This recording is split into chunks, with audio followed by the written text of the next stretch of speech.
desperation. I don't greet them when I meet them, don't deserve my salutations. Getting pretty fed up with the way things are going. I'm feeling burnt out, but my adrenaline is flowing. They can spit in my face while my anger keeps growing. At the end of the day, they'll be reaping what they're sowing. Remind me what you did, remind me what I said. See how much I care about the hatred trying to spread. It's a good thing I don't listen to the voices in my head.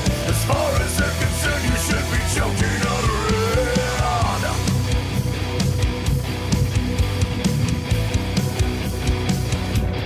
Choking on the red.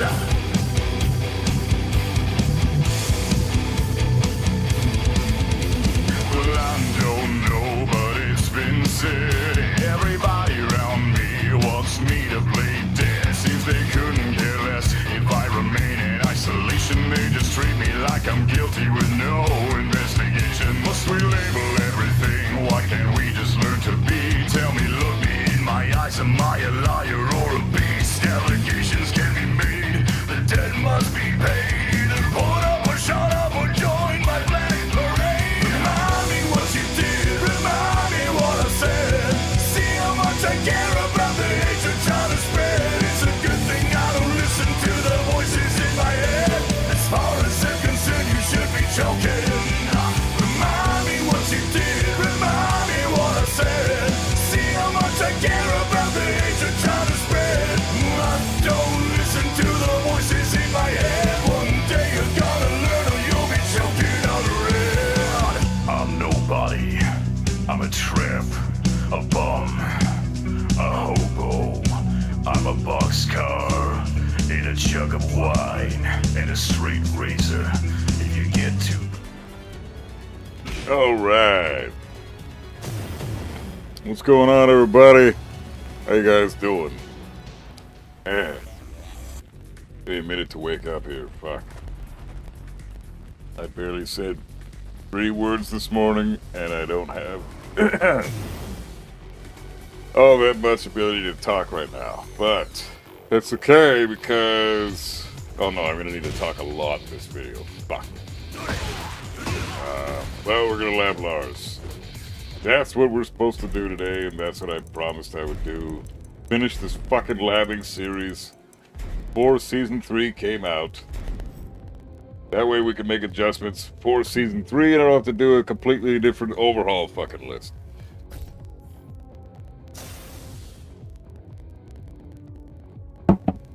Okay. Mystic One, how you doing, man? Lars Main here, ready to see your answers, and honestly, I'm ready for your take. Keep up the good work. Right on, brother. Well, welcome on in, and hell yeah. It's my condolences that you're a Lars Main, but nobody's perfect. So, that's cool. I appreciate it, man. All jokes aside, even though I wasn't joking, I was serious. I could probably use some takes here and there about, you know, if I get stuck on a concept or I'm lacking specifics in a certain area, I would much appreciate the insight and the whatever input you have if I get something wrong, for example. So, and then we'll test that. You can give me the input and I'll test it and see if it's legit. Not that I don't trust you, it's just that I get a lot of input from a lot of players that main a lot of characters. And a lot of the time, when they say something, nah, it's this, it ends up we testing it and they're wrong. So, just because you made someone doesn't mean you know everything about them. Jin, how you going? How's it going, man? Good to see you.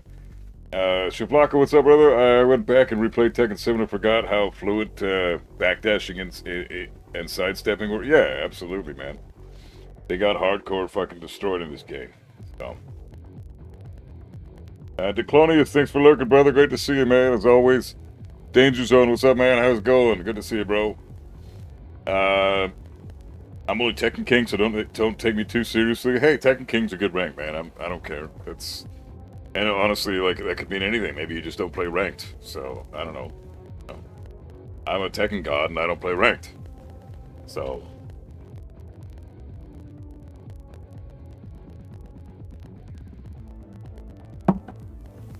I'll struggle with the Lars matchup myself. It's fucking tricky, man. He's one of the cheapest characters. You know, like, this move alone is probably enough reason to say, yeah, this guy needs some serious fucking toning down. Like, no reason for him to have this. This is stupid. Look at the fucking garbage it does. And then if you put him in heat...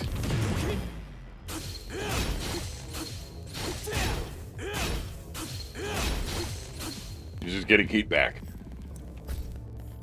Fucking stupid. And on top of that, it's a fucking, the heat engager. It's a heat dash launcher. Like, this is easily his best move. Den 3. Fucking stupid good move. So, finished my labbing session with Victor from your video. Pretty straightforward. Oh, right on, man. I hope it helped. That's awesome, man. You got a new insight on Victor now? Or because I know that when I did that labbing session and I put that video and I had a different insight on Victor than before I did the video. Because, you know, he's got some reasonable counterplay. Yeah, he's a fucking easy-ass bitch and he's super cheap with his wall carry, but he's not that busted. Like, I think Victor's fine. He's just annoying.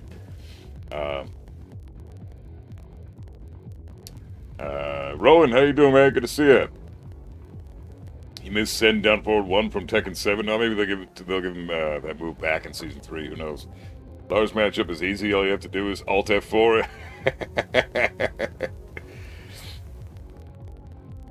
You know what? I appreciate that take. For Lars, you're not wrong. It's fucking Lars, man. I don't even like looking at this guy on screen.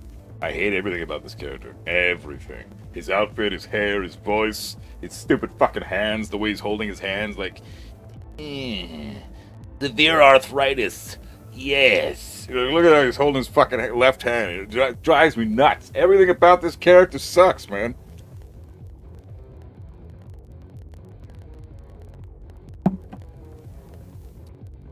Okay.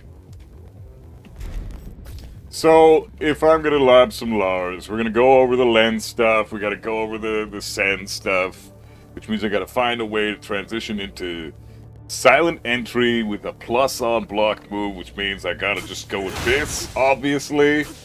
This is his most common form to get into Sen. The best way to get into Len would probably be this. Obviously, while standing 3 into hold down into Len. Stupid good setup because you're +4 with Lars and it's a fucking while standing move, so you can just do it anytime you want. And you don't have you don't have to go into stance even. Hey Sam Lab, what's up, man? Lars has to be the most boring matchup in the game, to be honest. He's not that fun. There's very limited counterplay to a lot of his shit. This is fine. Like, yeah, I've got decent counterplay for this. What else do we have? Just this classic dynamic entry stance. We're gonna go into it with this, which is not very good, but it's still something. And then you can delay things after this. This is actually a really stupid fucking... Honestly, this isn't very good. This shit is crazy, though. If you go into dynamic entry 3+ floor, this shit is ridiculous. This fucking move is so annoying because it throws you right off, man. It's actually only -12 on block. This is some bullshit. Because he can just do this into silent entry, and then the power crush will beat out any type of punish you do that's not 12 frames or faster. So, goddamn. Like, this is some cheap shit, dude.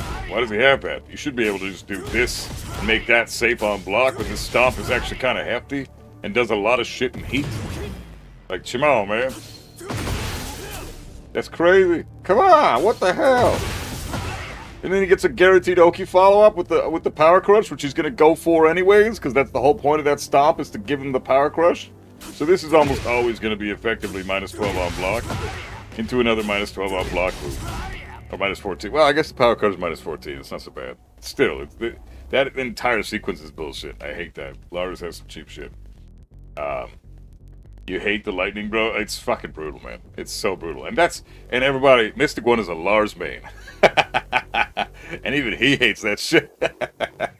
See, it's the character, man. He brings the whole community together, even if you main the guy. Like, fuck yeah, my main's ass. Fuck my main. He's bullshit. Cheap-ass character's trash. But I main that guy because he's cheap and he's got cool hair. The Lars Victor archetype, fair or unfair, needs to fucking die. Just the whole, like, shit all over the screen, dancing everywhere, teleporting, moving in at random paces, and then fucking, when you get a launch, you take them to the wall guaranteed because they got all those crazy stance transitions that push them further into the opponent just inherently. Yeah, I agree. That archetype needs to die. I appreciate that take because it's not incorrect.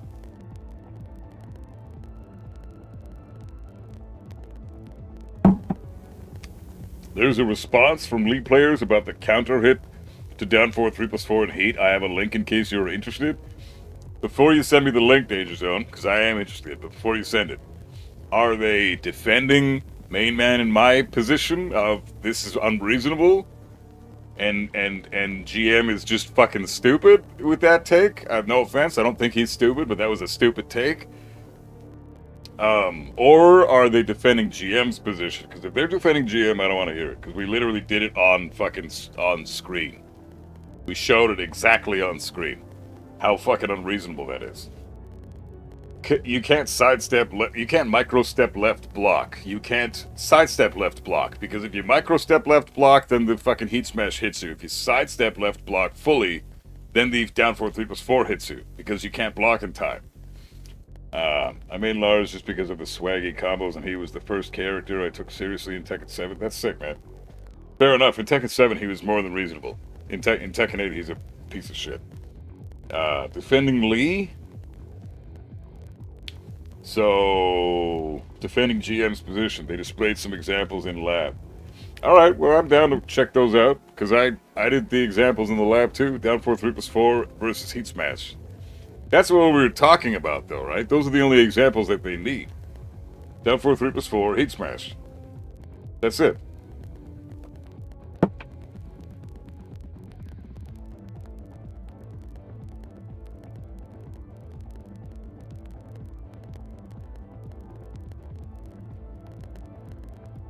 I'm clicking the link. I swear to fuck, if these League players say that the defense, I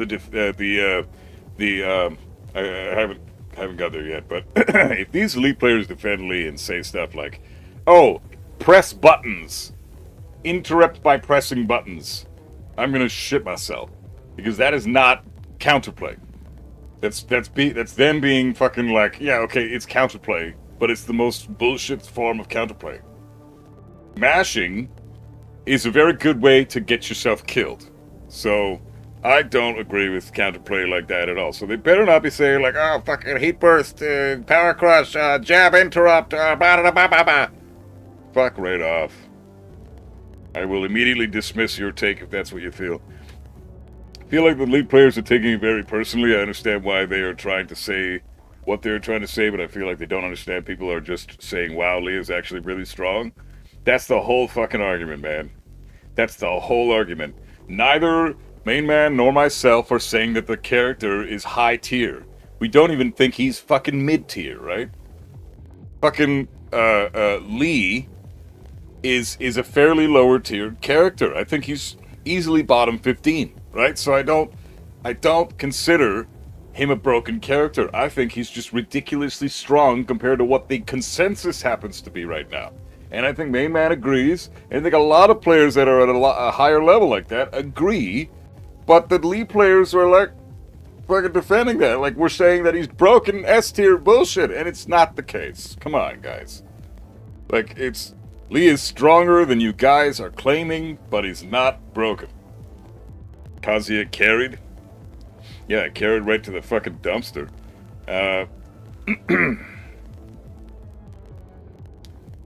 Let's see. Who's in here?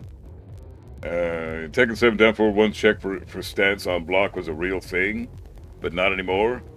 Yeah, I know, right? Not anymore. Fucking unreal. Thanks to Den 3. Hey, Brad, morning, bro. How you doing? Alexander, how you doing, bro? You have fun with Season 2? Fuck no, I did not. I played for the first time since last June. This week it was alright. Looking forward, more like coping that Season 3 will be better. Season 2 is the worst thing that's ever happened to Tekken. Straight up. But how can they go back to basics without deleting moves? I have no clue, man. I'm thinking nerfing a fuck ton of frames, getting rid of the massive hitboxes on certain moves and increasing the sidestep momentum. That is basic shit right there. That's like Tekken 3, Tekken Tag Tournament 1 concepts. So that's pretty basic. And if they're adding new moves and adding more homing moves that are plus on block and still like, are you actually learning stick? Yeah, I am. Well, right now I'm playing on a D-pad because in practice mode it's just faster for me. But I have my stick right here behind me, and I'm terrible at it. I'm getting nothing but destroyed online. Straight up, I'm getting fucked up. But it's a means to an end. I'm getting better at it slowly. Thanks for the follow, man. I also like where he is. I think the strength of his heat move is balanced for it being in heat, especially compared to other characters that have legitimately stupid tools. No, I agree. It's balanced for sure. You think Lee is better than Kazuya? Oh, absolutely, no question. Lee definitely has like 3 god buttons. Yeah, Lee is definitely stronger than Kazuya. I mean, just the fact that he's like twice as easy to play is a huge thing. Just the fact that if you make somebody whiff by sidestepping anything, right? You can just launch them anytime you want with a safe down forward 2, and even if you mistime it, you're still safe. And you're never going to drop that. You're always going to at least get it to land on block, and even then, Lee's only -7, so he still gets to set up his counter hits with down 3 and forward 4. So down forward 2 is not the worst thing in the world for Lee to throw out. It actually works in tandem with his other tools. With Kazuya, I'm forced to always electric whip punish anything. So not only am I limited with my tools, I'm using tools that are much harder to use. So am I happy that Kazuya is harder to use than Lee? Yes. Is it a fact that he is harder to use than Lee? Yes. I'm not complaining about that. I like that fact. But it is a fact, right? It's just something I'm pointing out. Like, you cannot say that a character that has a fucking down forward 1 that's -1 and a 10 frame jab punish that does 46 damage and a fucking safe down forward 2 launcher and the best counter hit launching tool in the game that's not even that slow, all things considered, for what it does. Like, all those things, you put them all together, Lee is fucking strong and way stronger than Kazuya, but they're both low-tier characters. They're not, neither one of them are very good. Neither one of them are going to be winning any tournaments soon. And if I'm Your Father or something came back and played Lee in tournament, I bet you Lee would be topping events again. But I'm Your Father's not competing, and neither is GM, and I don't even know who the fuck other Lee players we have that are really, really good, right? We got, Super Akuma, but he's not really a Lee main. He kind of sucks with Lee. I guess Lee Mishima plays a little bit of Lee, but not too much. So people won't admit Lee isn't booty juice. That's what people are saying, yeah. People are defending Lee and saying that he's very, very, very weak. And I disagree. I think we have obvious examples of him being super strong. He's a lot stronger than people are saying. He's certainly not bottom 1. You know, which is what a lot of people were saying at the beginning of Season 2. Gonna go do Battle of BC in June? Go to Battle of BC? I didn't even know that's a thing. What is that? Battle of BC? What the fuck's that? Thinking about making a video about Lars nerfs I want to see, but I don't know if I should. If you, put in some details about it. Why you want it nerfed, that'd be sick, man. What's wrong with that? I just bought my first one. I'm not ready for the ass kicking. What stick you got? I got a Hori fight stick. But I've had it for years. I just never wanted to learn it because I never needed to. I'd rather stick to pad. My dumbass now has carpal tunnel in a severe way, so I gotta fucking switch to stick. It's helping the carpal tunnel, but I still suck major ass with it, so I'm not even able to really play this game properly until I get better at stick. So, really, I'm just labbing.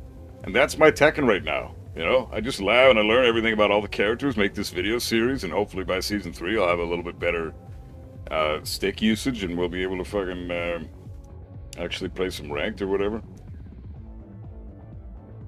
And a -5 he has a punch parry setups. Yeah, he's got punch parry setups that he can just turn around and does that fucking kick that smacks you right in the wall. I mean, Lee's got a lot of shit that...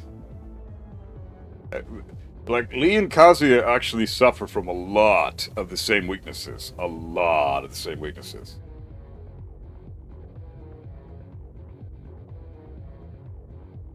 Super Akuma's more on Armor King right now? Oh, that makes sense. Is he not one of the best counter hit characters in the game? I'd say Lee probably... I mean, he's got competition with King and Steve. But, like, pound for pound, for all the tools he's got, I mean, he's got multiple ways to set up his counter hits.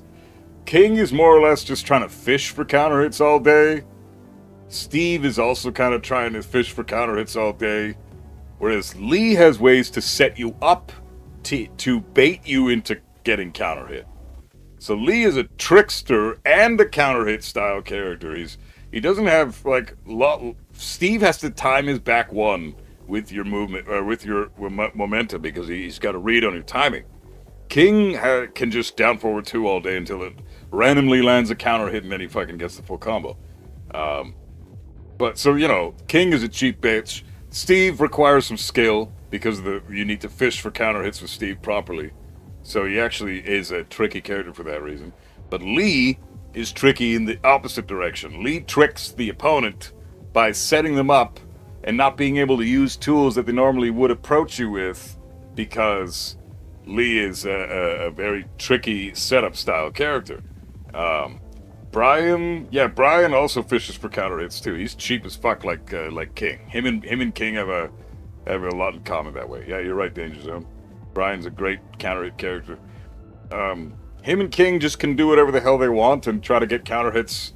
Like King just spams down forward 2 and forward neutral 2. And, you know, eventually they will counter hit. And eventually he will get his big damage. Same with Brian. Steve requires some skill because he's actually trying to fish for your opponent's timing. He's got to look for your timing and understand how that works before he's able to throw it as a safe back one and capitalize on it. And then Lee sets you up to play into his hands and counter hit you that way. So I would say, pound for pound, Lee is the best counter hit character in the game. Because of what he can do to... he can force you to eat his counter hits rather than just fishing for them all day. It's really interesting. I think Lee's gameplay is interesting that way. But it's a cheesy style to play. Like, Lee is very cheesy. Like, setting your opponent up so they eat your counter hits, that's a cheesy way to play. Even if it's, you know... It's a hard way to play, because you have to trick your opponent into playing into your hands, which is mind games, and that's some serious Tekken fundamentals. So I think Lee takes some skill, for sure. More so than King and Brian, no question. But, I still think his game plan is cheesy as fuck. Dig the Jason stuff in the background? Fuck yeah, Jason. Greatest horror movie villain of all time.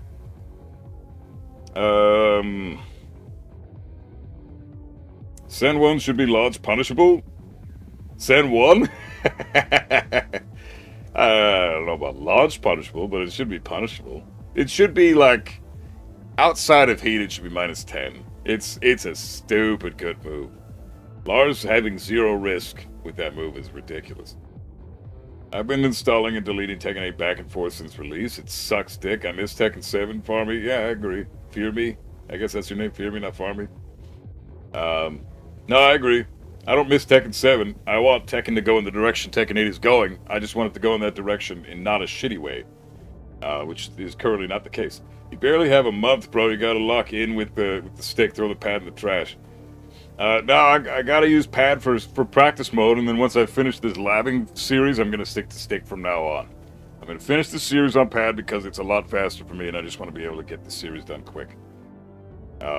Before Season 3 comes out, Lee 442 is so good. Easy use pressure tool. It's true, man. It's his electric. Master Cole, how you doing, man? Good to see you. Neil Joe, what's up, man? Brian counter hits me just from breathing oxygen. This character is real good. Yeah, Brian's the best in the game, arguably top 3 easily. With Brian, you get counter hit once you die. Legit, Brian only needs to win 2 interactions, with or without heat. It's irrelevant. Some characters, they'll win 1 interaction, use their entire heat in a combo, win another interaction, and then after that, they still need Oki after the second combo. So they use their entire heat bar. And they still need to win a 3rd interaction. Brian only needs to win 2 interactions and doesn't need to spend heat at all to win those interactions. and get his max damage. Like, you just Snake Eyes them. Once he's in Snake Eyes, which he doesn't require heat for, then he gets a max damage combo at the wall, and then he just hits you again, and now he gets Snake Eyes in the combo again, and does max damage at the wall again, and you're fucking dead. It's crazy. Brian is so stupid, and that install has a lot to do with it.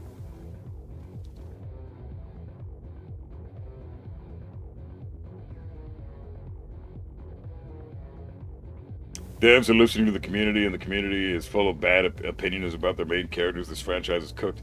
Well, yeah, everybody's got skewed opinions on their mates, you know? Like, even I've been guilty of that before, and sometimes I still am. Like, sometimes my opinions about Kazuya are skewered. You know, I always used to... I would say the move that I would ignore a lot of the time in the past was Devil Stomp. I never really paid any mind to Devil Stomp, and I just kind of omitted that, and so that's a bad take. You can't be fucking saying stuff about Kazuya without including all of his cheap bullshit. And I oftentimes would leave out Devil Stomp, which is probably his most cheap, ridiculous Tekken 8 style fucking attack.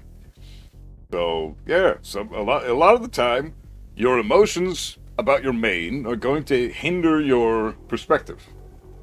Because you're so wrapped up in the love for your character that you just don't want to hear any takes that are considerably negative at all in that direction, right? You don't want to ever even think, oh no, you know, everybody else's character's shitty. Not mine, though. My character's great. There's nothing wrong with him. He just needs to be, like, brought up to the rest of the cast. You know, I've said that a lot about Kazuya. I genuinely think it's true, because there's a lot of data supporting that. But, doesn't mean that my opinion has been entirely objective in the past. I've had my subjective moments many, many times. It's all because I main the guy and I love him, and so I've got an emotional attachment to him, and everybody else has the same thing going on with their fucking mates. It's all the same. We're all humans. Sen 2 and Len 1 should be launched, though. You can pick one or both. I think Sen 2 should be minus 13, at least. Like, everybody should get a hefty punish. Or even minus 14. Because at minus 14, doesn't matter what character you're using. At minus 14 on block with a low, every character in the game is getting a big fucking punish at minus 14, okay? Not everybody can launch it, but at least they're getting a damn good punish. Like, you're eating shit from the whole cast at minus 14. Minus 15, you're dead. But minus 14, you're in pain, significant pain. I think that's fair for throwing out a low that forces you to guess. Throwing out a low after a scenario where you're forced to guess the follow-up. I mean, come on. Like, the low is pretty much free at that point, so you're throwing out the low is always a good idea after you block Sen or Den 3. Thanks for the follow, man. I appreciate it.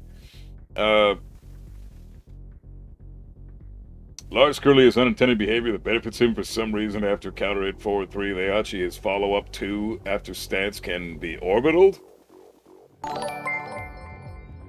Really? After counter hit forward 3 with Heihachi, his follow-up 2 after stance can be orbitaled. No fucking way. How is that possible? Are you sure? How the fuck does he have the frames for that? I need to see this. Get ready for the next battle.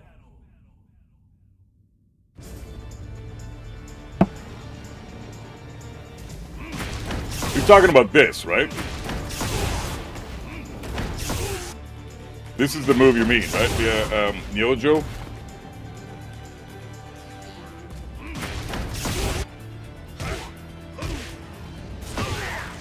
The live title being accurate? Yeah, bro, I don't shut the fuck up.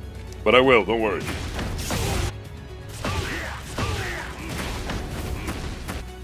I love Heihachi, goddamn, he's so sick. Okay, I gotta see this. You're serious? He can fucking be orbital? I saw the clip on X. Are you serious? Wow.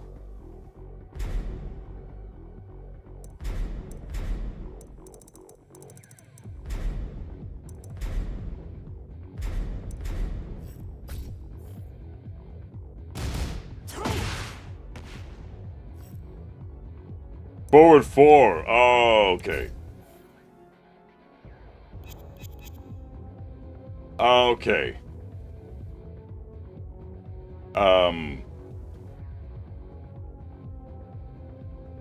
Wait, so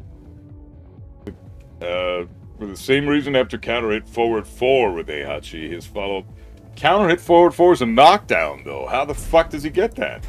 You're talking about crouch, right? You're talking about forward 4 on crouch, not on counter hit.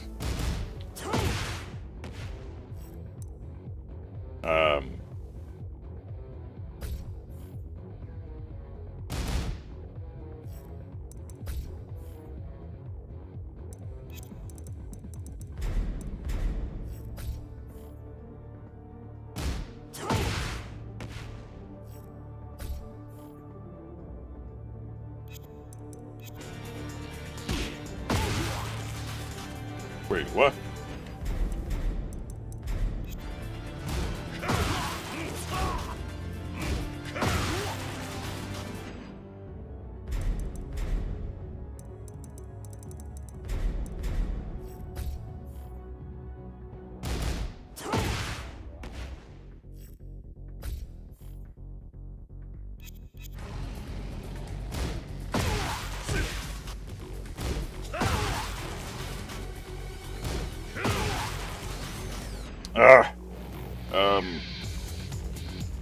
I really believe Heat is better off working like a normal meter system. But that's not likely going to happen. Yeah, I agree. Yeah, see, 4-4 on counter is a knockdown, so I don't think that's correct. You gotta, let's see. Meant 4-4 after 4-4 counter hits, but that's a knockdown. What? I think you're on crouch. Okay, yeah, thank you, Flowing Edge, right. Tuxedo, someone made the analogy, if you go to eat a steak and the steak isn't cooked right, you expect the chef to bring you a proper cooked steak. Instead, the Tekken devs invite you to the kitchen and ask you how it should be done. That's a good analogy. Holy fuck, I agree with that 100%. We need your feedback because we don't know what the fuck we're doing, so we're doing this, we're posting this thing in the game so everybody can get their... I know that's not their intention with that new report system that they have now, their feedback system that they're implementing in Season 3. I know that's not their intention, but it certainly feels like it, okay? Their intention is we just want this game to be healthy, so we want feedback from the community, so you're allowed to, you can now just report in the game itself, give us tips on how to balance things, right? And they'll sift through all the garbage and get to the good stuff, probably from the notable people, you know, the pros and stuff, notable content creators who know what the fuck they're talking about. But, like, yeah, I get it that they're trying to make the game in a healthier state by adding that in, but it certainly seems like that's just an incompetent way of saying, or sorry, a pretend competent way of saying that we don't know what the fuck we're doing, we need you to balance this game for us. You know, it's basically what it felt like to me. So, the whole community made this analogy, I hear it every day, it's a good analogy. Sometimes Tekken fans aren't that stupid. Sometimes. Very rarely. In fact, it hurt me to even say that. Isn't 4-4 counter hit knockdown? Yeah, crouch. Okay. Why is that orbital so safe for how evasive it is? It's like a backswing blow. You can step it to the right, and it's death on step, or death on whip for Lars. So it has counterplay, but I agree, it's either orbital or Den 3 that are his best moves. Like, there's no question. Nobody would disagree with that.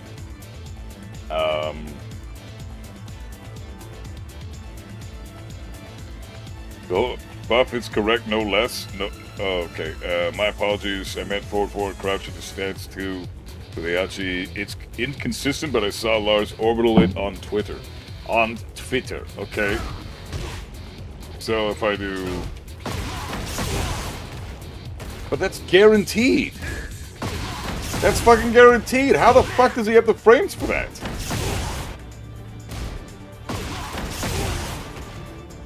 Why aren't you fucking punishing me, bitch? Jesus. Do your fucking thing. Please and thank you.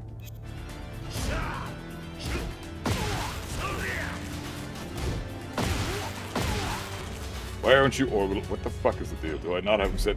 It's because I don't have him set to punish you, stupid moron. What are you doing? Wow, I'm an idiot. Okay.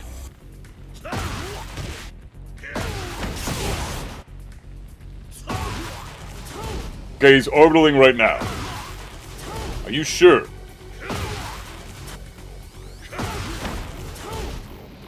you sure? I don't think you're... there must be more to it, guys. There's gotta be more to it. Even though it's a guaranteed follow-up with Heihachi. Because I'm doing it right now.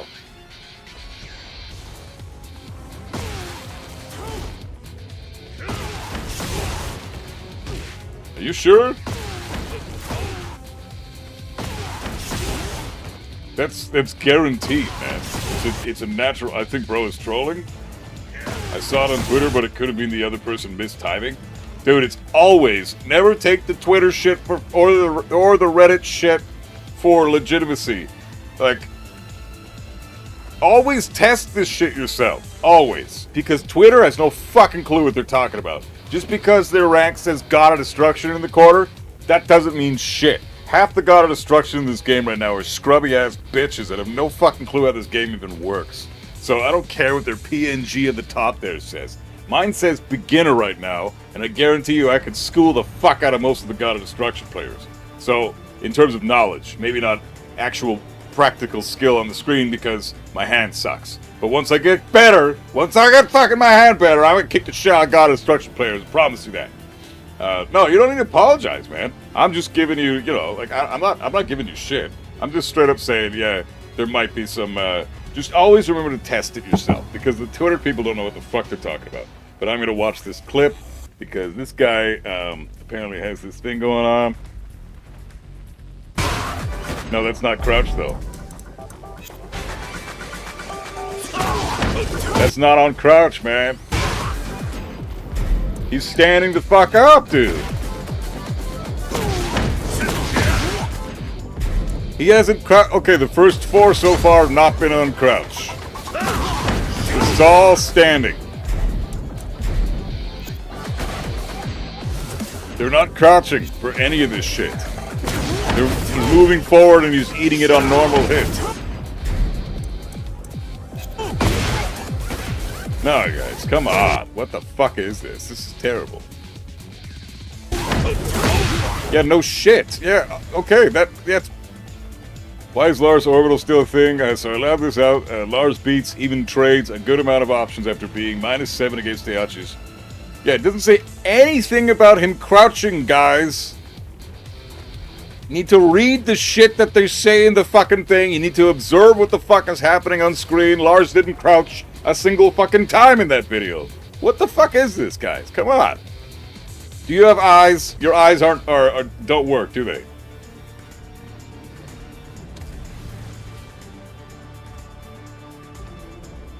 Like, what the fuck is this?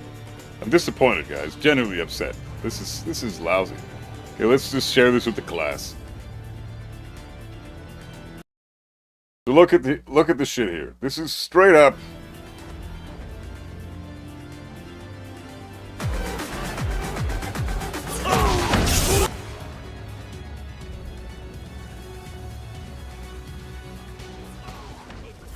Look at Lars. He's not crouching once. Look at him through this whole thing. Standing. You can even see the status on the screen. Where it says airborne right now, he's standing. Not a single moment of... Not a pixel in crouch.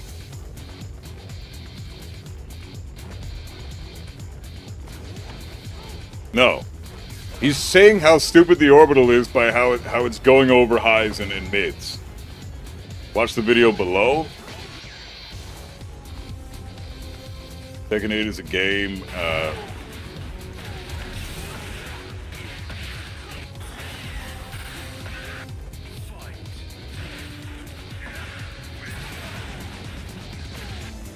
He stood up there. He stood up for a brief second. You can see him stand up there. He stood up for a moment and then he got hit by it. That's exactly what happens. No, that's what happens when you... No, he stood up for a brief second, like a split, like a frame or two. He was in standing status. Because that's the exact same position he's in when he eats the... Look at that. See? That's the exact same animation he's in when he got hit by the other one. You need to play these back to back. It's trickier to see because he's on the other side of the screen for this one, but... See? He's not in a crouching status getting hit. Look at what he looks like when he's crouching and he gets hit by this. That's what he looks like. Look at the difference, okay? Look at the difference. Lars is in a standing status here. You know how I know that? Because if you see this shit, look where he is on my screen. Look how low to the ground his head is. His head is nearly fucking... He's literally giving the fucking floor a blowjob right now. He's trying to suck his own dick, okay? He's literally trying to suck his own dick. In this image, he's just trying to suck Heihachi's dick. So no, it's a completely different status. Lars is standing here. He's crouching here, okay? And if you go back to this video, he's trying to suck Heihachi's dick, like I said, right? Yeah, he's got one hand on the ground. He's preparing himself for the fucking moment. You know, he's about to engage in some extracurricular activities. Because he's Lars, right? That's what he's all about. But when you fucking go back to this one, this is what he looks like when he eats it on crouch. You guys need to fucking look. You gotta use those things in your skull that are called the eyeballs and observe what the fuck is happening on the screen. So no, this is 100%, it's called guaranteed because it's guaranteed. This is guaranteed. You cannot do shit if you eat a forward 4 on crouch. No. So, debunked, again, me fucking debunking bullshit in the goddamn community that people are spreading. That's just straight up not true. And all it takes is a fucking second of observation. God damn it. Get ready for the next battle.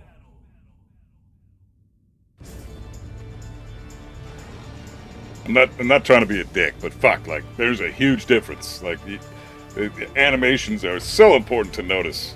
If you don't understand animations in this game, how the hell are you supposed to know things like, you know, pattern recognition and fucking how are these labbing sessions going to help you? You need to understand like animations and what characters look like when they're doing certain things on the fucking screen.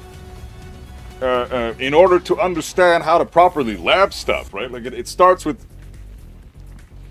it's like pieces of a puzzle. You got to put it all together, right? You can't just start with fucking, you know, the middle piece and then work around it. You got to get the edges first, right? Fuck, you know, like this is an edge concept. It's like we haven't even opened the puzzle out of the fucking box yet. Concept. God damn. Bias Lars man here. Lars' dick is pretty big, so it shouldn't be that hard. Oh, fuck no. Lars has a teeny peeny, bro. Teeny peeny. Trust me, dude, you think he's got hair like that? He's compensating for something, man. Like, I don't have something big between legs, so I need something big on my head. Thank you for clearing that up. I did not notice that. It's all good, man. That's what I'm here for. I clear things up that other people are saying is because that's how we get shit like Season 2, right? People report false information on Twitter. And then all of a sudden, boom, we have Season 2 patches. Because people are reporting shit and have no fucking clue what they're talking about.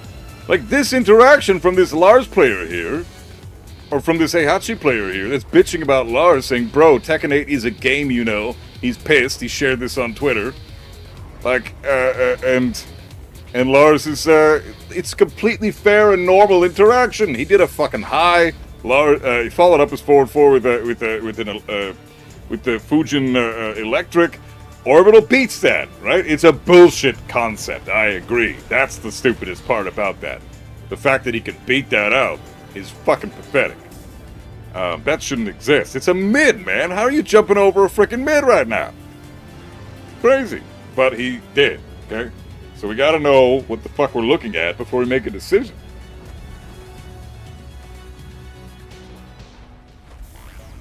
Hey man, go ahead and see there, man. How goes it? It's just that annoying can happen in this game, so I believe there was an inconsistency. Annoying shit can happen in this game. I think the annoying shit that happens in this game a lot of the time, I would say 99% of the time, is because of people's lack of knowledge. They don't know what they're looking at, so they're just quick to, oh, it's bullshit, it's all crap. There are some scenarios in this game, don't get me wrong, where you're completely fucking like, what the hell is this trash? I can't believe this is in the game. And Lars actually has something like that. I can show you exactly what that is. So say I do this shit right here. Hold on a sec. Need heat for this. Say I do... I'm gonna do a fucking heat smash, right? Now in this scenario, if I block this, I'm minus 12. Lars is plus fucking 12 here. Okay? If I try to sidestep this, I have to time the sidestep perfectly, because if I'm a little bit late, then Lars gets the fucking right up for it. Look at that. I preemptively sidestep. And look at that. See, that's the other thing that's bullshit about that scenario. I sidestep it. Oh, hold on. If I can. Now, if I want to get the punish. So hard to sidestep this. God damn. That's a problem, and that isn't even the biggest issue that he has. If we just do let's see what we got here. All right, what do I want? Let's do this.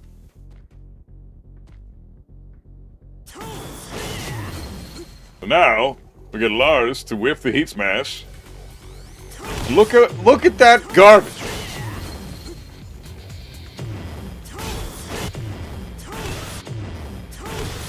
So first of all, this shouldn't exist in the game, right? This is this is absurd. This should not exist. If you whip a heat smash, you should be 100% helpless for fucking 20 years. You know, say I'm Kazuya, and I whip my heat smash, I'm fucked after that. That's all I get. I don't get any sort of recompense for that. I have to eat shit from every character in the game. But Lars... and other characters like him, like Dragonov, Brian's pretty guilty for it. Fuck, there's, who else is a really bad heat smash that sends you into Timbuk fucking 2.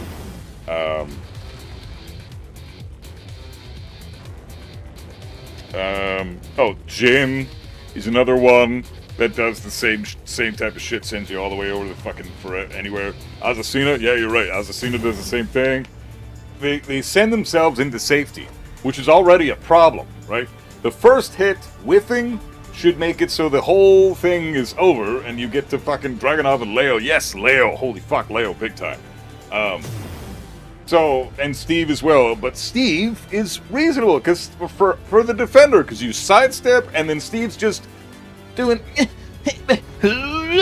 Wait, where'd you go? That's Steve after he's doing his heat smash and you've just stepped the fucking thing, right? Like, Steve is fucked if you step him. Whereas Lars is like, oh god, he stepped me. I block your shit. And then he fucking uppercuts you in the nuts and you get fucking counter hit for 1,000,000 damage. But like what happened to me on that fucking clip that I have, right? Ridiculous. Shouldn't exist. You should be fucked if you whip a heat smash, considering how hard it is to step this piece of shit. You know? Look how hard it is to step. And if I block it, I'm minus 12. He's plus 12, man, for pressing one button. This character is horse shit, and he's not even the top tier characters. He's so fucking, this game is so busted, and so many characters are so fucked, including Lars, that it makes characters like Kazuya look like a useless turd, man. It's so bad. So like, because he has shit like this, you can throw out a heat smash, no risk to you at all, right? It's already a problem because it's better to sidestep that move to the left, whereas typically you want to step Lars to the right. Most of his scary shit comes out and it's susceptible to sidestep right. So you want to fucking step him to the right. But that's heat smash is like, nah, I track a little bit to that side, bitch, so good luck stepping me. So you have to step it left, and then you get clipped by other shit that he has with sidestep left. So what's your fucking option here? Okay, I can block, but then I'm minus 12. So if I time my sidestep right perfectly, or, you know, I can still step it to the right, and I can beat out other options that he has that are susceptible to sidestep right, and then I should be able to get a punish if I step his heat smash to the right. Perfect, great. But guess what? Lars can then fucking Den stance into safety and do counter hits in stance after he's whiffed his heat smash. So you have to apply the correct, perfect counterplay to ensure that his stance transitions aren't going to push him into safety and make it a broken concept. But the issue is, why is that in the game to begin with? We shouldn't have to calculate our exact perfect punish after we've just sidestepped the heat smash when the match is going at Mach 10 and everybody's playing out of their fucking balls, and now you're telling me that I have to guess a second time. Is he going to stance transition? So should I do my mid punish, or is he going to stand there in den stance and let me do my high electric launch punish? Or what do I want to do here? I should go for the safe punish that's going to beat out both options, but then I don't get optimal damage, and I deserve optimal damage because I just did a hard thing by stepping a heat smash. So Lars's heat smash. So I disagree with this design completely. This is horrible design for a game. Like, if your offense is as simple as pressing one button, the defender shouldn't have to work his fucking ass off to try to get damage on you, and then you get another follow-up for free after that by again pressing one button. Like, that's not balanced at all. The defender's already having to work harder than the aggressor in this game to begin with. If you're defending, you're working harder than your opponent who's not defending. They're attacking, right? That's Tekken. And if that's the case, and you're defending all the fucking time, you should have some reward for good defense. But it doesn't fucking let you have rewards because this game's nonsense. But most of the time, going back to what was initially said, most of the time in this community, that weird shit that's happening in the game that nobody knows, like, what the fuck is this crap? That weird shit that's happening is 100% the players not knowing what the hell just fucking happened.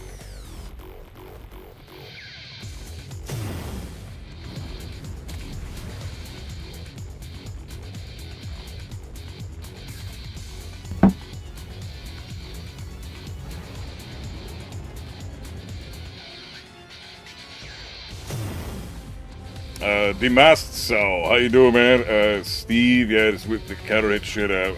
Let's see. Ember, how's it going, man? Once he flips and whiffs, there shouldn't be anything else. 100%. It should be minus 500 after that. Yes! Yes! That's totally fair! That's 100% a good thing, because at that point, if you whiffed your heat smash, your one-button god move, and I beat you out with movement, I deserve a reward for that because I won that interaction, so let me get my damage, please. But no, just because you win that interaction, Lars still gets to potentially get himself out of fucking dodge. So he's got a failsafe on top of his god button. It's bullshit design. You can't give a failsafe on a god button. Where is the fucking logic there?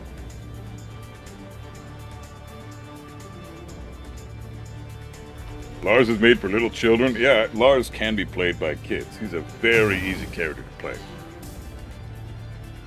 It's absurd when it's over plus 10. Dude, plus 8 and above is absurd. Even plus 7, you still can't really do anything at plus 7. You really can't. Even plus 6, a lot of the time, is plus 6 is fine. Like, it means that you just got hit by a really big move. Plus 6. Fine. Okay, I ate the big move. Or I blocked the big move. Now they get a follow-up because that's a big pressure tool. Fair enough. Like for Kazuya, a big move for me that does plus 6 is my fucking slash kick. This is plus 6 on block. So if you block that, yeah, I should still get my turn after that because it's a big-ass move and all you did was block it. You could have interrupted, you could have sidestepped, but you blocked it. So I should then get my plus frames. But that's only plus 6. Plus 7 is pushing it. Plus 8 is absurd, and anything over plus 8 is, where in the fuck are these frames coming from? Like, what? Who in the fuck designed this garbage?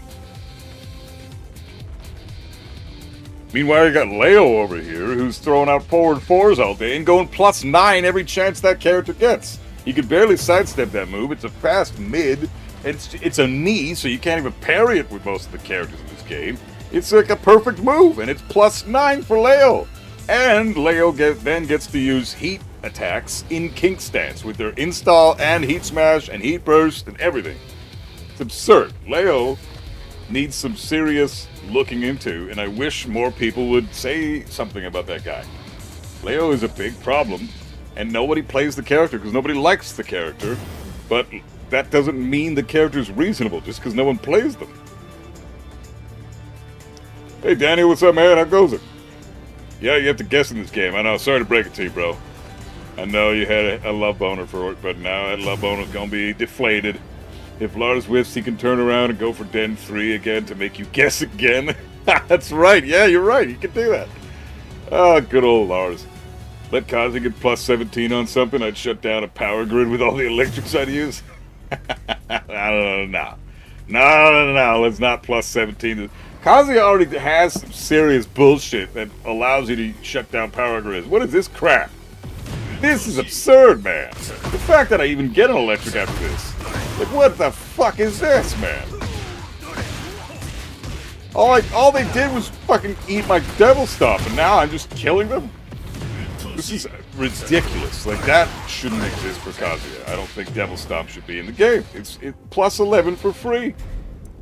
I'm a Kazuya player. I want to work for my plus frames. I want to earn my keep. You know? I don't want to just fucking press one button and now I'm plus 11 in his face. Like, what a joke, man.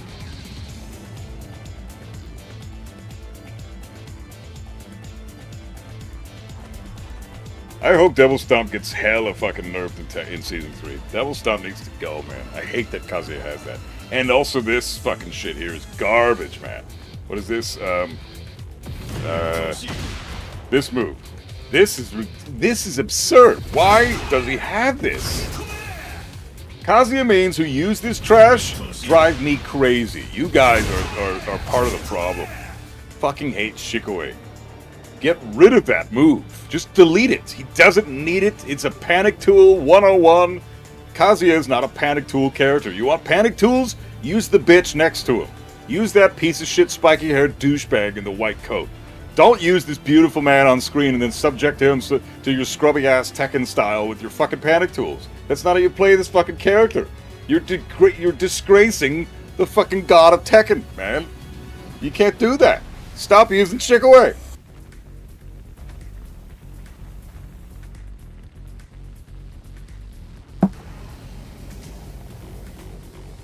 Game audio is mega desynced. Oh, thanks for letting me know, man. Appreciate it.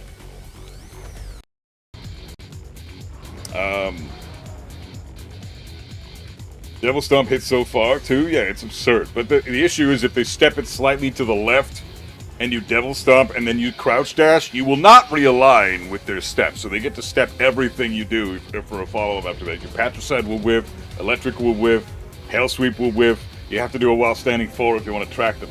So, like there is counterplay to the Devil Stomp. If you think it's coming and you're not sure, you can step left and then block and see what happens. And if you eat the Devil Stomp off axis, then everything Kazuya does after that will whip. I can try to show that real quick.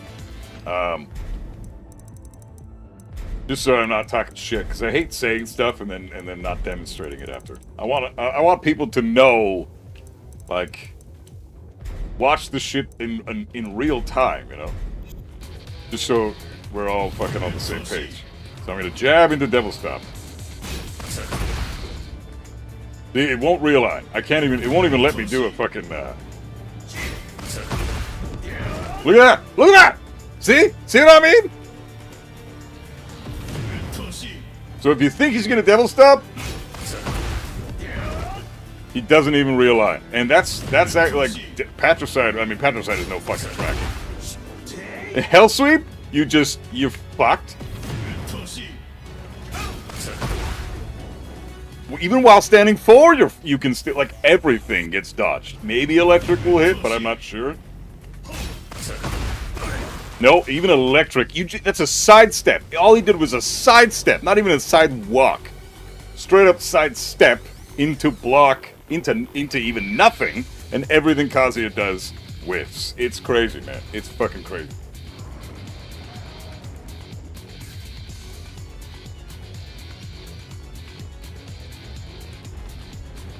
That mug is massive. I need a lot of coffee to wake me up in the morning. If I make Devil Advocate, Kazuya needs that stuff because the top 10 characters have 7 more absurd moves like that. I agree that in the meantime he needs that, but after Season 3 takes place and everybody gets nerfed, hopefully, if that's what they're doing, Kazuya's Devil Stomp should be one of those tools. You know, I appreciate advocating for Kazuya. I try to do that as much as I can too, but I also advocate for a balanced game before anything else. I don't care about making Kazuya strong. I want Tekken 8 to be healthy, and then we'll talk about who needs buffs, who needs nerfs, once everybody's been fucking brought down to a reasonable level where we can now assess what's actually going on in this fucking game without everything being hindered by absurd scenarios like Lars's heat smash on block or on whiff. Like, it's a win button no matter what. You win if you whiffs, you win if they block it, and you certainly win if you connect with it. So, like, Lars heat smash is one of the best tools for him in the fucking game. Virtually no counterplay to that shit, especially since it's 18 frames fast. He can do it anytime he wants. It crushes jabs. Low crushes once he's in the air.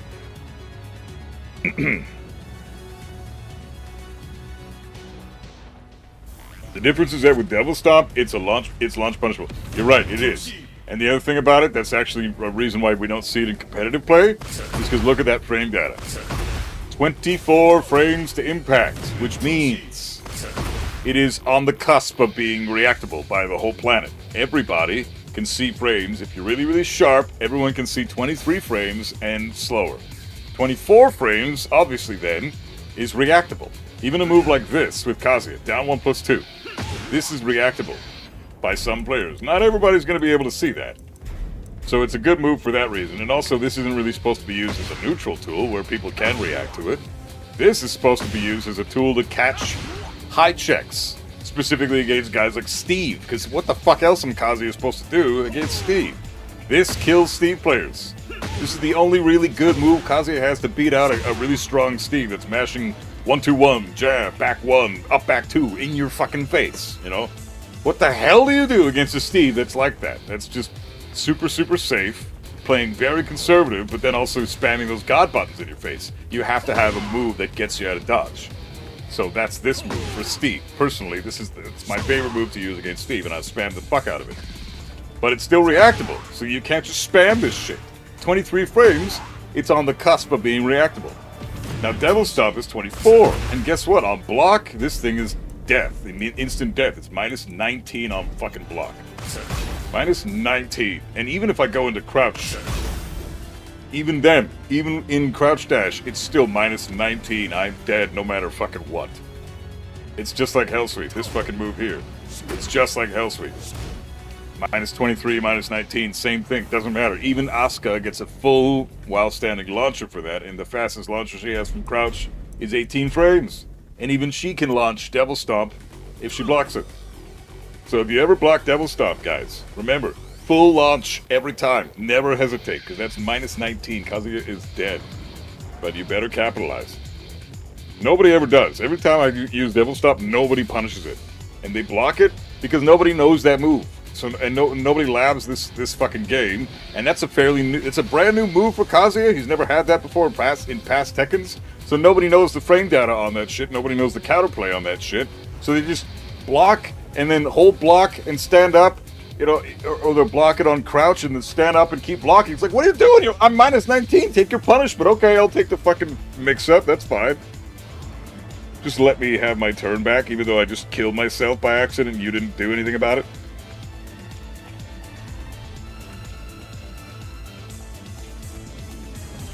Kazuya is so easily option selected, it's crazy. He has to work so hard to get something on the opponent. Yeah, 100%, man. Like, it's significant how the differences between a character like Kazuya is and the characters like Lars and classic Tekken 8 characters. The counterplay is significantly... We just saw two different exchanges with similar frame data, right? Kazuya jabs into a plus 11 attack, and you can still option select it by sidestepping if you think he's going to do anything with the Devil Stomp. Sidestep into block, and you will beat every Devil Stomp option that he has, right? Or you can block the Devil Stomp and kill him on block for it, but it's still a plus 11 on hit attack. Whereas with Lars's Heat Smash, he's plus 12 on block. Similar scenario to Kazuya's Devil Stomp. Lars is a bit more plus, but it doesn't really matter. Because from Den stance, his fastest attack is 11 frames, so they're basically both plus 11. The difference is you can still option select Kazuya with a sidestep preemptively. If you try to sidestep Lars' Heat Smash, you can still get clipped And even if you do step it, he can still move into safety afterwards, and potentially even counter-hit launch you if you do the wrong type of punish. Which is going to vary depending on which stance he transitions into. Because if he goes into Den and stays there, you can electric him. If he goes into Den and then goes into Sen, you can't electric him. And if he goes into Den, Sen, and then back into Den, you gotta really run up into his ass and do a big mid. Like, there's so much to think about, even after Lars whiffs. So that's the difference between a heat move for a Tekken 8 character like Lars and a heat move for a Tekken 8 character like Kazuya. Kazuya is clearly the underwhelming performer here. Lars is the broken horseshit. What the fuck is this type of character? Garbage. So one of these things is not like the other. These characters could not be more different in this fucking game. They operate on completely different planes. It's like Kazuya's playing 2D and Lars is playing 3D. Kazuya can't even fathom the 3D environment. Lars is like, oh, I'm having fun being able to move forward, backwards, and up and down. And left and right. Do you even know what left and right is, Kazuya? No, because you're in fucking 2D, bitch. You just know up and down, left and right. Or forward and backwards, whatever the fuck. I dropped Kazuya for 3 months, came back, and I realized why. How do you still play him and stay sane? Because I don't play ranked, man. I lab this game and that's it. That's my Tekken. How do you feel about Kazuya getting a laser follow-up in Heat after 112 for Season 3? It's a fuck-ton better than he's got right now. Like, I hate this shit. This is the follow-up currently, and it's so stupid. I hate this. This is trash. It's so bad. Like, you're side-switching, you get no Oki positioning at all. It's just... all it does is give a little extra damage, so the only time you're ever going to use this is when it kills. Oh, they've got a little extra health. I just need like 5 more points of damage, and they're minus 10. Gonna move. Okay, they have 28 points of health, and this does 25 damage. Okay, so I'm gonna hold forward, and now I do 33 damage. I get 8 more damage. Cool. So now they're dead. That's the only time it's ever useful. I've never found a use for that outside of that. Whereas the laser, I can actually see some use for that, so it's definitely a buff. And it's especially a buff if he gets the option selected. Like, you don't have to do it, or you can do it. It's like a forward 2 with Devil Fist, right? And I'm assuming they're gonna do the same thing. I can do this, right? 4-4-2 Devil Stomp. I can do that. I don't have to commit, or I can do this and just let it go, or I can do this. You know, I've got options here. I hope they do the same thing with 112. It would make way more sense. I think Lars can play good Tekken, but most Lars players are brain dead and love running flowcharts.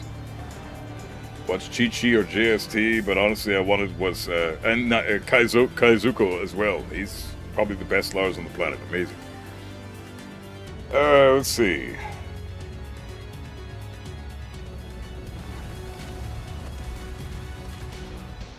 There's so many people that don't even launch Kazuya while standing 2. That's because it looks like down forward 2.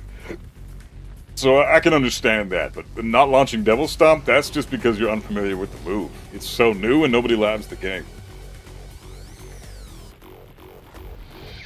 I'm a bit brain dead too, don't watch your replays, but I think Lars should have strong punishment and good mid checks with tricky lows. His weakness should be opening up defensive characters. That's exactly what he has. He's got very strong punishment, very strong punishment.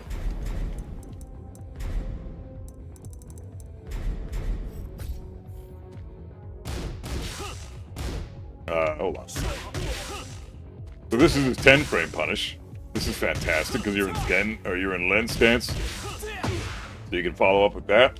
Then he's got this is his 12 frame, pretty awesome.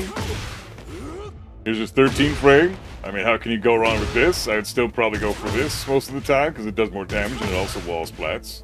And you can follow up with this. That's some cheap shit. Like, this is crazy. This is one of the best setups Lars has. 12 frame punish into Den 3. The reason for that is because you move forward without having to move forward, really. The character just kind of does it for you. With the Den stance, it moves forward automatically, so there's no skill required there. Hold forward 3, and boom. That's it. Press and hold forward, mash 3, and you've got your broken setup. This is going to catch people rolling on the ground. This is gonna catch fucking people standing up into block. This is gonna catch people tech rolling. It's gonna catch people holding back to get up off the ground. Or a lot of the time, you can even catch them doing a spring kick. Because it's that good of a fucking move. Like Lars, that's a really disgusting scenario. His 12 frame punish into Den 3. This is probably one of the best 12 frames in the game for that reason, for this specific reason. Because you're pressing your God button and enforcing a guessing game from your opponent that you have the advantage in, because you can choose to stay safe and even get more plus frames after that with what is it?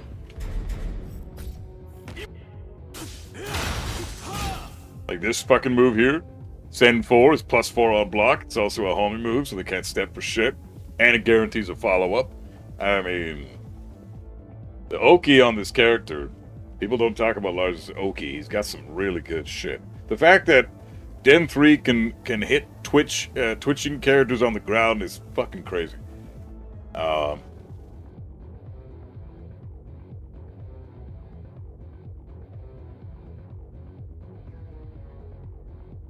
Let's see.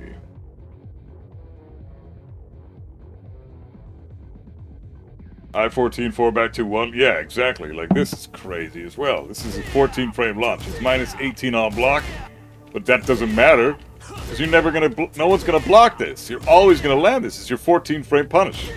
So you just input this shit immediately. The second you see somebody do, like, I don't know, Dragonov does 1-2-1 in your face. Okay, 4 back to 1, you're launched, and now I get shit ton of damage, and all you did was your G-Clef. Like, ridiculous. But, if Lars does his G-Clef,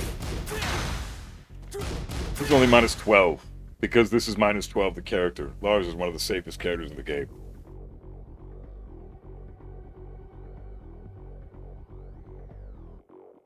Best punish in the game, that or forward 1+2. Well, forward 1+2 is 15 frames. So it's just like every other 15 frame launcher. And it's not the best in the game because it's -13. Doesn't really track to either side. It's a fantastic whip punish tool. It's a fantastic -15 punish tool. But it's not, I would not say this is anywhere close to the best in the game. Because it's not even safe on block, and it's the same exact frame data as characters like fucking Lee, Shaheen, Paul, Yoshimitsu, Nina, fucking Asuka, Hwarang. You know, all those characters have safe on block down forward 2s that can launch immediately. So those are way better than Arc Blast, for sure. But 4 back 2-1, that's up there with, you know, Paul's back 3 and Brian's forward back 2 jet upper, and, you know, Xiaoyu's standing 3. All of them are launchers at 14 frames. Pretty crazy shit. And then for while standing, Lars has some good shit at while standing too. I wouldn't say it's the best in the game, but it's solid. You know, while standing 4, you can't go wrong with that. I mean, it's a fucking, the damage is okay. Decent little amount of damage, 16 damage, and he's +5. Pretty fucking good. He's got this. Obviously, he's got while standing 1 at 15 frames. Then he does his reverse combo. It's pretty stupid. But this is a fantastic 13 frame punish tool. Because what he can do here is go into stance here.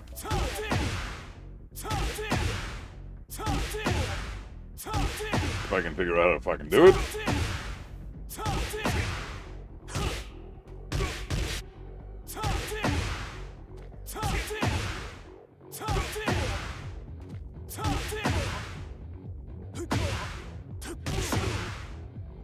I don't know how to deal with this full crouched.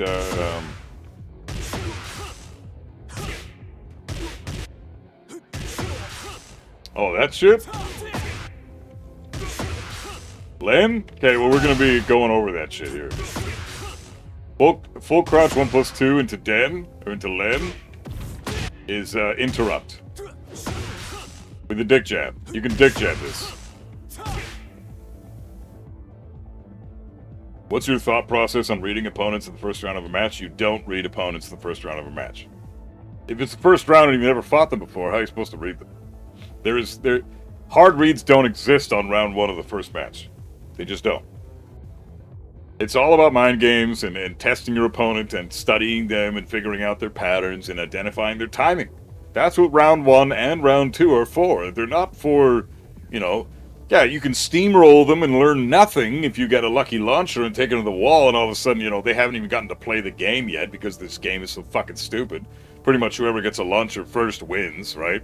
So, in that sense, it's, you know, good for you, I guess. You played Tekken 8 and you got a launcher before I did and beat me, or vice versa. I don't even really feel like that's a win in that case.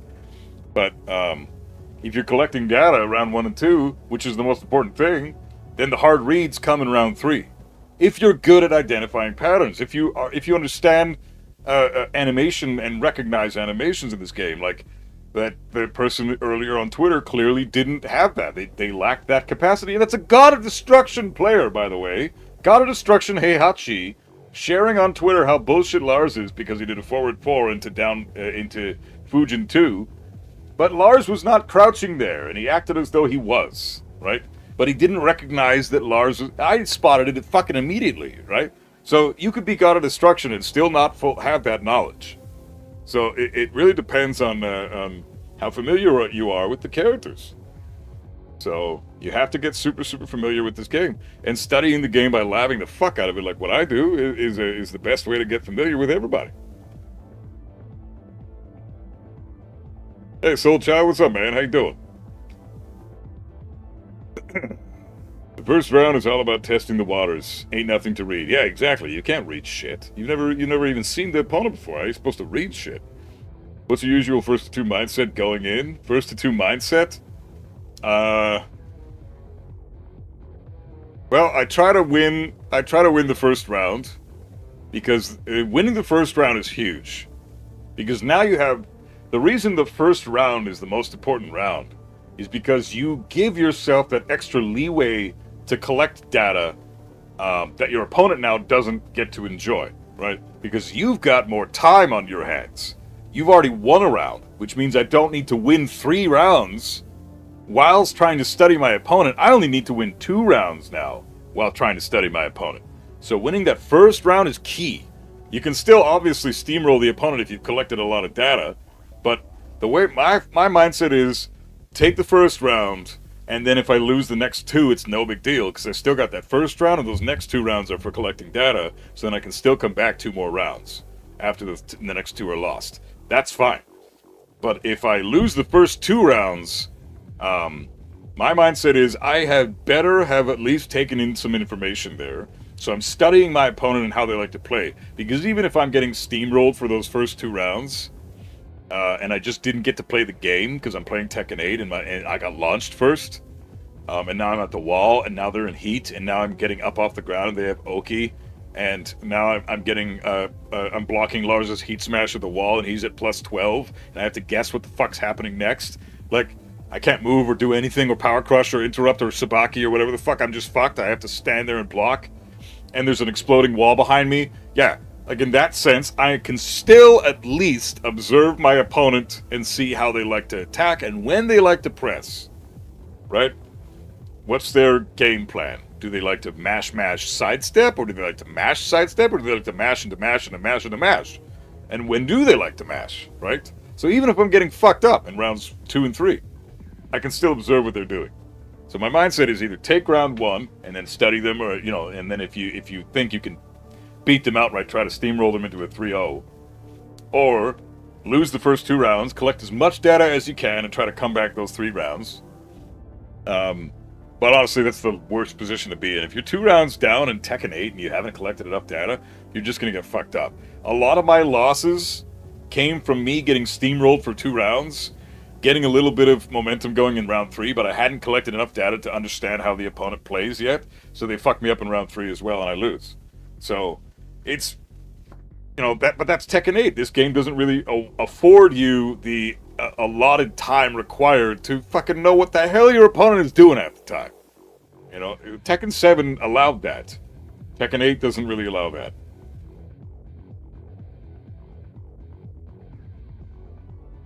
Yawaro, how you doing? Buff Guy, previous Lars live stream is really helpful. Right on, man. Well, hopefully I'll get that video done so people can watch, everybody can see what the fuck is going on. I'm glad it was helpful, man. It's sick. Don't let your opponent think you've lost confidence, otherwise they will just abuse you with worsened pressure. Yeah, 100%. And the other thing about that is when they take 2 rounds and then they think that they go into the 3rd round with a lot of boosted confidence, like, oh, I just beat the shit out of my opponent 2 rounds in a row. I'm going to take this no sweat. A lot of the time, people get pissed off and rage quit on the 5th and final round because you're coming back.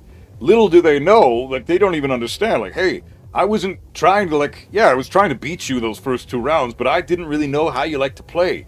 I've adapted since then, right? So you getting mad is preventing you from then adapting to my adaptation, right? I adapted to your first 2 rounds by collecting data, learning how you like to play, and now I fuck you up in rounds 3 and 4, and now you're pissed, and now you're going to rage quit. Well, you're rage quitting because you don't know how to adapt, because you're not that good. You haven't learned those skills yet, right? So you're pissed off because of your own limitations. And that rage quit mentality is preventing you from getting good at the game because you will never get past that wall due to the fact that you don't even understand that 3rd round is the most, or that 5th round, I should say, is the most important round of them all, not because it's the final round, but because that's the time where both players now get to test how good they really are at adaptation. Both players can be like, okay, I know my opponent very well at this point. I know my opponent very well at this point. This is the final round.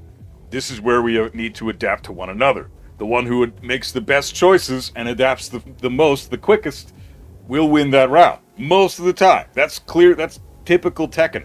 Not so much in this game, because in this game, the shittier player who didn't adapt as much often just needs to fucking press one button with Heat Smash and he takes the round anyways. So that's the bullshit about Tekken 8. But typically in past Tekken games, the 5th and final round was about who could adapt more.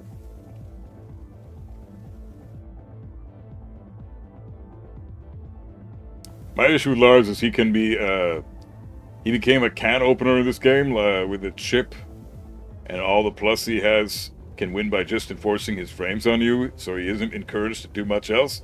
No, you're right. They completely fucking overtuned Lars in this game. He is so stupid with how he plays now. Oftentimes, recently I played well and had the upper hand and guessed wrong once at times and lose rounds. Yeah, sometimes that's all it takes is one failed guess. But a lot of the time, though, you don't need to guess in this game. There are ways to play this game without guessing. Like, Chad the Third is a good buddy of mine. We highly disagree on the Mishimas because he lacks severe amounts of knowledge about the Mishima gameplay. And he's of the opinion that Mishimas require you to guess all the time. We just demonstrated, just now. Amble, how you doing, bro? Good to see you too, brother. How's it going, man? We just demonstrated, right, that Kazuya with Devil Stomp, even with fucking Devil Stomp, can be option selected by just stepping left, right? You step him to the left. If you think he's going to Devil Stomp, and you don't even have to do more than that. Just step him left. All of my moves whiff. I could even just do side step left, not even side walk left. I think this will be, it'll still be the same. No, step left doesn't work, so you have to side walk left. But that's fair, because the counterplay to Kazuya has never been side step left. It's always been side walk left. Everybody says side step left. But it's never been side step left. Side step, you can still get clipped by a lot. Down back 4, hell sweep, electric can all clip you with side step left. But side walk left, which is the correct counterplay to Kazuya, it beats pretty much his entire move list. He has to use a lot riskier attacks to catch you side walking him left. So, and Chad is under the impression that you are forced to guess against Mishimas more than really any other characters in this game, or that Mishimas make you guess constantly, and I can't agree with that at all. I think if the Mishima is good at mixing up their timing, they're enforcing Tekken on you, and that's not something to complain about. So saying that Mishimas force you to guess all the time is framing the character in an dishonest light, because there is no guessing versus the Mishimas. They all can be option selected one way or the other.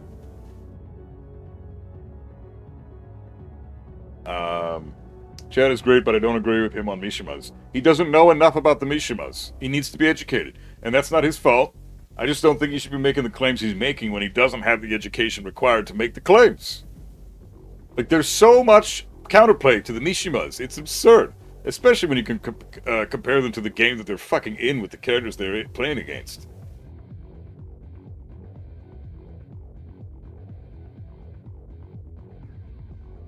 Yeah, if you can't just step Kazuya, you have to walk him.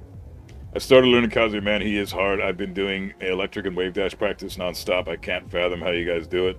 Hope you have a great day. Yeah, you too. Go, Germa? Germa ist das hier ist ein deutscher Name, ne? It's ein deutscher Name.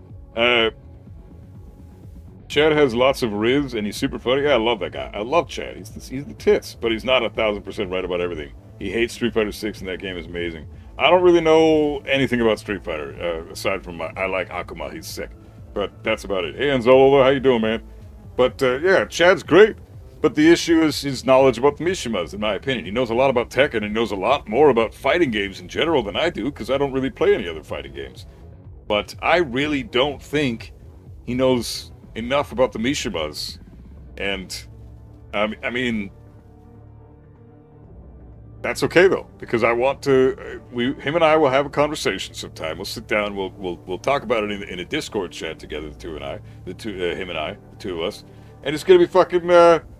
It's gonna be great because I'll open his eyes on a bunch of shit, like that Devil Stomp concept that just showed you guys. It's crazy. The amount of counterplay to this character is fucked up. Try doing the same shit against Lars. Good fucking luck.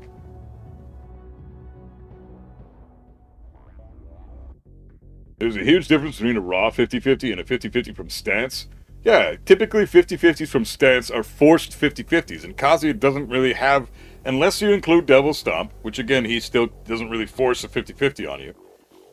Even if you eat the move a lot of the time, you can still, it still doesn't force 50-50s on you. And his wave dash vortex is not a forced 50-50. You can stay on the ground. If you tech roll immediately after the one hell sweep, you can try to immediate sidewalk left, and you'll still dodge a number of his options. So you've got counterplay even after eating the initial hit that engages the vortex. You still have counterplay. There is no forced 50-50 there. But Lars Den 3, that's a forced 50-50. Clive fucking Heat Smash, forced 50-50. Back 2, forced 50-50. While running 2, forced 50-50. You cannot do anything but guess. That's a true 50-50 scenario. And Kazuya doesn't really have anything like that. So I don't understand this constant, oh, you're only guessing versus me. That's straight up not true. It's probably the least case for the Mishimas in this game. For the first time ever in Tekken history, you're guessing less against the Mishimas than you are against every other character in the game. Virtually, not every other character, but like, I don't know, the 20 or 25 other characters in the game are making you guess more often than the Mishimas are. So I think the take that you're guessing against Mishimas is just ridiculous. If you're not playing Lars, you play Jin? Oh, brutal. You have horrible taste in characters. When you said Claudio players should also join them in complaining that Kazuya is broken, had me laugh. Claudio players? What? One of the most disgusting characters in the game? Did he watch my Claudio labbing video? Did he watch that? Did you see the broken shit that guy has? Chad, like, come on, man. You gotta watch my How to Kill Claudio video. It'll open your eyes to how bullshit that guy is. Holy fuck. He's some genuinely broken shit, and I don't mean like broken in terms of how overtuned it is. I mean broken in terms of how it fucks with the hitboxes of certain things. Like, if you land down back 2-3 with Claudio, he's +3. So you should theoretically be able to buffer a sidestep and sidestep most of his shit. But you can, however, the hop kick, even at only +3, his hop kick will kill you if you try to buffer your sidestep, because you have to time the sidestep perfectly, because it fucks around with it fucks with the hitbox compression in the game.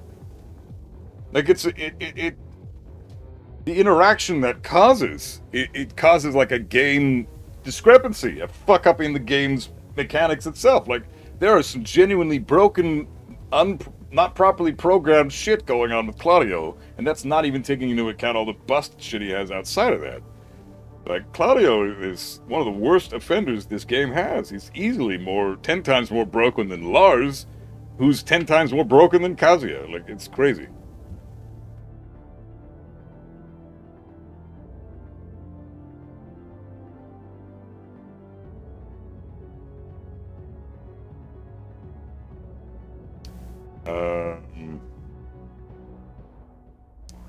Learning the Mishima matchup is a rite of passage for Tekken. It was the first thing I learned. Yeah, it's the first thing most people learn because they're the most popular characters.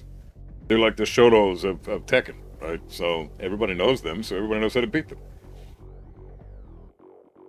I'm too loyal and don't want to play anyone else. Mystic One, I agree, man. I'm just giving you shit. I'm saying you have bad taste. Jin in Tekken 7 was awesome. Jin in this game is a joke, and I hate the Jin in this game. I despise him in this game. But he's just too goddamn good. He has too much of everything. His weakness is sidestep right, but his electric tracks to that side a lot of the time when it shouldn't. And he's got 2-1 to keep you in check for that all the fucking time anyways. And his down forward 1 tracks to sidestep right. But the fucking weakness is supposed to be a sidestep right. Meanwhile, he's also got a 13-frame homing move with standing 4 that guarantees a follow-up, especially on counter hit. Like, that character is bullshit. Jin can fucking eat a dick. The fact that 2-1 keeps tracking my sidestep right when I'm just trying to avoid his electric is so infuriating, man. Jesus Christ.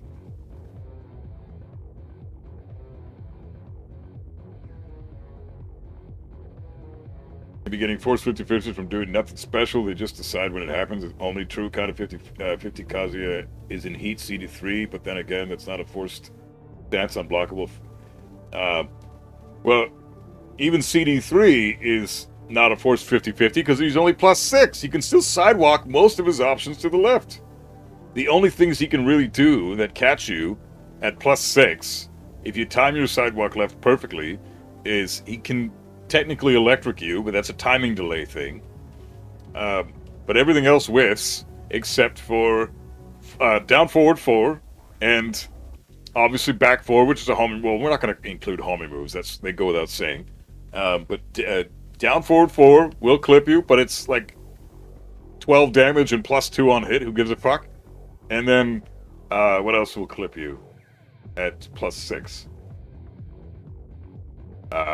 Down back 4, but that's again 20 frames, so you could challenge it and interrupt. I don't recommend it because he's got down forward 2, and he's got down back 1 too.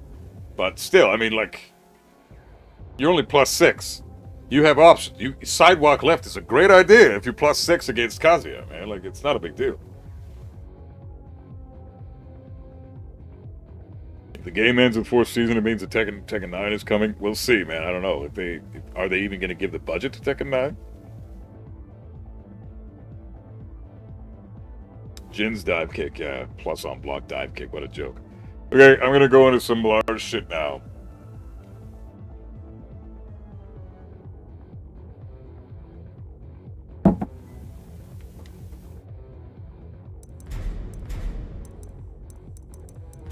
All right, let's learn let's see.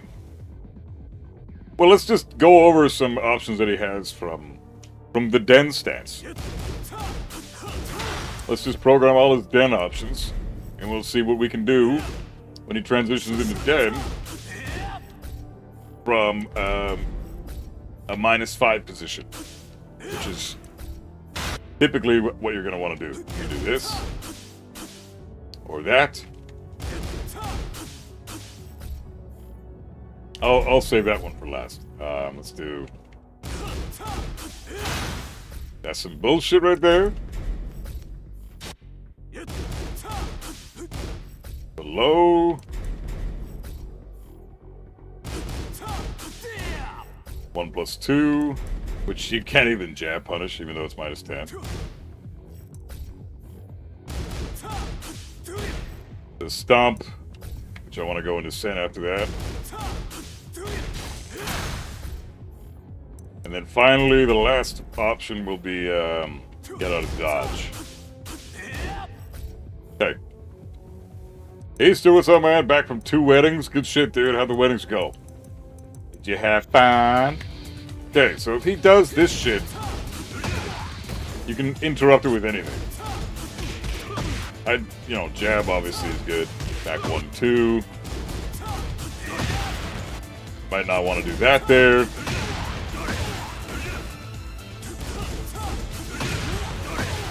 Yeah, I'm 14 frame kicking this guy's ass every time.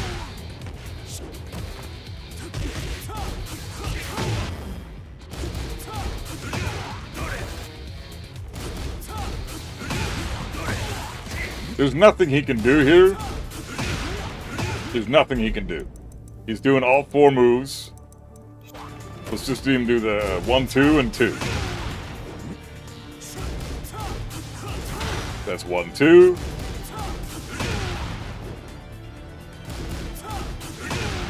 That was 2.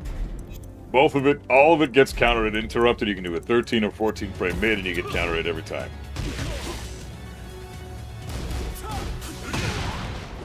That's the low.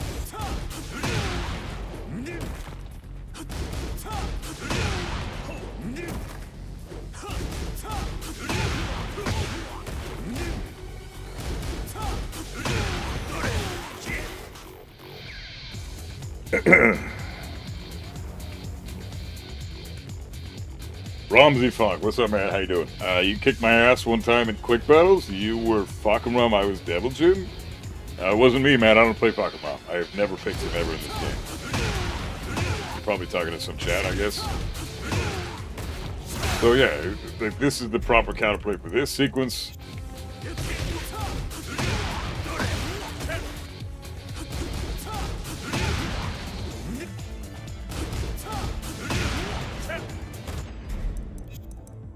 So there really is no debate here.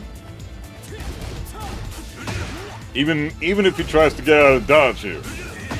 If you're late with your down forward 2, he can potentially get out of dodge quick. And then, get a punish on you. So, honestly, there are other options, though.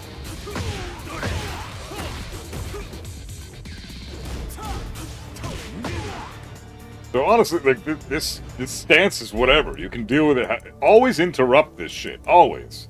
The same thing goes for, hey, Son Jr., what's up, bro? How you doing? Stuff like this. This is a classic way to get into Sen for Lars. A lot of Lars players love Sen with down forward 2. They immediately go into Sen stance. Only problem is, this is fake pressure. A lot of the time, people think that Lars is plus here. He's not. He's -6. Or -3, sorry.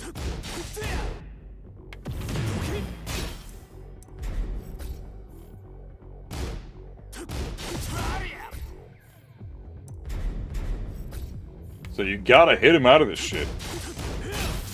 If you want to,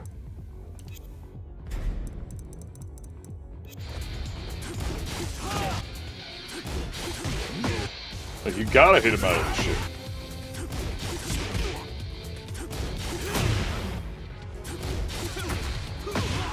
The only thing he can do here is a power crush. That's the only thing he can do. Power crush will beat out anything you try to do. So down forward 2 and a power crush, not a bad option, but his power crush is -14, so if you just hold block after that, which a lot of the time, if you really want to beat it, if you want to beat him out after going into Sen stance after this, I would recommend sidewalk left. Because it beats up pretty much every option, or sidestep left duck. Sidestep left duck might be better. Yeah, sidestep left duck for this. If you want to beat every single option here, sidestep left duck really does a number on it. I think power crush might still flip you though. No, it doesn't. No, it doesn't. Sidestep left duck.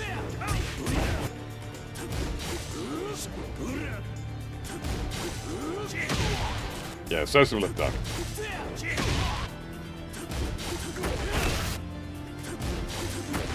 Okay, that might catch it. Sen 3+4 beats sidestep left duck. It depends. I've beaten it out a couple of times, but yeah. If your step is really big, you can get clipped by other stuff. Like that, for example, and then Sen 1. But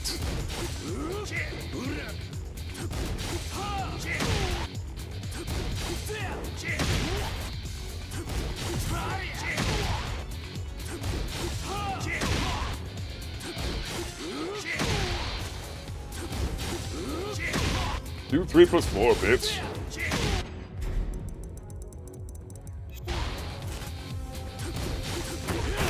Yeah, it can clip you.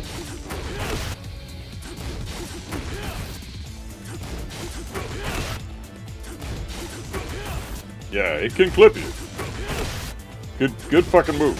But then you can jab interrupt that. So there's 13 frames. You can also down forward 2, counter hit that shit.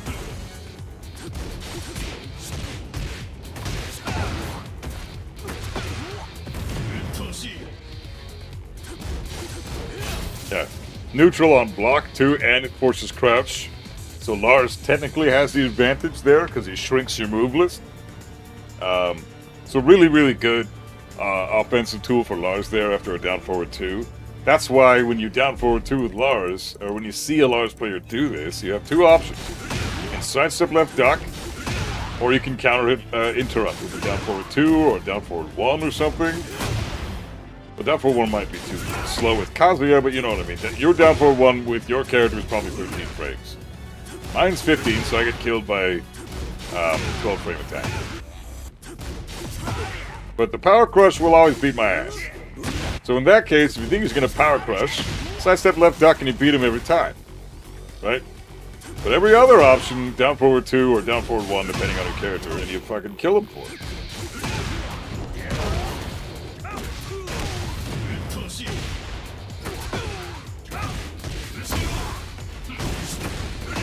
$101 damage for interrupting him after he did his fucking down forward 2. Like, I think it's pretty fucking good.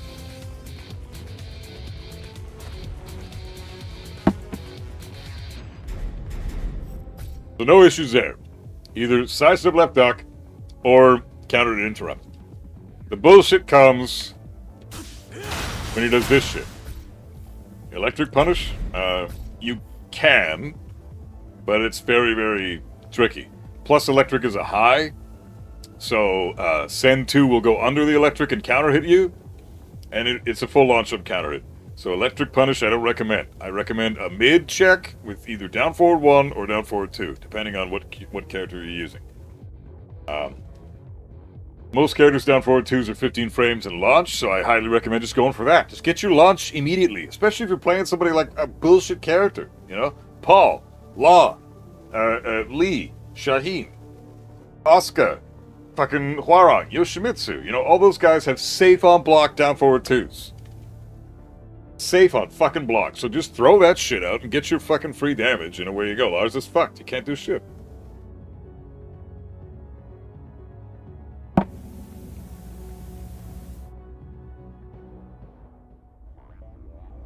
Most Lars is 1-1-1 after den 3+4. Yeah, that's true. You can beat that out with a dick jab, because he's at 0, you're at 0.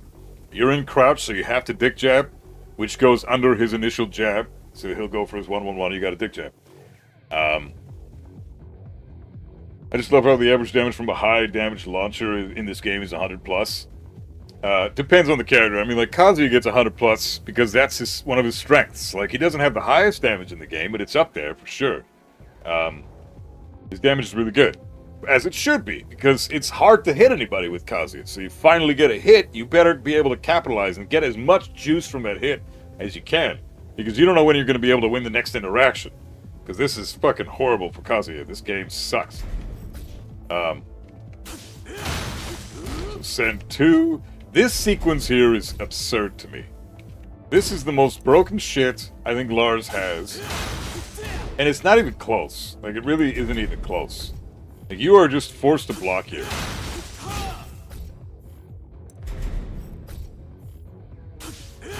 This is like the best thing he could have possibly received. This is so crazy. Insane. I think he can even heat burst from here too, can't he? No, not from Sen. Okay. So this is crazy. Can't sidestep right.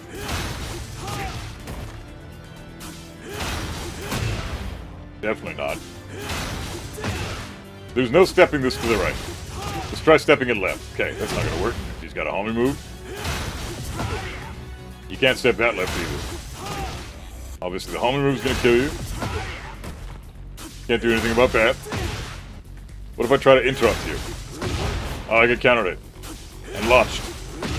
Counter hit launched again. Counter hit launched. Counter hit launched. Or not launched, but you know what I mean. I'm fucked up. All I'm doing is jabbing here. It's just that everything he has comes up faster than my jab. I don't get to interrupt anything. I think Send 4 is the only move that jab will beat out. Only fucking move. So sidestep 2 will not beat anything here except for 2 options. Only 2 options, and that's it. That's Send 2 and Send 3. And it's sidewalk left. You have to sidewalk left both options.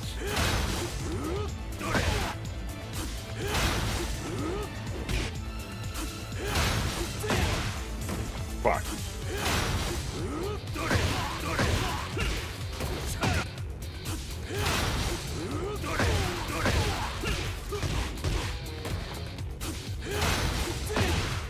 Even then, it can still fuck you up if you time your step wrong. You have to jab check to float before Den 3 hits. Yeah, that's the only real counterplay to this. You have to jab, you have to float him out of the Den 3. Of course, it's very difficult to do that, and he can also do something like this. Right? This is how you set this shit up properly. So. This is how you set this shit up. This is when Lars players will go for this move. So you're gonna get launched here. I want to twitch on the ground to try to get up.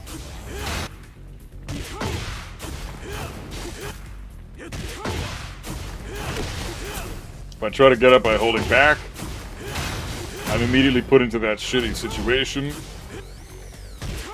If I try to tech roll, I immediately I wake up into a fucking Den 3. And I'm forced to block that. If I twitch on the ground by doing a side roll, the only thing I can do here after eating the 12 frame punish is stay on the ground and don't move, because if you twitch at all and his Den 3 comes out in the middle of your side roll, he will clip you.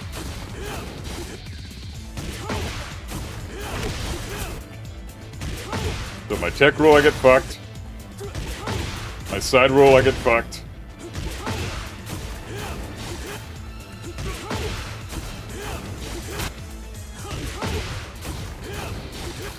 Going over the side roll because I'm timing the side roll a little bit later, which is good, because you want to side roll as late as you can for this sequence. If you try to side roll immediately, like right after the tech roll window, you'll get clipped and you'll get fucked up again.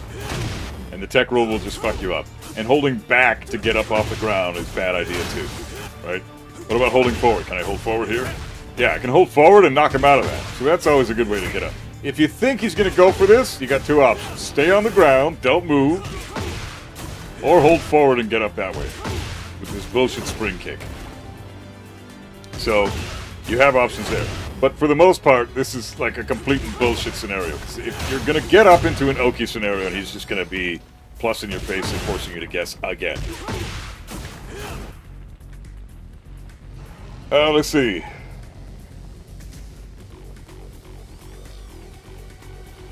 Hey man, just uploaded a tier list video. It's pretty contrast to PDX tier list video. I thought PDX tier list was fucking disgusting. Like, absolutely the worst tier list I've seen in forever. I just watched it on the weekend. Holy fuck, man. Horrible takes. I can't believe what they said about Kazuya. I'm blown away by that. Main Man's list was 1,000 times better. But yeah, I could do a reaction of that. That'd be fun.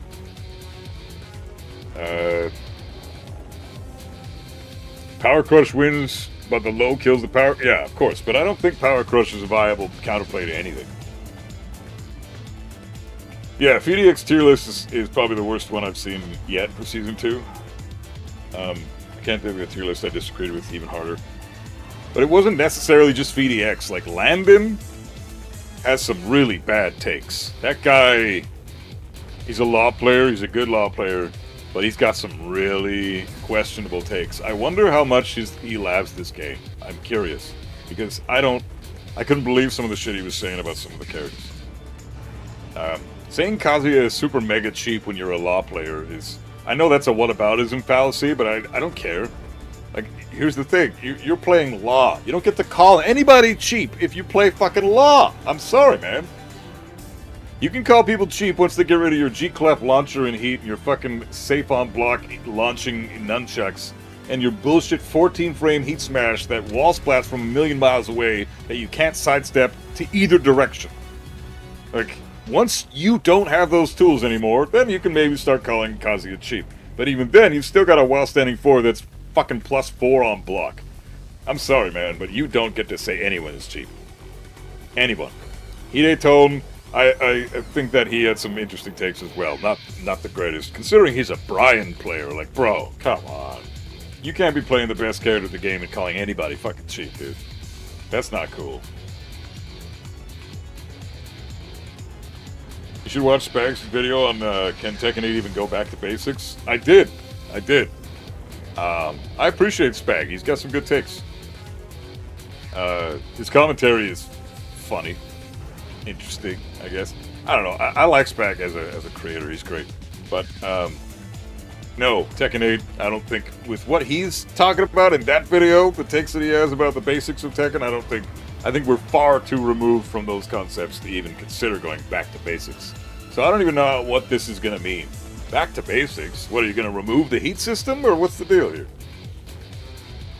Yeah, I saw Main Man's tier list. Heavily agree with 99% of it. Main Man's always on point. Main Man is the only other guy I know about, besides PDX and Finn. Finn is a really solid labbing player as well. But Main Man and FDX and Finn are like the only guys I know that lab this game as much as I do. So, Main Man and I find ourselves in violent agreement almost all the time, in my mind. So, like, a lot of the time when Main Man says something, you can almost... it makes you sound like kind of a fucking bitch for saying it, but it's true. Like, I can't help it. It's if we have realigning opinions, it's just the case. It's the way it is, right? So, yeah, a lot of the time when Main Man says something, you can almost rest assured I'm going to probably agree with it, because he's got some really solid takes. He knows his shit. He might not be a pro player in this broad spectrum, but it doesn't fucking matter, because he knows a fuck ton about the game. Regardless of his performance in tournaments, that's irrelevant to me. If your knowledge about the game supersedes somebody who does better in tournament, there could be other factors at play that make it so you don't do as well in tournament, like the character you play. Playing a Mishima in this game, you're not going to do very well in tournaments.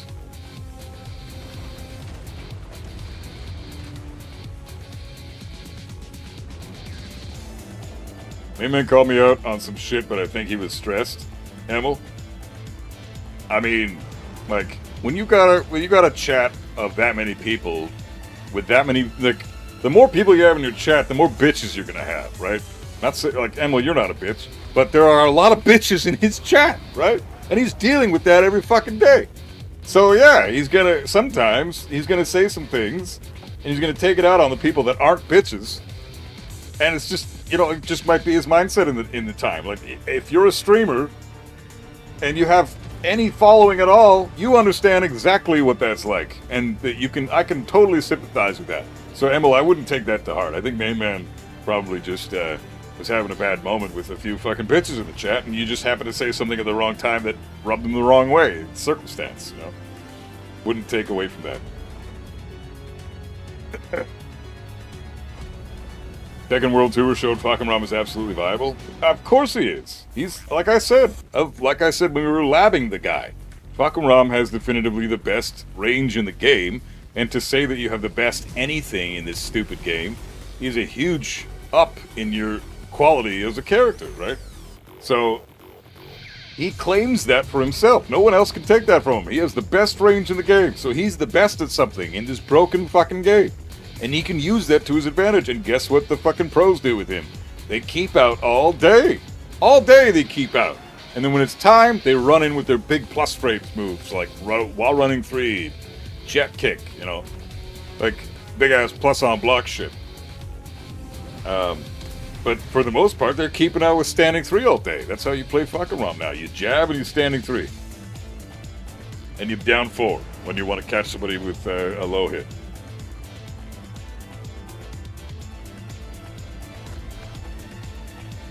I think everybody's strong, nobody's balanced. He said, motherfucker, I hate dudes like you, and so on. And I think the chat was getting to him with the 1,000 viewers hit. Well, yeah, come on, man. Of course that's what it was.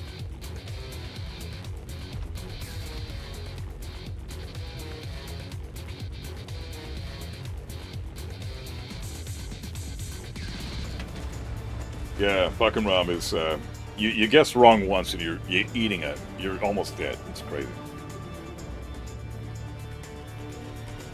And to be frank, Mayman was right. You can't say Anna and Kazuya are the same. But I don't think that's what Emma was saying there. He said everybody is strong, nobody is balanced.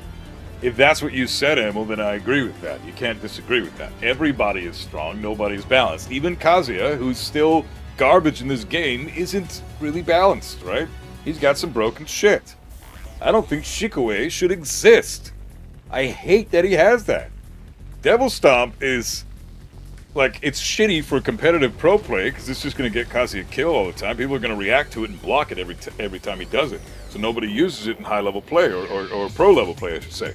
But it's still a stupid good move for high-level and below. Like, you're eating free wins all day by just spamming Devil Stomp. So, I think that you're not wrong in saying that, but at the same time... I understand the initial response, because if he is dealing with a bunch of bitches and 1,000 people, I mean, come on, 1,000 people, you're bound to have at least a couple dozen bitches in that chat. And they are oftentimes going to be the loudest people in the chat, spamming chat with the dumbest shit. And you just happen to be saying something a little bit off kilter for what he was in the mood for at that time, and he just read 50 messages from the bitches, and now you come in with your take, and he disagrees with it, so he goes off. You know, it's like... classic streamer horseshit. Everybody who's a streamer knows about that. Yeah, exactly. So at least you're cool about it, Emil. That's cool. You know, I wouldn't take it to heart. Main Man is flipped out on players and people that he respects and appreciates in real life. Doesn't mean he's could have just been in a bad mood at the moment. I do that. Sometimes I say mean shit to some of you guys, you know, and I fucking like. People that I really appreciate and love having in the chat, and sometimes I'm just in a mood and I say something nasty because the game fucking pisses you off. You know, or a couple people in chat have been giving you shit and now you're in a bad mood and somebody says something that rubs you the wrong way and now boom, you're yelling at somebody they actually like. You know, happens all the time. So I wouldn't take it to heart.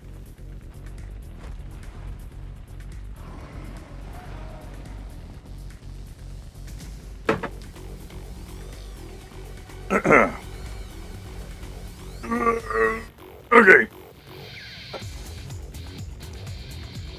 Yeah, he's got some great takes. Like, love him or hate him, Main Man he's got great takes. He's got a fantastic outlook on this game, and he spends a lot of time in the lab, and I appreciate players who lab.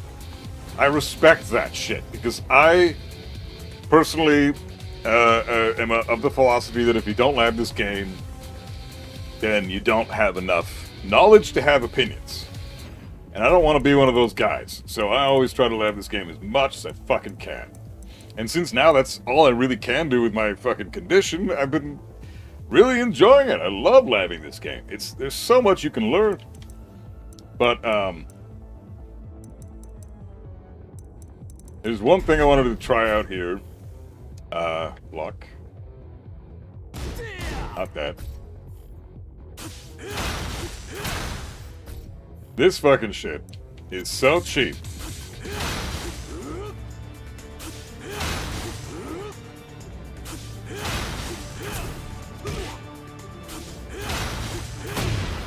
Because if you think he's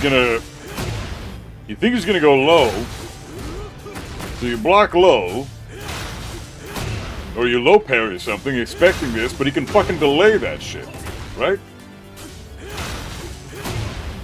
He can delay Sen 1. The fact that he can delay that makes this entire sequence That much stronger. And it's so goddamn cheap. Downplaying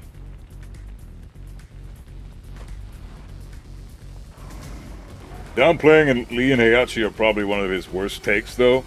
He did heavily downplay Lee, and but I mean, like, and he did heavily downplay Heihachi, but he's also called himself on both of those things, right? He's what does he say? Like, that's his take on Lee was the worst take he's ever had as a tech and content creator, and it's not his fault. We didn't have enough information at the time, right? So, and he's still got to make content. So he's still got to put out videos. Again, I'm of the opinion that you shouldn't say anything if you don't know, if you don't have all the information. But in a situation like this, where we're still learning about the characters, you got to make content. We're still learning the characters. Season 2 has barely been out for like 20 minutes, and you're already making a tier list about the character and talking about how garbage everybody is now and lack of identity and shit. But we need time. We need months to evaluate this properly. So it makes sense that he was wrong. At least he's rectifying it by going back on that. But initially, it's fair and reasonable that he made the tier list he did in the beginning, because he still does this for a living and needs to make content, right? And tier lists are great content.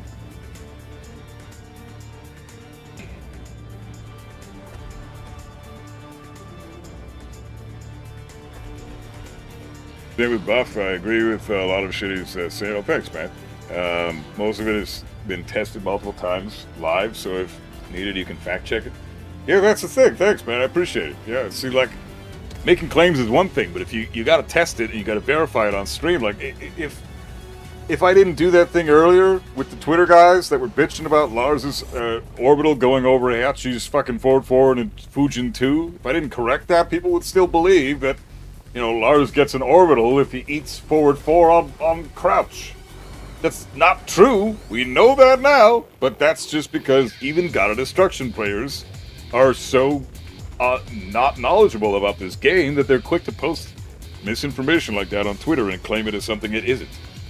When, you know, 5 minutes in the lab and you'll figure out that it's exactly the like, I don't agree with the fact that Heihachi doing a forward 4, which is +7 on the hit, right?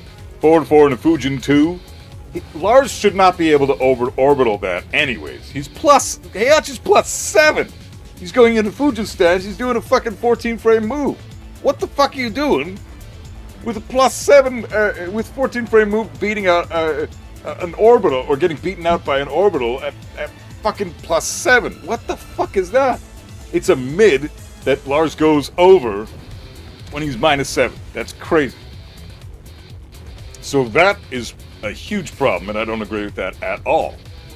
Lars shouldn't be able to dodge a fucking mid when he's that minus. That's crazy, man. He should be able to dodge mids anyways, but I understand being able to jump over a mid is fine, but the fact that he completely evades the mid at -7, Heihachi's +7, that's... what the fuck, man? That's absurd. So I get the anger there, but it wasn't guaranteed, and he can't do it if he eats it on crouch, and that's what the argument was. So you can't no longer say that anyways. Lee was more hard to tell if he was strong, because Lee has no stance bullshit and mainly has to play... No, that's not true. Lee's hitman stance is all over the place. 1+2 into hitman, down 3 into hitman, while running 3-4 into hitman. See that shit all the fucking time. Tons of stance shit. It's just that Lee's stance is one of the easiest stances to deal with. Sidestep right duck, you beat out every scary option he has. So, Lee doesn't have stance bullshit. Maybe once the slide into Hitman comes out, then we can say he's got some stance bullshit. We'll see. But that's like, they're adding that when they're also saying back to basics. I'm curious, how do they justify that? No difference between playing Brian or Anna? No, Brian's a lot harder to play than Anna. Equally bullshit, Brian doesn't get a pass because he's harder to pilot, which is just bullshit. That character's not advanced anymore. He's still trickier to play than Anna, though. Those two are not equal. But I agree, they're both horrible, horseshit, broken characters. So, no question.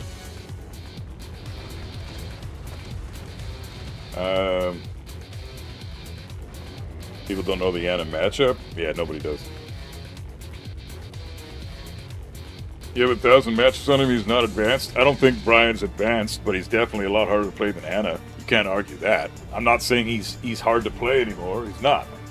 If I can, even my dumbass who doesn't play Brian at all can taunt heat smash, that's a problem.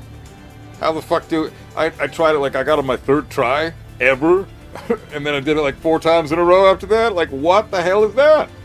You should not be able to do that if you've never even really played the character before. That's crazy.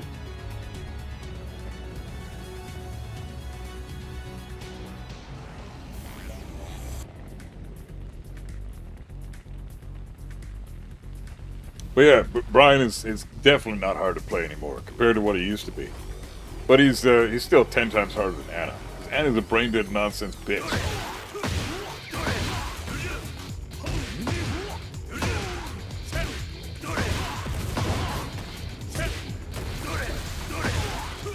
Yeah, you know what? I can still sometimes electric even with carpal tunnel out of control. Okay, so we lab those sequences. Let's see what we can do with the lens shit.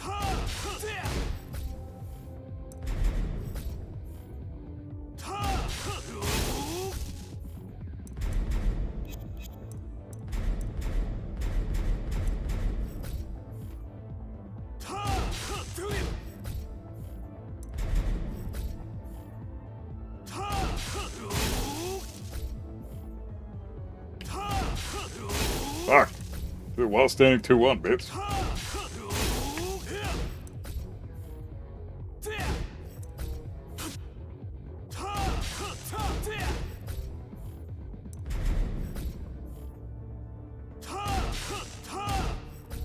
While standing 3 and a while standing 3. While standing 3 and a while standing 4. While standing 3 in the orbital.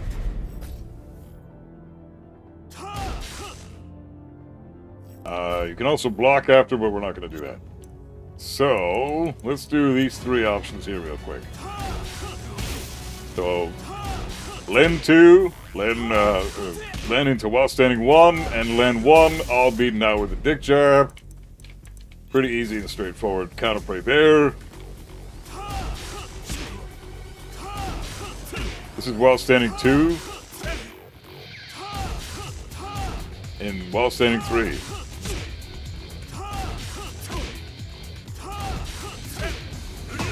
So, Dick Jab, again, beats out while standing 3 and while standing 2 from Len into +4.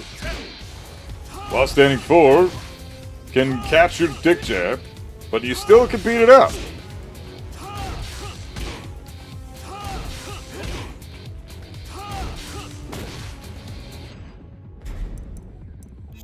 And the final thing you can do here is Orbital, which will kill your Dick Jab. So that catches you.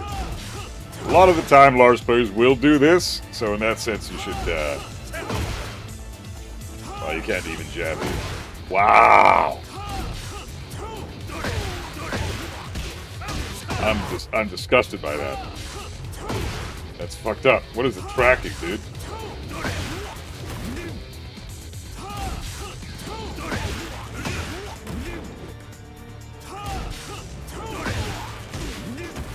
Yeah, so you have to step right and then block and electric. You can also press forward from Len to do forward 4-2.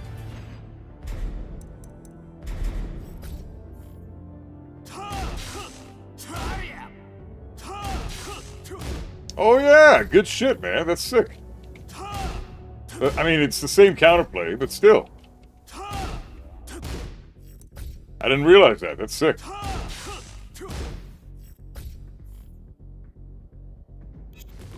Again, though, Dick Jab.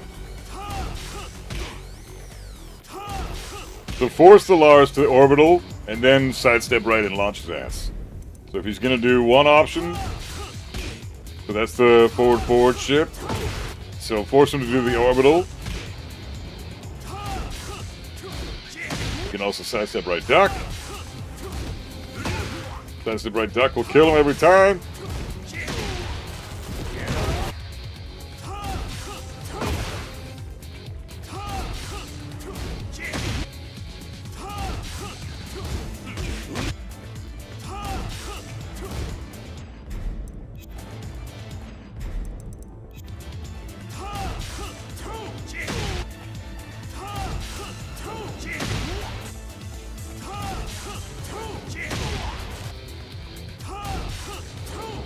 Hey, Judge of Truth, what's up, man? Contrarian, how you doing, bro? Good to see you. Shouldn't while standing 2 trade with what? If you duck the high, you get hit by the orbital, but if you block it, you can step. There are a lot of cancels you can do, but it's just the stuff you can do to mitigate stuff. What's that? What do you mean? What? That's just for mental frames. Forward from Len to do 4-4-2-2. That's not really mental frames though. He's at +4, right? So he's not. He doesn't necessarily have to play with mind games here. He can just do things. He's +4. So you can try to step him either way. Shouldn't dick jab and while standing 2 trade? No, because he has to cancel the stance. Like while standing 2 is 13 frames, right? He has to cancel the stance and then go for the while standing 2. That takes frames. So it's a 13 frame move he's doing from a crouching position, yes. But and he's +4 going into this, so theoretically the while standing 2 should come out at 9 frames because he's +4, but because he has to cancel the Len stance into a crouching position by just holding crouch until the Len recovery frames begin, then you while standing 2-1. I think there's a 2-frame discrepancy there. So what you can do here is you can even do a strong dick jab. Yeah, strong dick jab and you'll still beat him out. Because this move turns into a 12-frame move instead of a 9-frame move. And I'm doing my 11-frame move here. Yeah. So he needs 3 frames. So if you see that, I'm doing my 12-frame down 4. And he's at +4. Canceling stance. Going into immediate while standing 2 as fast as he can. Let's see if I can make it even faster to see exactly how many frames I actually have to work with.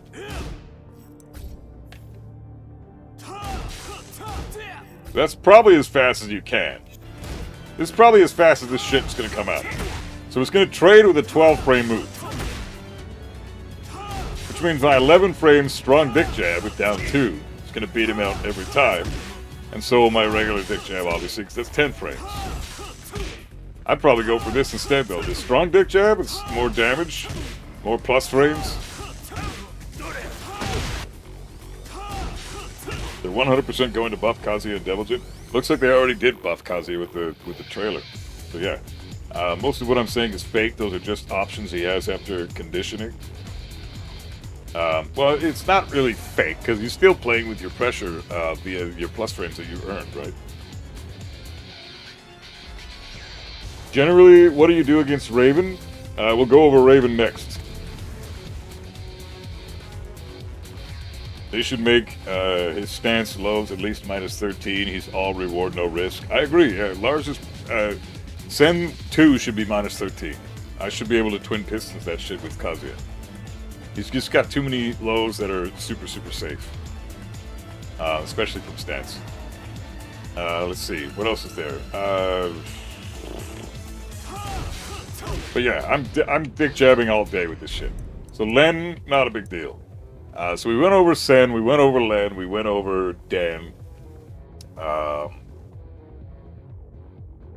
Let's do some neutral tools. I'm gonna write these down. Don't forget crouching down forward 2 counter hit. That's again the exact same counterplay. So you can do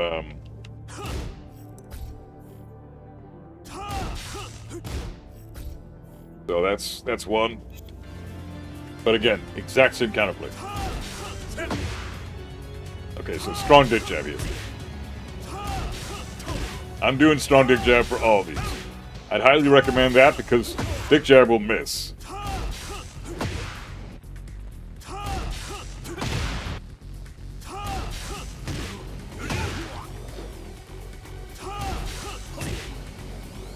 But if we're talking about the vid that Main Man did on predictions on Season 3 buff nerfs. Oh, okay. Yeah, that's fair. I want to focus on this because I want to get these 11 videos done. Limitless, what's up, man? Welcome on in. Yeah, we're gonna go through this entire character pretty quick. I need to write down some neutral tools though, so let's take some notes. Neutral tools for Lars. What do we got? Arc Blast, Orbital.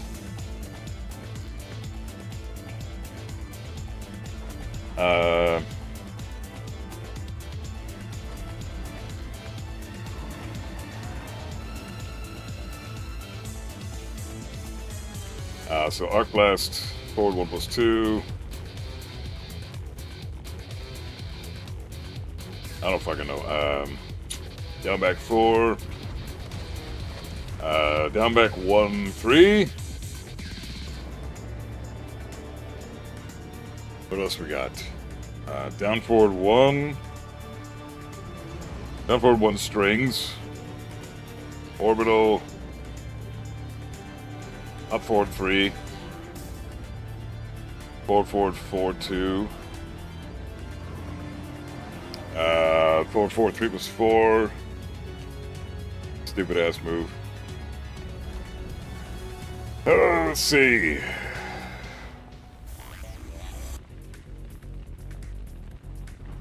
Down forward 3 is fake pressure on block. You can interrupt it.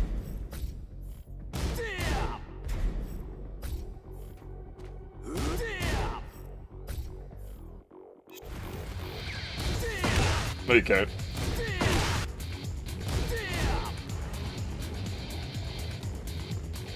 Ryan led, do I have kids? I would rather not answer that. If you don't, yeah, I'm not gonna go into that. Just checking, you're literally on the front of my home feed. Love to, hey, somebody unknown. How you doing, man? Welcome on in, bro. Sandstorm, how do I feel about Lars' down forward 3? I mean, this shit? It's fine.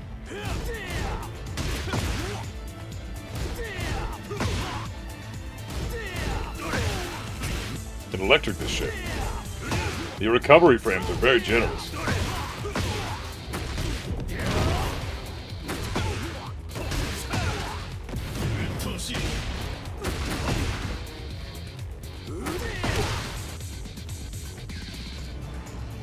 It's only good on a hit for the guaranteed follow-up.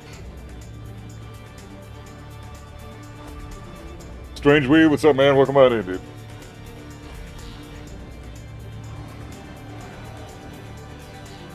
Do you have character notes, and if so, would you consider making them into a shareable file? I have them all in my phone, and you don't really need them because I'm doing this video series, Benny G.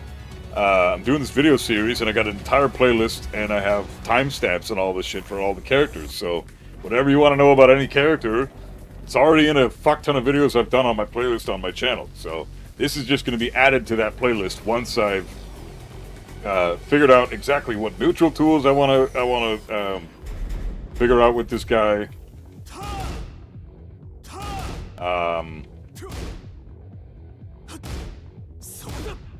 This move too, yeah, you gotta remember that, okay. Down bag 1+2. So right now what I'm doing, guys, is I'm writing down all these notes. Gonna go over these neutral tools in a bit.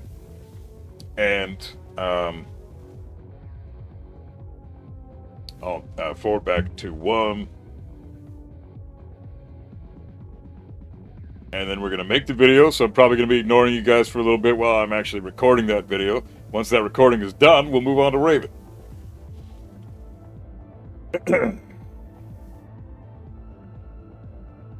Down forward 3 on hit is a launcher in heat. What? No, it's not.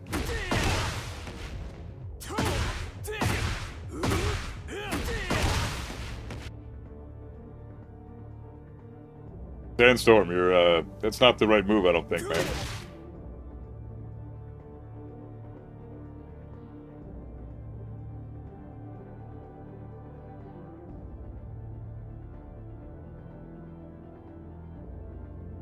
Ivan knows has always worked better for me. Thanks for addressing my comment, though. Yeah, anytime, man. Well, the notes are all in the in the timestamps. I mean, you watch what's happening on the screen, and you can take the notes. I have them all in my phone and my notes app, so I can't really share them into a PNG file. I don't even know how to fucking do that, but I mean, video quality would be better, I would say, wouldn't it?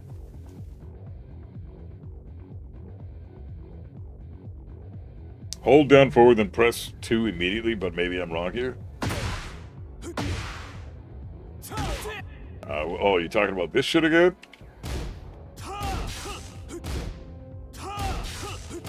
Yeah, that. Okay. But it doesn't matter. It's still the same exact counterplay. This is 15 frames. He's only +4.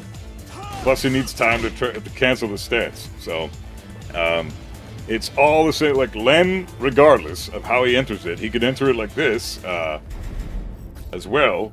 And then hold down. Right? He's only +3 here, though.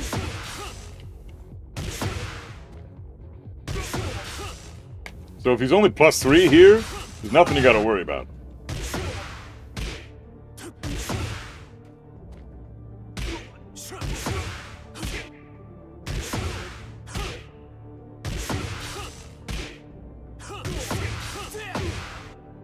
Because if I can deal with this shit at +4 into Len, then +3 into Len is not going to make it. It's going to be bad for the Lars. Because anything that I can beat out the stance with at +4 for Lars, it's all going to be. You're going to be able to deal with it the exact same way, even harder when he's only +3. That's why we try to pick the move that's going to put him into that scenario with the most amount of plus frames he can do. I think he means down forward 3, 1, 2. Judge of truth. Down forward 3, den 1, 2. Oh! Gotcha.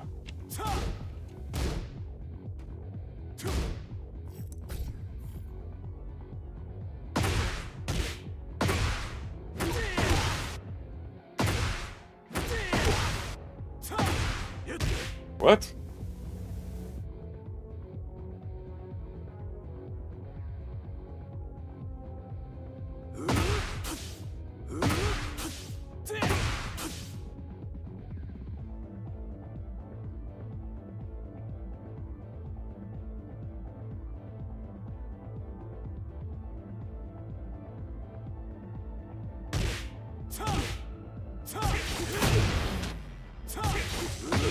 Try Len, delay a bit, forward 2 to send. Again, dick jab beats it out. And just trust me on this, guys. If we're talking about, like, look at the frames. Okay, he's +4. A dick jab is 10 frames. He's delaying it at all. Your dick jab is going to beat him every time because the frame data. All you got to do is look at the fucking numbers, and you know immediately that shit's not going to work if you do the dick jab. Put that 13 frame electric to his face. What?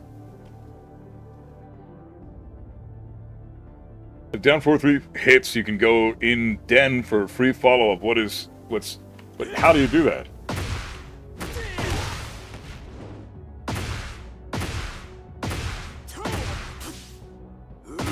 Oh, hold down. Okay. Gotcha. Hold down. Gotcha. Okay. You talking about this shit?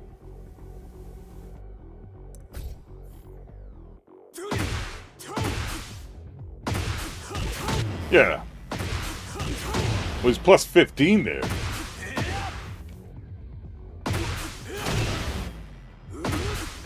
That's crazy. But yeah.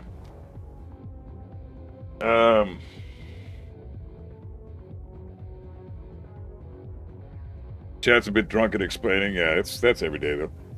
Do you have a gym series, by the way? I've looked through your series playlist and don't see one. Let's see more Tekken creators showing their IRL training. Bench PR 405 in January. Hey, right on, man. Good shit. 405 is awesome. That's 4 plates. You're doing great, dude. My personal record is 455 right now. That's still the highest I've gone up to this day, and that's been my PR for fucking 3-4 years now. But no, I don't share any of my gym stuff online. Like, if you want to see that, you can check my Instagram and stuff. All my links are on my channel. People just never check the description.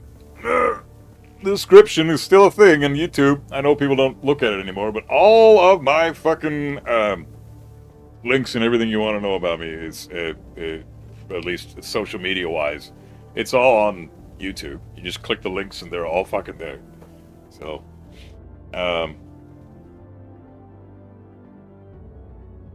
yeah, down 4-3, den 1-2 is the launcher and heat. Yeah, so you don't want to eat this. This 16 frame move, that's pretty crazy. Pretty disgusting that he can just do that, but yeah, it's a pretty... I'm behind on stream? What do you mean?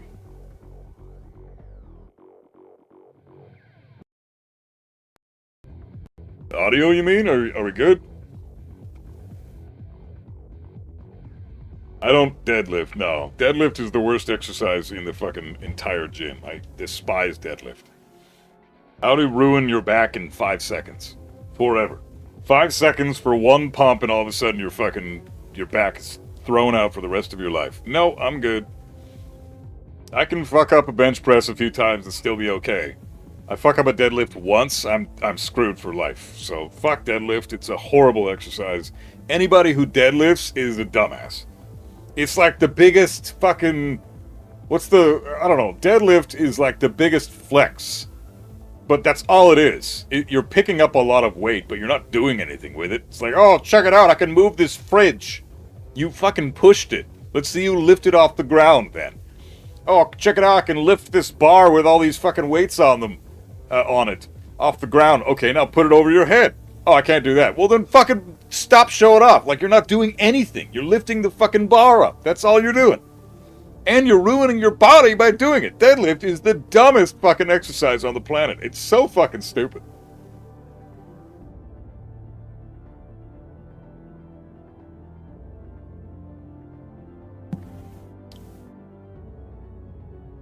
You can interrupt down 4-3 and den on block because it's fake pressure.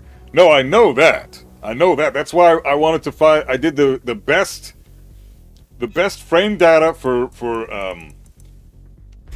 getting into den on block in this game for Lars is -5. That's the most amount of frames, or that's the highest. That's the safest he can be while putting himself into den.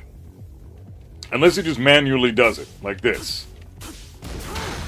Which a lot of the time players will do. But this is a really safe way to get into den as well. And you can also do things like, you know, he's got fucking, what is it?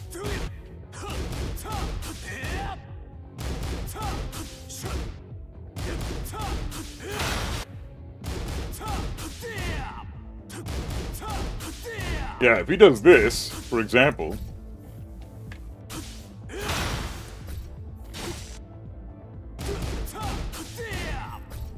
Say I want to jab interrupt his ass.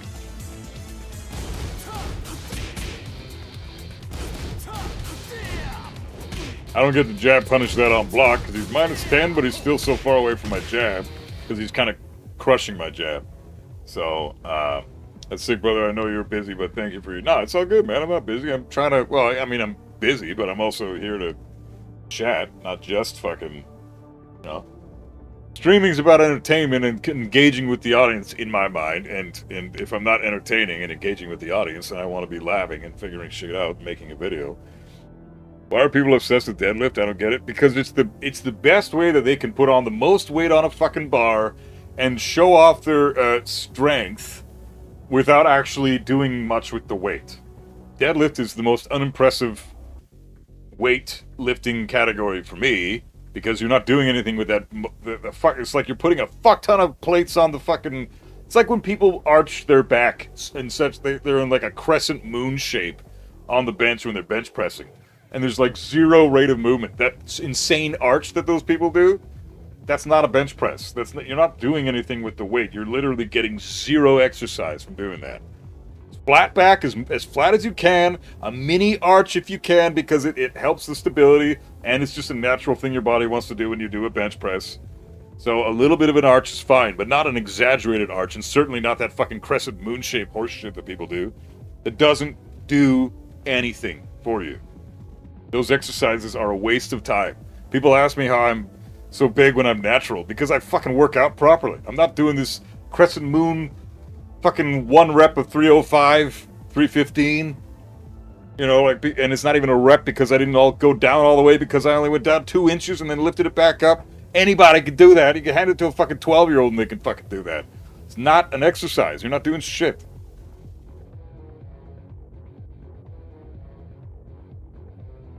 Limitless, yeah, man. I'm glad you appreciate it. Thanks, man. I'm excited to be doing it. I got to get this video done. So I'm thinking, what other neutral tools does Lars have that I need to talk about? That one. Oh yeah, down 1 plus 2. Down 1 plus 2. We're gonna do that. Down 1 plus 2 is bullshit.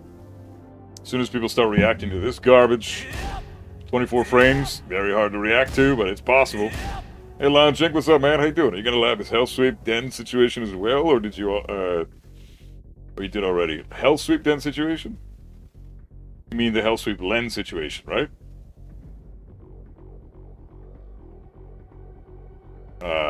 Hell Sweep Den? What do you, There's no Hell Sweeps in Den, brother.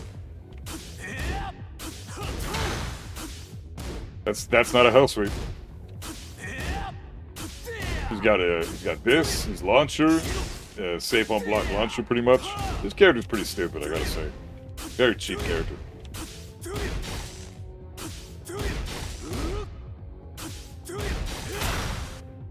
Not sure what you're saying there, Judge of Truth. I want to lab as much shit as I can. So if you can say it in the chat properly, 4442 from Den. Oh, you're talking about Hell Sweep into Den. Gotcha.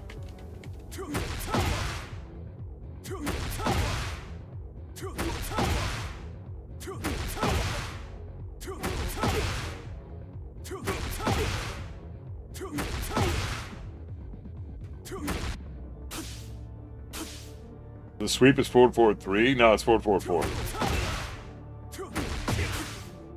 Right. Well, this is, like, there's nothing to lab here. This scenario, if we're going, like, I included 4442 on the list of neutral tools, not on the list of stance transition into follow-ups. Like, we go through the stances first and how he enters stance in the most effective way possible, and what your options are once he's entered stance in a blocked scenario. You've blocked the transition, and now he's going into stance. What can you do at that point? That's a proper labbing sequence. What the fuck are you supposed to do when he's going into Den and you're minus 11? There's nothing you can do here. This is completely, like, there's nothing you can do. You have to respect it. That's it. You have to block. If he hits you with the Hell Sweep, you have to respect it. The only thing about this, the saving grace to this, is that he's launch punishable on block with this, and the range is not very good. So, you know, I could do something like this. And we can see what we can do here.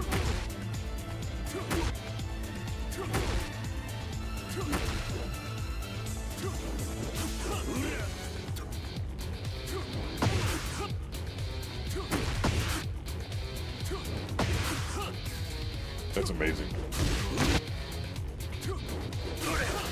Wow.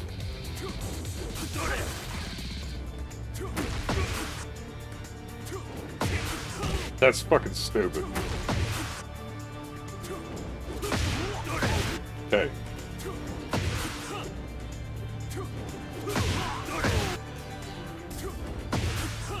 So, if I try to go for, like, anything that I'm doing here, any type of follow-up that might beat up that might be a good punch.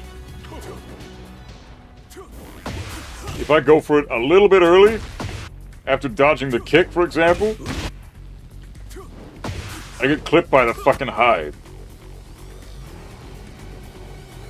God, man. That's so stupid, man. So sidewalk left, or sidewalk right, and then duck this shit.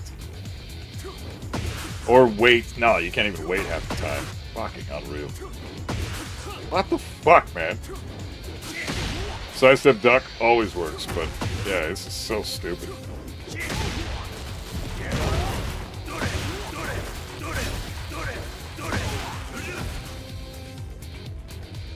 I hope they get rid of this shit. Kazuya has something similar with this string, where the second hit tracks to ridiculous proportions, and it basically realigns entirely with them. Fuck these strings, man. These need to go, dude. If you dodge the first hit of a string, it should be like Steve's Heat Smash, where he just continues with this nonsense in a straight line, and you're just standing there watching him be an idiot like this, you know. Finish your shit so I can beat the fuck out of you. Alright, perfect. Here we go, electric. Alright, GG's. Like, that's what it should be, no matter what the fucking string is. There should be no realignment. I'm not even pressing a fucking button after this. And this shit will realign constantly, dude. Like, what is this shit, man? This should not fucking work, dude. I hate this shit. I hope people watch this Lars video when it comes out and reevaluate their opinions on this character, because he's got a lot of stupid shit, man. Lars is fucking stupid. I don't understand the horseshit this character has, man. Heat Smash, we're gonna lab.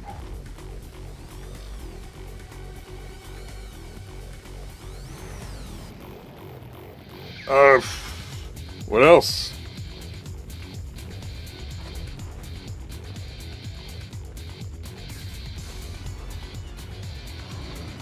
I don't really know of any other neutral tools for us to go into. There's the down forward 2 shit. Oh yeah, the 2-1.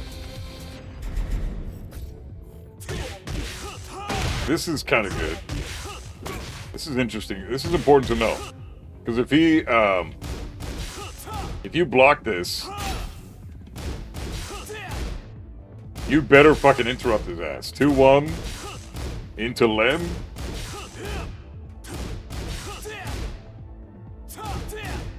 You better interrupt that shit. Lars is dumb, but like Leo, nobody cares because they don't see him. Well, he's a lot more popular than Leo, but yeah, I don't think he's as popular as like Kazuya, for example. I think most people think Lars is dumb, including us Lars mains. I hope so, because this guy is fucking dumb. We've already seen a bunch of shit on screen. Down forward 1-1, I already wrote that down, but yeah, that's definitely on the list. Okay, I'm gonna take a quick piss. I think we've got all the notes that we need, so I'm gonna program this shit in, start with the lens stance, and then we'll go into the den stance, and then we'll go into the sen stance, and we'll have that shit. And then we'll go into his neutral tools, and that'll be pretty much it. So, actually, I'm going to do the sen. I'll do the fair and balanced sen transition, and then I'll do neutral tools, and then I'll end it with the broken sen transition with Den 3. Complete bullshit. So, yeah, just to comment on how stupid that is. This down forward 1 used to be -1 on block at the start of Season 2. Yeah, and now it's got a follow-up, and it's only -3, so they buffed it. They nerfed the frames of down forward 1, but it's still... might as well be -1, because you gotta respect it anyways. Down forward 1 after that, because he's -6? Yeah, exactly. Fast mid-interrupt that shit. Mid-check that shit.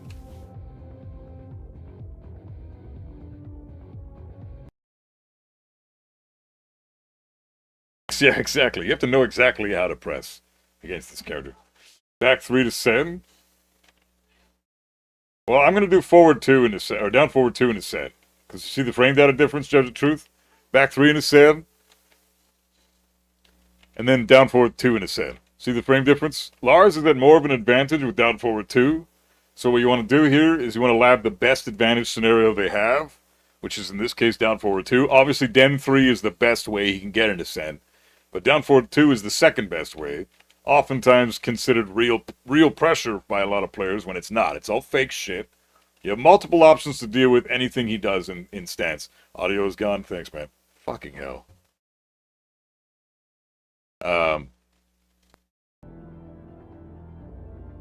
Yeah, Mystic One. Yeah, take care, man. Have a good one, bro. Be safe, man. Thanks for hanging up.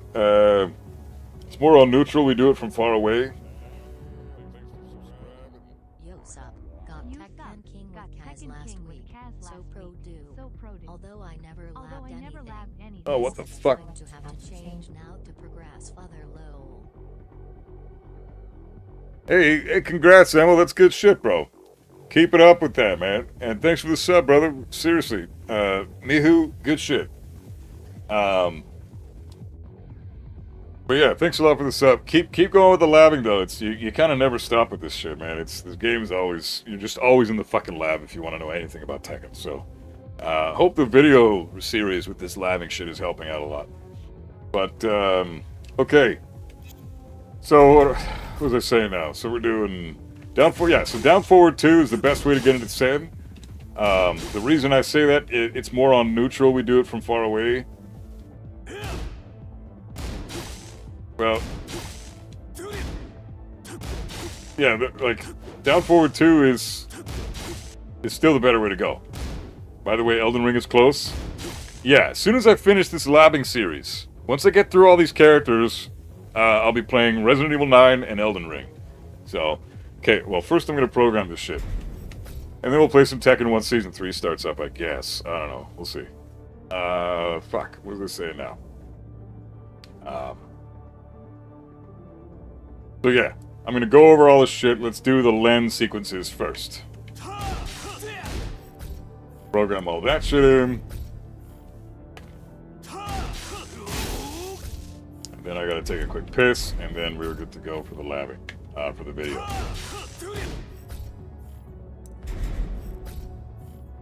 But I haven't bought Elden Ring yet, so I still have to buy it.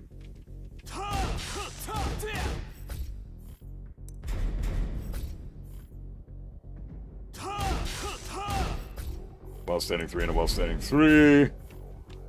While standing 3 and a while standing 4.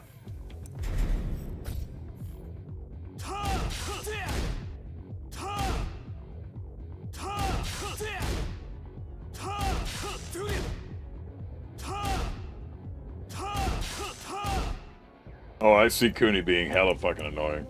I am not excited for that one. Yeah, let's just do 2 at a time. Start. Okay, give me a sec, guys. Be right back.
Alright, Houston, take care, man.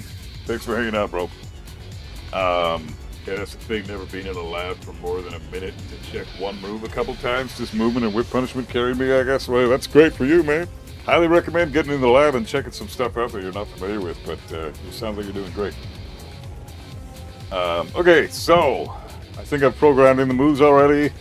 I don't want to go over. We'll program in the ones that we're going over later on in the video. I want to try to make this one not fucking 40 minutes long, so let's try to be quick.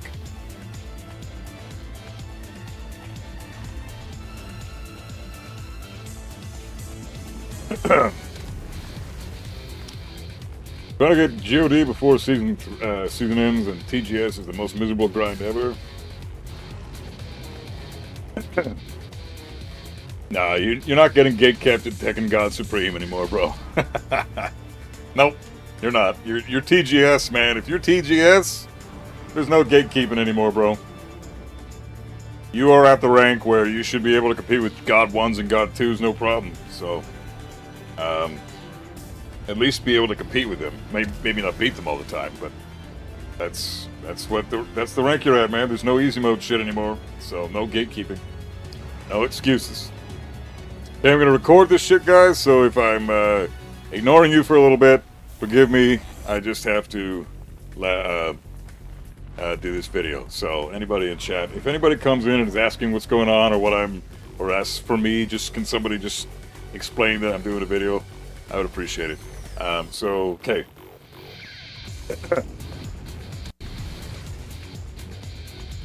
Alright, so today we're going to be doing a Lars laughing video. I hate this character. I've always hated this character. He's disgusting in this game. One of the stronger characters in the game, in my opinion. Probably top 15, if not definitely top 20. But he's got a lot of annoying shit, but a lot of reasonable shit too. And so we're going to go over how to beat his ass. So obviously, we like to start this series out with the most obvious shit possible, which is the stance transition stuff. So we'll go over his Len options first. He's got a couple options from Len, only the two. He's got a couple ways to get into this stance, right? He's got while standing 3. And if we wanted to get into the stance in a different way, we could do full crouch 1+2 on hit. If the Lars player uses full crouch 1+2 on hit into down,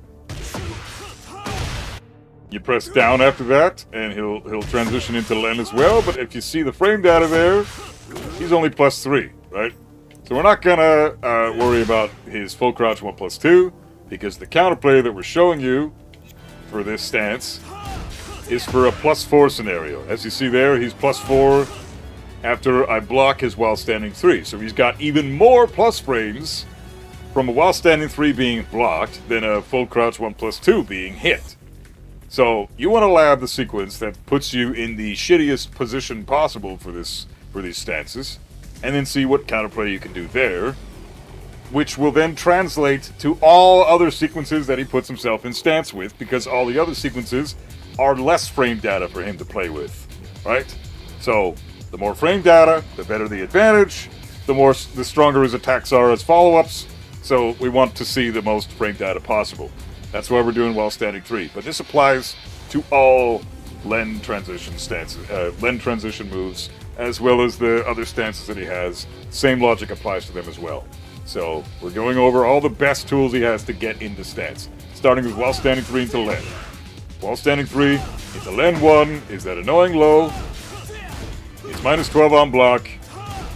You can punish it with a while standing 4, but you cannot step this because you don't have the frame data to be able to step it. And it tracks very, very heavily to both sides. So there's no sidestepping this shit. So the best counterplay for this entire stance, and I mean for all fucking moves in this stance, is a dick jab. And I would honestly recommend a down 2 here, not a down 1.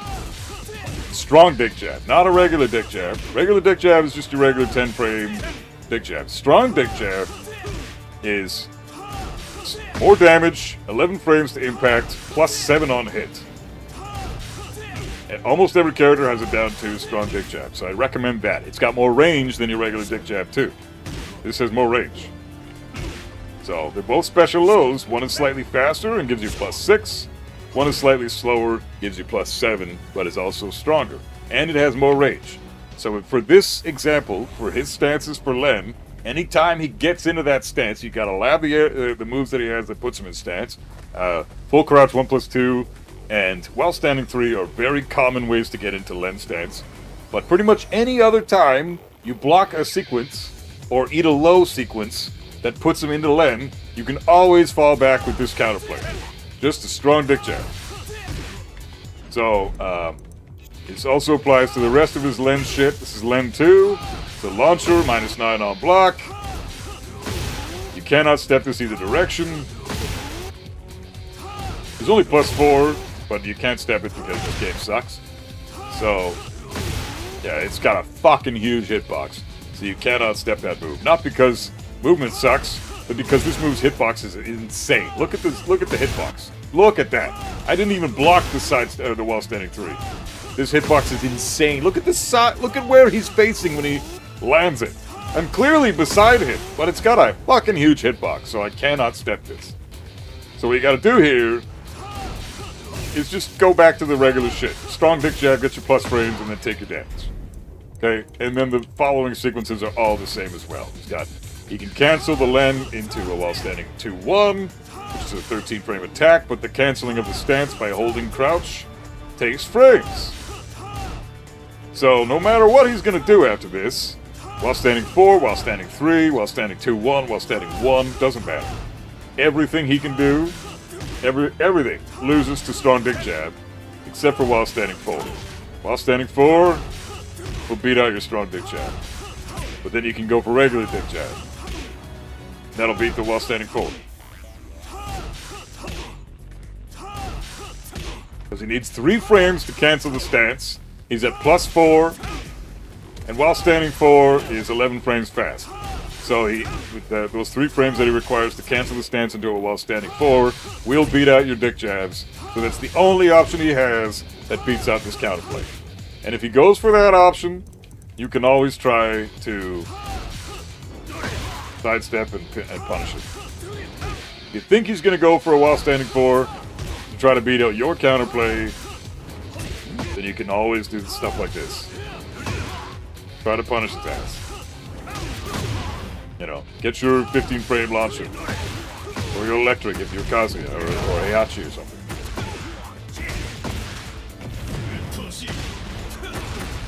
You know, etc. and so forth. So, next up, that's the Len stance taken care of.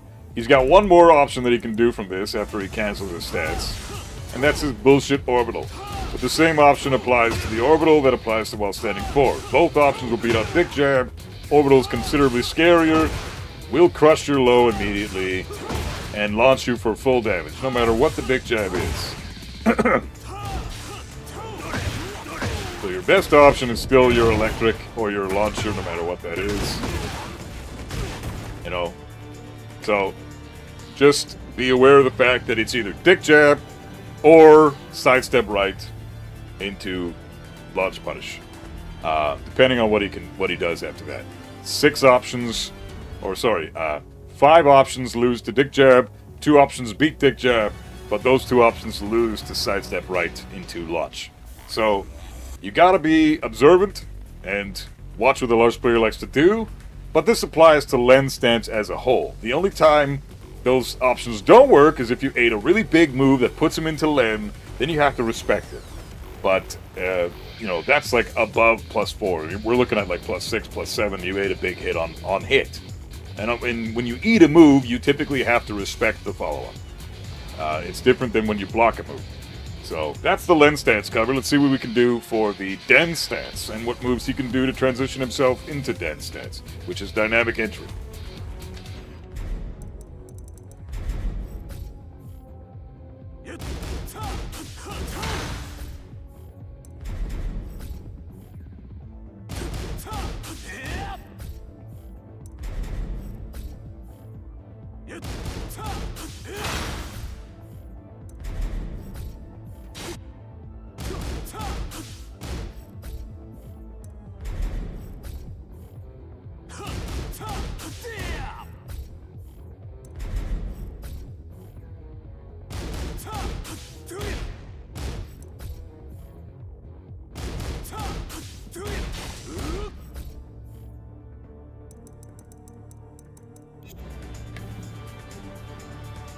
So the frames, excuse me.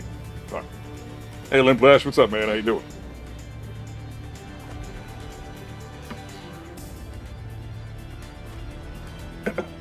Okay. So Lars doesn't really have a scenario where he can be plus on block and push into a Den stance. He needs to either be plus on hit or go into the stance manually with forward 3. And at that point, it can be tricky to deal with the moves, so you'd be best to like jab, interrupt, and try to counter him out of the stance. If you see him doing that a lot, like spamming forward 3 into button, whatever it happens to be. Sidestep right duck is a very good scenario to do for the Den stance. Sidestep right duck doesn't, it beats out a lot of options. But you don't even need to worry about this, because a lot of the time, Lars will do some stuff that is, well, will catch your sidestep right duck a lot of the time, depending on what the move is. If you're too early, then his Den 1-2 will catch you. My favorite thing to do here is, because he's only -5, these are the most frames he can gain to get into Den stance, to get into dynamic entry, right? So, -5 is all he's got, which means that this is fake pressure. This does not exist. You can counter it, interrupt his ass. If you see him going into Den from any move, and it didn't connect, it's not, it didn't hit you, you blocked it, you can always interrupt. Always, if he tries to go into dynamic entry. You have to know what moves he does to get into dynamic entry, but 1-2-3 is a really good one. Forward 3 is another common transition for him. Probably the best transition is just manually going into stance. But say he wants some advantage, 1-2-3 or forward 1-2-3 into hold forward into dynamic entry. You can do options here like a counter hit down forward 2 or something. You know, now I've got some hella fucking damage going. So, you know, you have options to deal with it.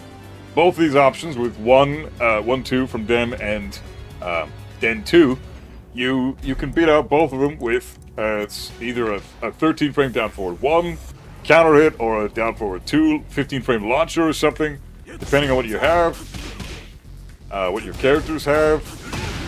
You can always try to interrupt with a move of your choice and get some major damage here. Don't let Lars just fucking pressure you for free. Why?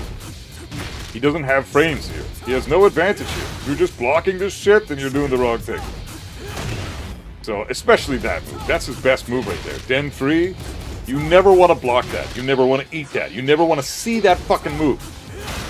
This move. Stupid fucking move. We'll talk about that one a little bit later. Probably one of the best attacks in the entire fucking game. And Lars has it. It's insane. Let's say he does his low. He's -12 because almost all of his lows are -12. So say you block that shit. Just get your low punish, your 14 frame or your 11 frame while standing 4. But don't even fucking worry about it. Just get your down forward 2 counter hit. He's got 2 other options from Den as well. He can't do shit. He can't do shit. So both these options, one's a high, one's a launcher and -10 on block, but it doesn't really matter because the -10 is irrelevant because you can't jab punish this. So if he goes for the 1+2 from Den, I can't actually jab it as Kazuya. You need a character with a better jab like Fang or something. Fang can jab punish this move, the 1+2 from Den.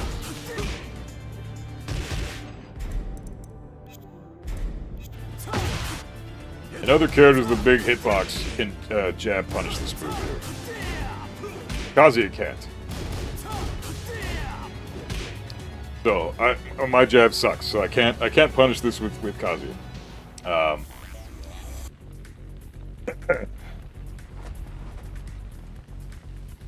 Hey guys, JC and Adam Johan. I'm recording a video right now. We'll respond to you guys ASAP as possible. Just hang tight. I will get to everything you have to say in a bit. Just give me a sec to record the video.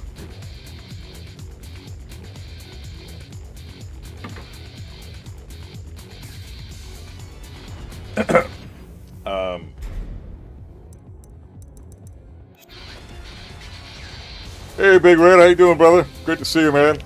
Just recording a video real quick, so I gotta get to that. But how's it going, brother? You Texan, you fucking where was I at now? Fuck was I just saying? Oh yeah, the stomp. So if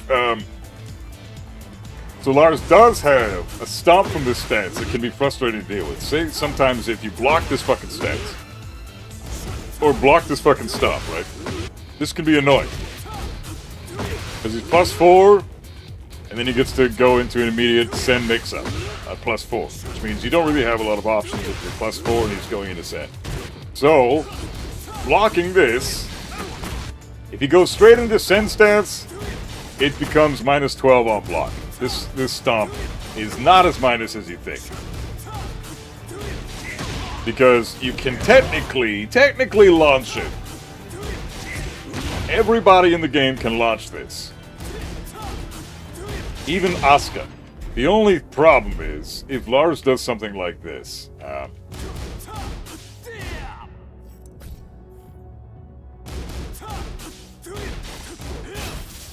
fuck, what was it? What is it?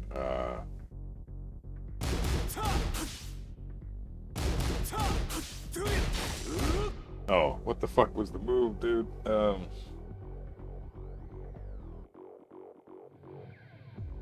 God, I just had the biggest fucking brain fart of my life. What the fuck is it?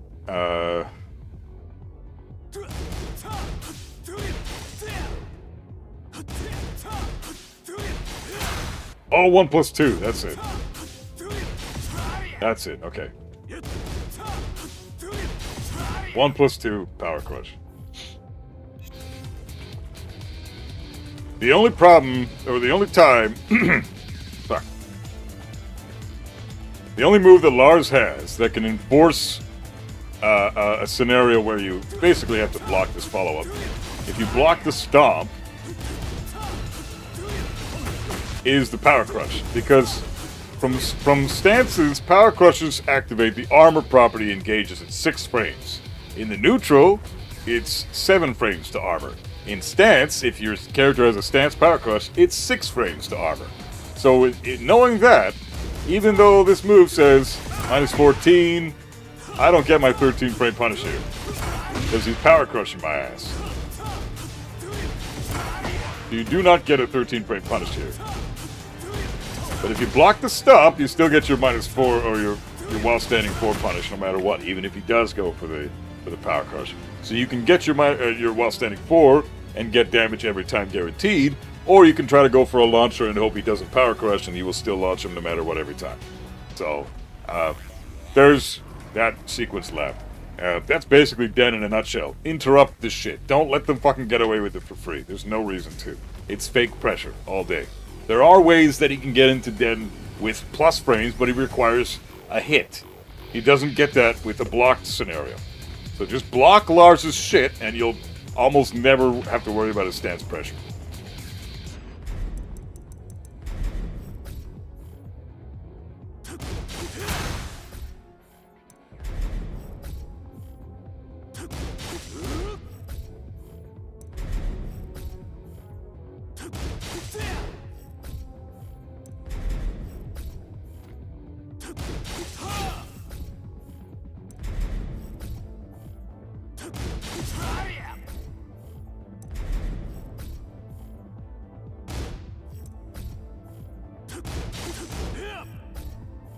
Okay. And the last stance Lars has is silent entry, or send. Send stance is when he gets low to the ground and then does a follow-up. Right? Moves forward, stays low to the ground, and does a follow-up, whatever choice he's going to do. So in this instance, again, fake pressure, a very common tool, probably the best tool he has, besides dynamic entry 3, which we'll talk about later. We're not going to talk about that right now. That shit's bullshit. But this tool here is only real pressure if he connects on hit, because he's plus 9 on hit, right? Down forward 2 is plus 9 on hit if he transitions into send. So this is real pressure if you eat the down forward 2. If you block the down forward 2, which is what we're labbing here, blocked sequences, not what happens if you get hit, because when you get hit in Tekken, you gotta respect it anyways. You get hit, it's your own fault. You need to respect the follow-ups, because they've earned their pressure. But if you're blocking shit, they haven't earned pressure, so you get to still do stuff, right? So say I want to just dodge Lars's bullshit outright. Now I can just, I can sidestep left, duck, and I beat out almost every option that he has from this stance. If I wanted to, say, get some seriously massive damage.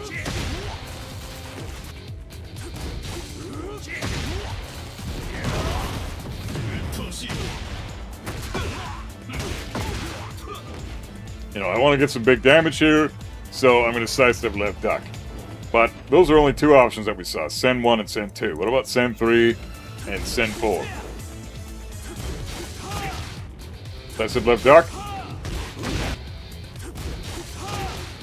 Gotta be quick with the sidestep, but it does work, as you see there.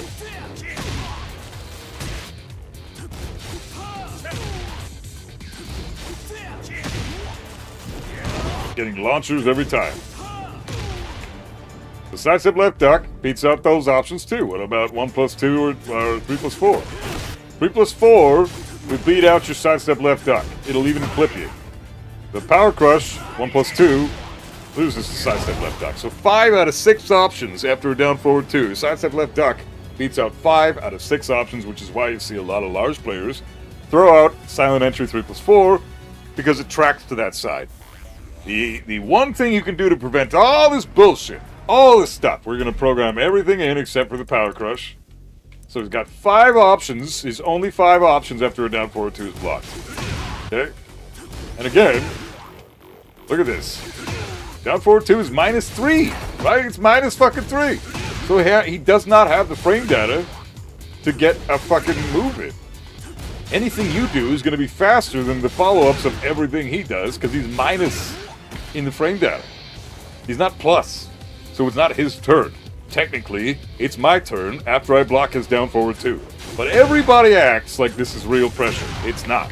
You get your turn, you take your turn, you beat the fuck out of him for it. The only thing that can interrupt your down forward 2 and potentially beat that out is his power clutch. And it also beats out 13 frame mid checks. And it also beats out jabs. Because he's only -3, which means it's 10 frames to armor. Well, it's 9 frames to armor. Because he's -3, it's 6 frames to armor from stance. So that frame data added up, 9 frames to armor, which beats out your jab. And even if it was 10 frames to armor, it would still beat out your jab because armor and jab trading, armor wins. So can't jab out of that. But so that is a factor. You have to worry about the power crush. But then at that point, you could try something like, I don't know, a low of some kind. Like go for a down 4, generic down 4 or something. This will beat everything he does. Everything from this stance gets beaten out by a down 4. Okay, even the jumping shit. Never mind. I take that back. So, okay. Yeah. So, send 3 plus 4 will still beat out the down 4. But everything else loses to it. Everything else beats, loses to the down 4. So there are 5 other options. Down 4 wins. Okay. So, keep that in mind. But the other option you can do to get some serious damage, if you do block down forward 2, is sidestep left duck and try to get a full launch. So, you have multiple options to beat out all of his stance bullshit. Even in limited entry, the lens stance, you beat that shit out even on block when he's plus frames. For the other 2 stances, he's always minus, except for one example, and we'll go over that later. But now I want to talk about some neutral tools, so let's discuss that a little bit.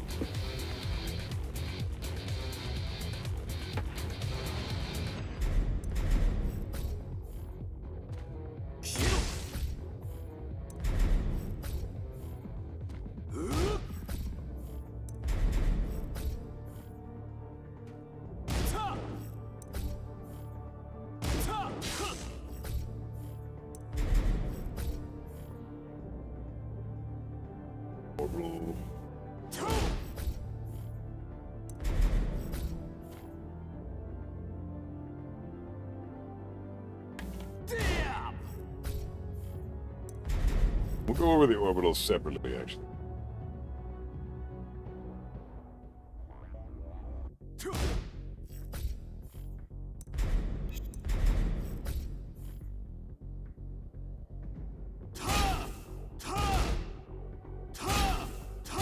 Oh, forward, 1 plus 2, that's right.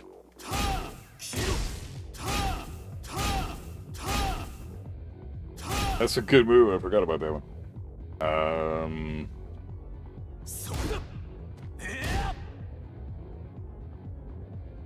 4, 4, 3 plus 4.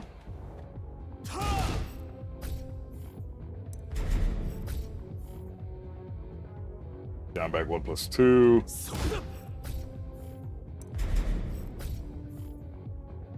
4, 4, 2, or 4 back 2, 1.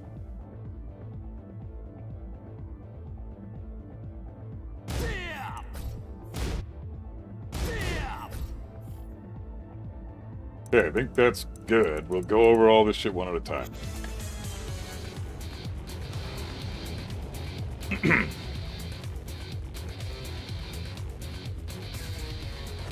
So talking about some neutral tools now, like I'd say probably the best neutral tools he has. We're going to go over the key moves you'll see in the neutral almost all the time from most Lars players. Starting with Arc Blast. This is a move that a lot of Lars players will just throw out sometimes randomly. It's minus 13 on block. You can also sidestep it right. If you time it perfectly, you can step it right. So, left as well because it is quite linear. But typically with Lars, you want to step him to the right. Not necessarily a sidestep left character. But if you block this, it's minus 13. It's a 15-frame launcher. So you're rarely going to block that. He's going to use it to punish you most of the time. But a lot of Lars players that are really dumb will throw that shit out and just think it's okay to do. I mean, it's only minus 13, so it's not that bad. But get your fucking punish. Get some kind of damage for this. Scare him into not using this in the open. Next up, we have down back 4, his best low, plus 5 on hit, launches on counter hit. And tracks to both sides. Also, high crushes. Almost immediately. High crushes. So, block this shit, get your full launcher. Because you can't step it to either direction. It will track you both sides. The range is a lot better than you think. Got very good range because it actually kind of moves Lars in a little bit. So this is an amazing fucking low. Amazing low. The way it's balanced is Lars dies if you block it. Okay? So it's a very good low. Gives him plus frames. Allows him to continue momentum. Tracks both sides when he's wanting to deal with stepping opponents. And has decent range. And launches on counter hit. It really has a lot of upsides. So it might be one of his best attacks in general. Amazing low, but balanced in the fact that you do get to kill him for blocking it. So you can't react to it, because it is 20 frames to impact, so it's totally not reactable. So you have to call it out and block it when you're on a hard read. But it is tricky, so I would say you're going to eat this more often than you're going to block it. But if you do block it, please, fucking kill him for it. Do not let him get away with this shit. Next up, we have a very common neutral tool sequence with down back 1-3. Very common move. Very, very common. Everybody does this shit. And he also puts himself into lens stance. And then you can follow up. If you eat this, you can, as we talked about earlier, with the fucking Len transition while standing 3, he's plus 4 there. And we could still strong dick jab the majority of his options. The same logic applies here. So if you eat this, go for a dick jab. Even though you ate this, he's only plus 3 and he's going into Len stance. Right? Which means it's in your favor to try to dick jab there, because you will interrupt anything he tries to do from limited entry stance from there. So, because he's only got 3 flames to blah blah blah. 3 frames to fuck it, etc. You know? Before it was plus 4, now he's plus 3. So he doesn't even have that as many frames to play with, which means your dick jab is going to beat him even harder now. You're going to beat his dick even harder. So, next up, we got this annoying ass low that's very difficult to deal with. You gotta pretty much sidewalk it to the right and duck, because if you just sidewalk leisurely all day, there's a good chance that the second hit will fucking clip you, because this game is full of realigning strings. I'm not doing anything, I'm just holding my sidewalk and it's still clipping me. So you want to sidewalk, and if you see him doing this shit, just duck. Sidewalk, and then get your punish. Launch his dumbass for doing that. away you go. So, back 2 undelayable. Second hit is a counter hit launcher. Oh yeah, we'll go over back 2-1 as well. Yeah, don't worry. There are several neutral tools I haven't added in because we don't have the fucking spots for them. Because Bandai Namco thinks we only need 8 fucking slots, which we need like 15. So I hope that changes in Season 3 as well. Please, give us fucking like 15 actions. I want to be able to cycle through everything without having to fucking swap out options that I've already recorded. That's annoying. You know, labbing is already a grueling process as it is. Let's try to make it as seamless and easy and relaxed of a process as we can, because it's already hard to get people to fucking lab this game as it is. So, okay. So what we're doing here is, yeah. So this move is a really stupid low, but if you block it, he's dead. It's again launch punishable. Very dumb fucking low, but it launch punishable by the entire cast because it's minus 31. That's probably the most minus you'll ever be in this game that I've seen anyway, besides getting a knockdown. It's just as minus as Lily's Hell Sweep, for example. So it's not Hell Sweep, Snakehead. So you're in great shape if you fucking block this. But you can also sidewalk it to the right, as long as you remember to duck the punch. But yeah, get rid of that move by dealing with it like that. Sidewalk it right if you call it out, or just duck and you will kill him for it. Next up is this ridiculous move. Minus 26 on block. Okay, so please kill him for this. You've got all fucking day to get some kind of punish for it. So please, just fucking kill him for it.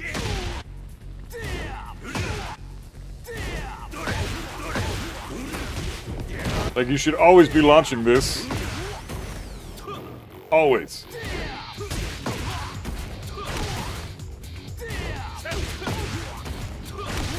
You should get some damage for it regardless.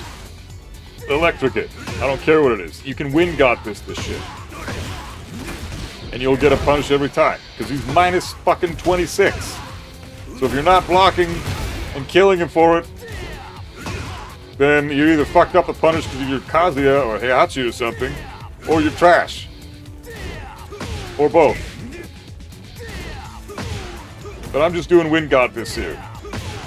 And I'm getting the full punish. So, kill him for this. Minus 26. Horrible move. But crushes a lot of shit. Like, it'll beat out jabs.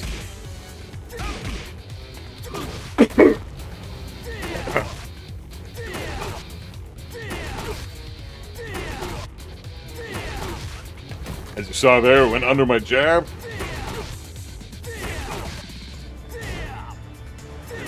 Went under the jab. And the jab also whiffs on hit, or on block. As you see there, if he's recovering, that happens all the fucking time. So don't just go for a jab punish for that, because oftentimes you'll just whiff the jab. Or, and then he gets another follow-up like he can do a while standing 2, launch you there, even though he's minus 26. Get your full fucking punish. Launch his ass. So that's up 4-3. Next up we have forward 4, 3 plus 4, which is a pretty shit low, neutral on hit, not that scary, quite linear, very easy to step this, especially to the right. Again, you want to go right against Lars.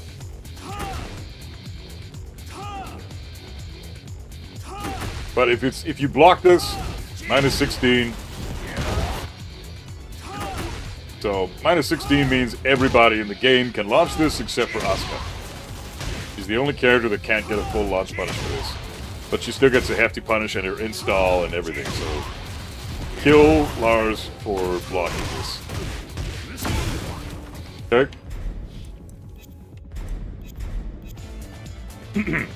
Next up we've got down back 1 plus 2, which is his backswing blow panic tool. It's minus 13, because it's a fairly balanced panic tool. As panic tools should be, this should be hella punishable. This is minus 13 for a panic tool, backswing blow, that doesn't really do much on hit. But it is fucking annoying if you eat this all the time, because it is fucking damage. And he's +8, and he can do stuff after. Block that shit, -13. And finally, for this selection that we have right now, 4 back 2-1 is his 14-frame launcher. Lars has a 14-frame launcher. Pretty crazy. Try to get a feel for the recovery frames of this if you're a Mishima, so you can properly electric this every time. Because -18 on block is significant. You should launch this every fucking time. Doesn't matter who you are. So lab the recovery frames and figure out when you're allowed to press your forward button so you can engage your electric inputs.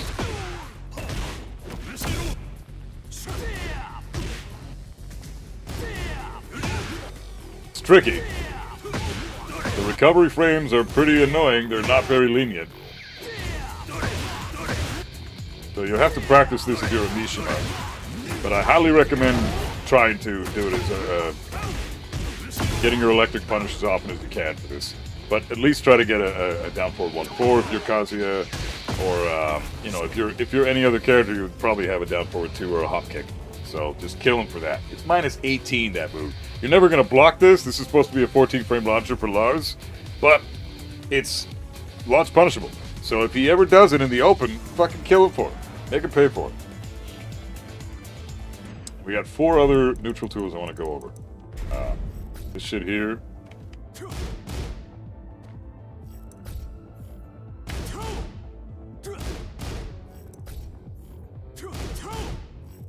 That.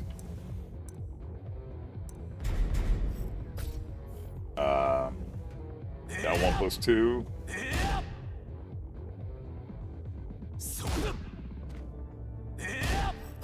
Down 1+2 is an annoying low. Let's see what else he has. Do 1 into orbital. Very stupid fucking sequence.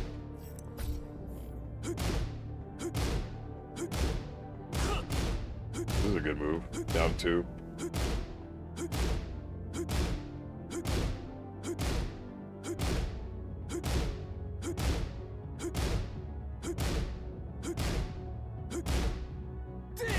No transition there? Weird.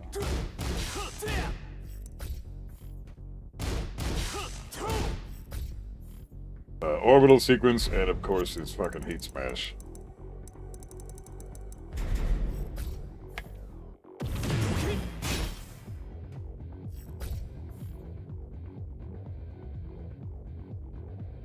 Okay, one at a time.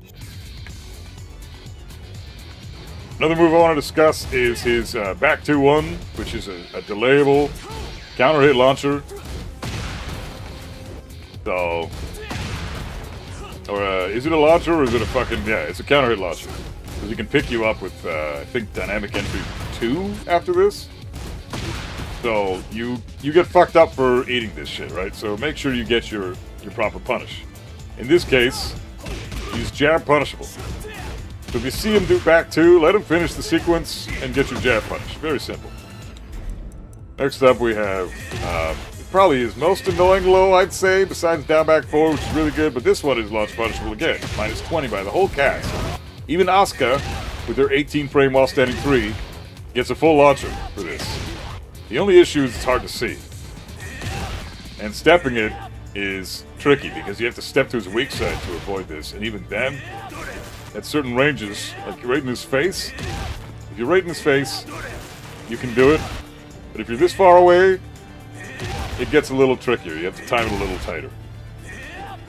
So, try to look for this animation. At 24 frames, it's semi-reactable. Most players might not be able to see this, but you can react to this. So try to get your punish and really kill his ass for it too. Don't just fucking stand there and fucking let him get away with that. That's a stupid fucking low. He gets a follow-up after that as well. Basically his hell sweep. It's the equivalent to Lars' hell sweep, I would say. So don't let him fucking do that. The other move I want to discuss is a very common occurrence from Lars players with 2-1 into orbital. This shit is insane. Look at this fucking garbage. 2-1 into orbital. I'm doing my down forward 2, counter hit fucking mid, and he's going under the damn thing. At -6. You see that? See this fucking horseshit? My down forward 2, he actually jumped over it and went under it at the same time. This is some ridiculous nonsense. I don't understand why this character can go under mids or over mids. Like, to try to time this shit is... Yeah, he's going under my fucking punch.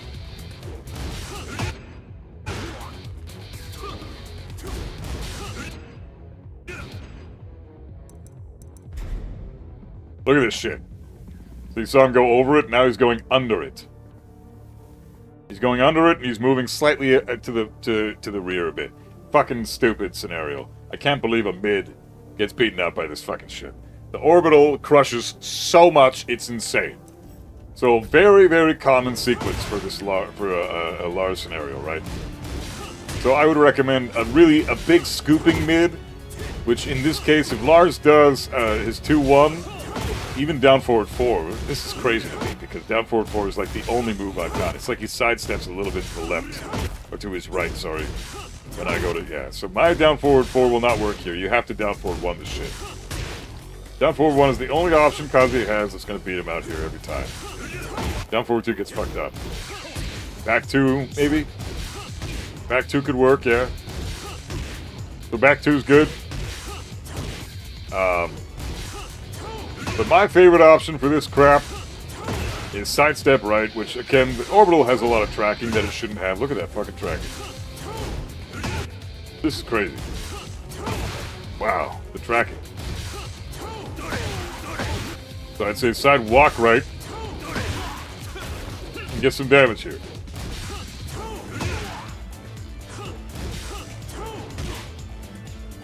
You have to side walk right the orbital if you're Kazuya because you, or if you have movement like Kazuya does, with like garbage tier movement like Kazuya does, like say you're Lee or Claudia or something. Side walk right the orbital, and take your damage. Because it's a tricky fucking move to deal with, but there is counterplay. Just try not to mash your fucking non-low scooping mids in that sequence, because he will fuck you up for it. That orbital from a down 2-1 into Len, into cancel, into orbital is a really stupid flowchart. You gotta make sure you know the exact move to input in that sequence. For Kazuya, it's either back 2 or down forward 1, or sidewalk right. For other characters, you figure out what your move is that interrupts Lars in that sequence. You get to figure that out by labbing it yourself. But just know that that's how you would deal with that sequence. Finally,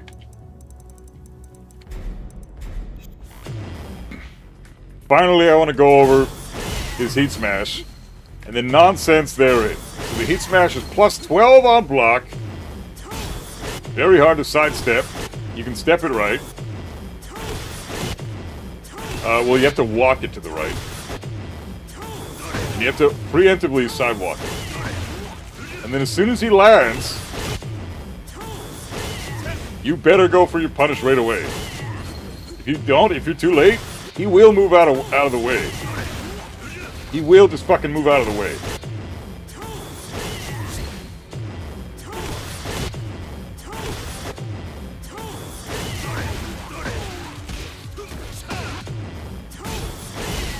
So plus 12 on block, and if he whiffs it, you sidestep it. He can then go into safety, right? Which is, I think, the most ridiculous concept. You should not be able to do anything after you whip a Heat Smash. The fact that you're able to move at all and potentially get yourself into safety is unacceptable. That's horrible game design. Anybody advocating for this and saying that it's okay and that just learn the counterplay, just figure out what you're supposed to do in that scenario. No, because I already know that I sidestepped your Heat Smash correctly. I've earned my reward. Let me have my fucking damage, please. That's how this game works. You do one thing to counterplay one other thing, it should be your turn. But no, Lars still gets to go into safety. So another example of Tekken 8 horseshit.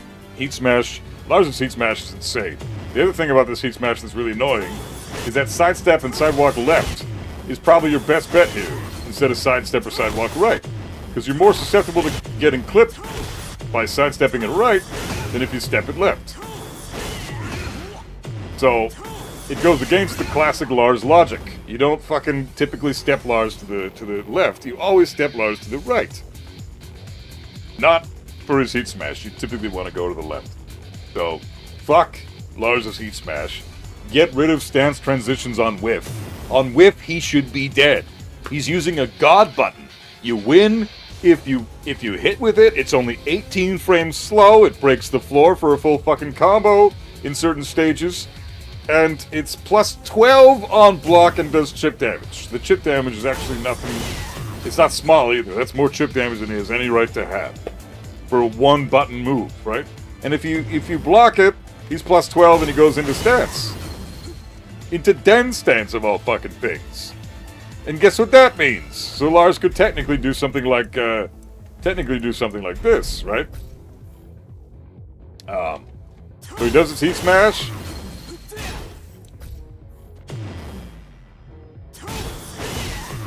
Automatic den transition. And then he does den 3, and you're fucked.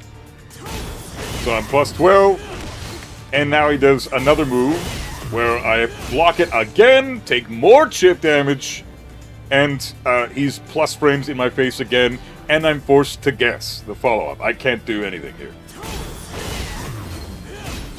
And he's plus 12, which means my jab will interrupt or will trade with this. Typically speaking. But I can't even dick jab here because he's airborne.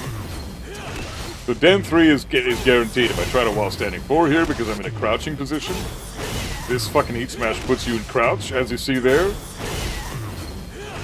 So I can't while standing 4 here. His Den 3 transition is guaranteed. If you block the heat smash, Den 3 is guaranteed on block as well. So you're forcing a guess twice in a row with one move that's basically safe on whiff, or can be semi-safe on whiff. Is plus 12 on block and does hella damage on hit and breaks the floor for a full combo, and is very difficult to step to sidestep right, which is the way you want to step Lars. You have to step it left, which is counterintuitive for Lars. It's like, this is an amazing heat smash, one of the most annoying heat smashes in the game, but that's heat smashes in this game in general. Fuck heat smash. Fuck Lars' heat smash especially. Just, the biggest issue is being able to stand transition on whip. What the fuck is that? He should be dead. You should be standing there fucking helpless, like Kazuya, for example. So if I whip my heat smash, I'm dead. Those frames that you saw me just whip and come back up, I'm dead for that entire sequence. I can't do anything. But if Lars whiffs his, he can then move into safety. So you have to do the completely correct counterplay. If you manage to somehow miraculously fucking do this shit and step his fucking heat smash, you have to do the exact fucking thing, which most of the time is like a lousy running 3. Which if he's doing a Den 3 afterwards, which isn't the worst idea in the world, because look how far away he's going. Everything I'm doing is fucking whiffing here. I can try a back 2 string here. This is probably my best bet here. Back 2, 4-1, and even then, a lot of the time, he can make it whiff by going into saber. But this is fucking stupid. On top of that, it's hard to step. I cannot believe the lack of balance in this sequence. And now we'll go into Den 3. Speaking of Den 3, what a fucking joke of a move that is. This is one of the best moves in the game, I'd say. This shit is insane. So he does Den 3 into Den 1, or Sen 1, sorry. And we'll go over all the moves. Let's just go over everything.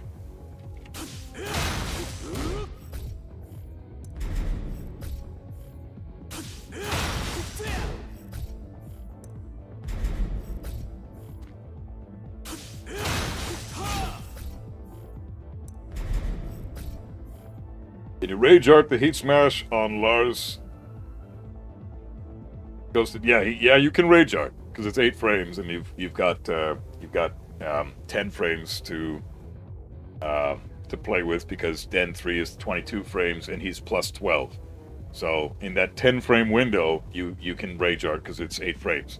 But I mean, you're still gonna eat a lot of the damage from Den 3, right?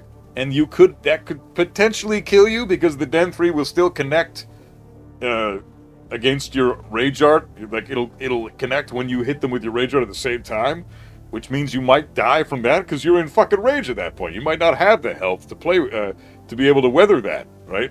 So he could. It's still a good option for Lars to go into Den 3. But if he sees that you're in rage, he's probably not going to Den 3. He's probably going to do Den 1-2 or something. Den 1-2 is a fucking natural combo 11 frame attack. You're not going to be able to interrupt that with anything. So mashing rage art is a bad idea there because you've got fucking no frames to play with. Where are we at here? So, Power Crush. And 3+4. Okay, so Den 3 is Lars' best attack. Even stronger than his Heat Smash in a lot of ways, because you can do this anytime you want. It's an amazing Okizeme tool.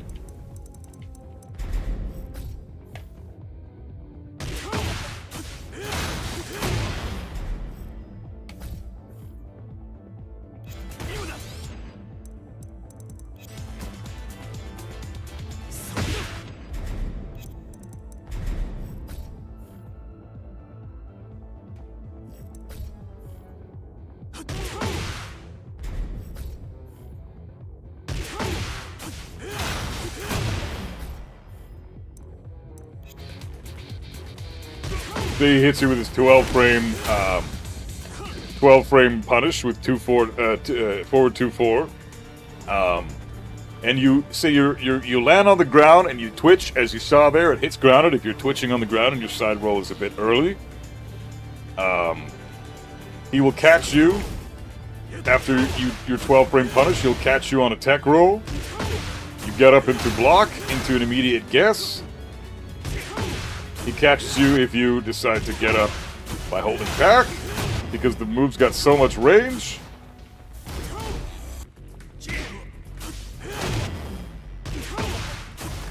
If you stay on the ground, you will avoid it. And if you side roll a bit later than just immediately, you will sometimes avoid it. A lot of the time, though, it'll still clip your side roll, as you saw there. So you have to time the side roll. Got to do it when it's a little bit later in the move. So I would recommend just staying on the fucking game, staying on the fucking ground here, because you don't want to eat that shit. So, and even then, if he immediately gets up into, immediately goes from Den 3 into an immediate Sen 1 or something, you still have to block that once you get up after your side roll. So it's just constant fucking pressure bombardment as a ridiculously good Oki option, even in this bullshit game, where Oki's been significantly nerfed. Another good option for you when he's doing this type of sequence is to get up by holding forward. Of course, he has options to beat that as well. He doesn't have to pursue you here. But, you know, you have to know that he's going to try to Den 3 after this to begin with. So, very stupid option for that. You're almost always going to be put in a scenario where you're going to get up, and then you'll be blocking that. You'll be forced to block this at some point.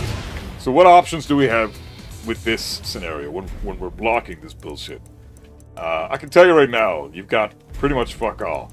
You've got two moves out of 6 that he can do in this stance. Once he hits you with Den 3 and goes into Sen, he's +5. And in this scenario, you can only sidewalk 2 options. The low and Sen 3. And even then, a lot of the time, Sen 3 can clip you if you don't buffer the side step. I mean, I don't even know if you can step that. I've stepped it before, but... fuck, it's tough.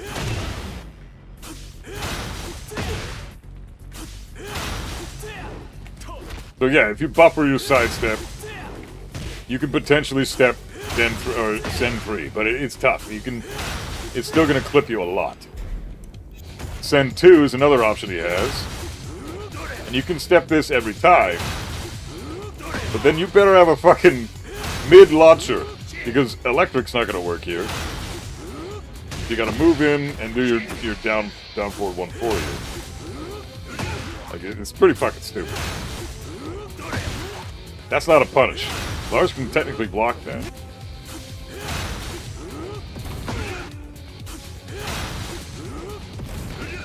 And a lot of the time you can get side switched. Like, this is such a dumb fucking sequence.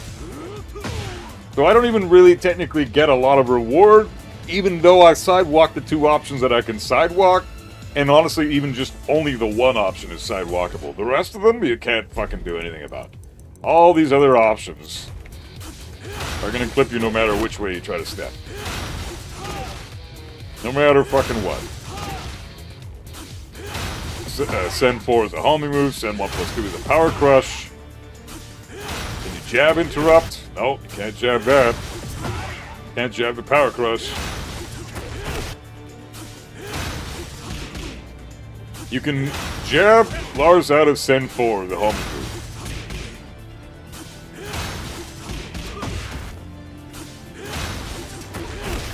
But send 3+4 kills you for trying to jab interrupt, and now you just got counter hit, so you took even more damage for pressing. Send 1 is a heat engager and launcher in heat, and will always beat out your interrupts because it's a 12-frame move. So it even beats out Rage Art. So the only thing that's going to beat all of these options out here is Power Crush. Power Crush will beat everything he does. But look at the health. I'm taking more damage in the end of the day for trying to Power Crush than he is for doing any of his follow-up options. My health is still lower than his.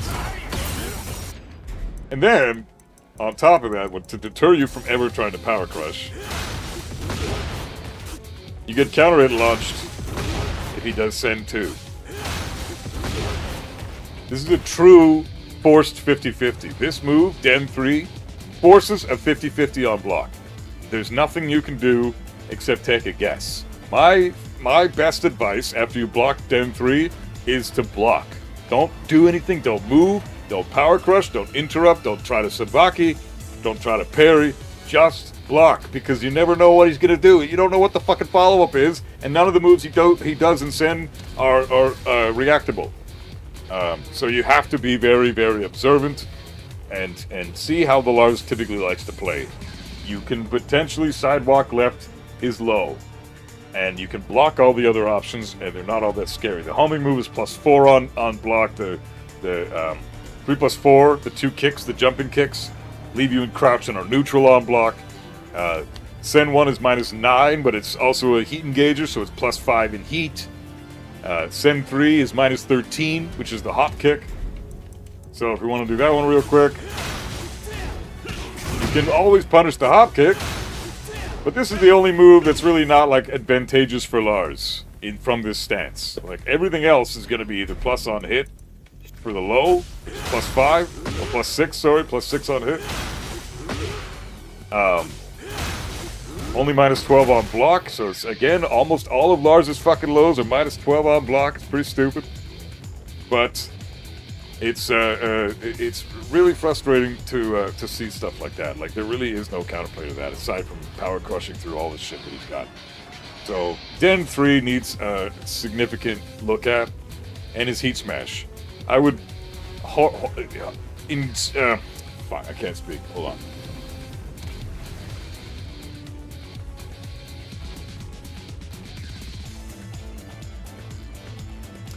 I would significantly nerf Den 3 and his Heat Smash.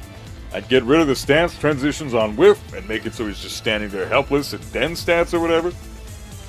And I would make it so that Den 3 is back to being +3. The reason that they ever buffed Den 3 into making it +5 is because people were complaining that you can Rage Art option select the entire sequence afterwards. And I'm sorry, but that's completely fair to me, because it's a very niche sequence. Just don't use that move when they're in fucking rage, if you're that afraid, you know?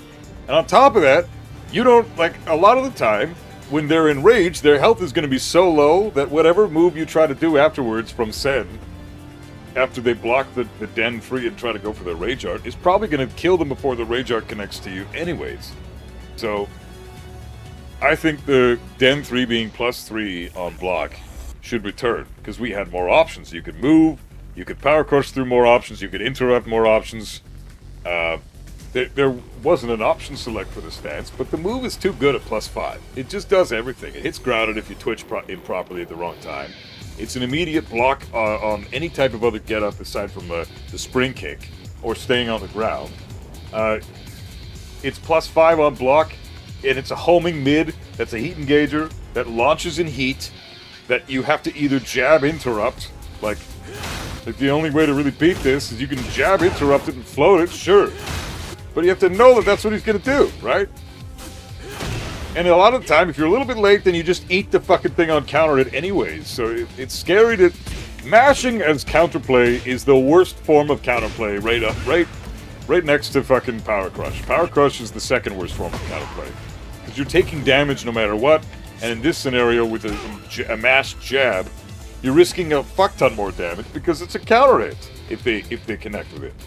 So I don't agree with mashing being the appropriate counterplay for anything, and I don't agree with Power Crush being the appropriate counterplay for anything. That's not counterplay. That's limited bullshit. That's forcing you to mash, and that's Tekken 8 though, right? It's forcing you to put yourself in harm's way in order to beat their ridiculous nonsense. Like, it's just a bullshit concept. But that's Tekken 8. So, anyways, that's all for Lars. He needs a couple of adjustments, but there's a lot of counterplay to this character's majority of the bullshit you'll see in the neutral. So, the beginning of the video to the first 3/4 of this video is all reasonable counterplay. Once you get to the Heat Smash and Den 3, stuff gets considerably less reasonable, and he's obviously bullshit. So, if they get rid of those tools, or at least take them down a little bit in Season 3, Lars could be a really solid player, or a really solid character with some strong tools, but not complete and total cheese. Oh, fuck, you know what I missed? Fuck! I'm gonna add one more thing in.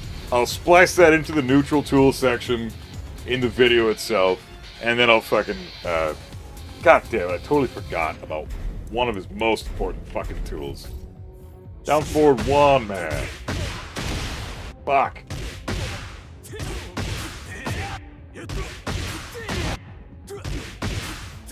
Fucking hell. I forgot about this shit. Alright, we're gonna add that in. I'll splice it into the middle of the neutral tool section, and then we'll chop it off with me saying goodbye at the end. That's fine. I can do that. I can edit that shit out. We'll do some editing magic.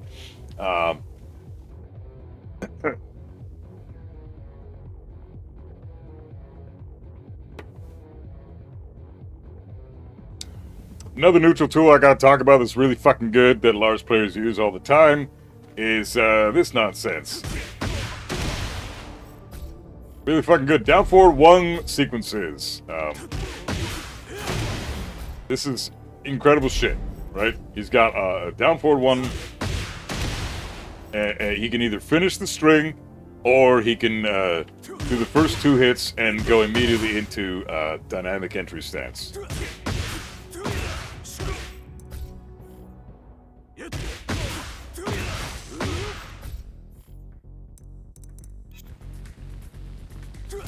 So here we've got multiple different options here. He's doing a down forward 1-1 into down forward 1-1-3, or down forward 1-1 into Den.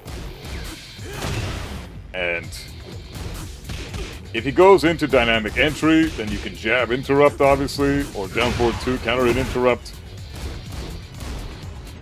Obviously, you got to remember that this fucking this stomp here is launch punishable if you block it, unless he does the Power Crush, in which case you can only get a while standing 4 if you block it. But no matter what, if you block this stomp, you can always get a while standing 4. But regardless, why would you even give this fucking shit the time of day? So I'm just gonna put in all 3 options here. He's gonna try to go into Den stance, or he's gonna finish the string. If he finishes the string with down forward 1-1-3, and you block the whole thing, please get your 12 frame punish. Please go for your 12 frame punish. Don't let him get away with this shit. You know, it's always punishable. But the number one thing you gotta remember about this, the second hit of this string is a high. So anytime you see him do this, just duck. He has a follow-up with down forward 1-3. Again, minus 12 on block.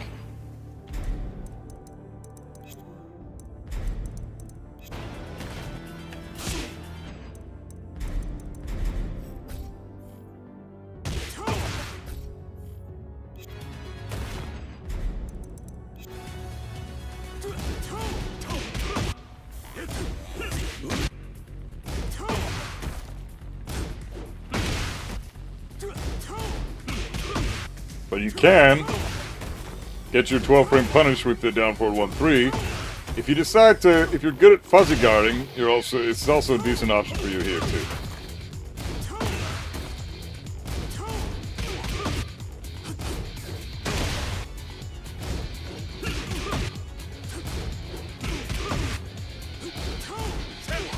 So you see that? Practice the fuzzy guard in this sequence, and you'll be able to get your jab punish at least every time you see this.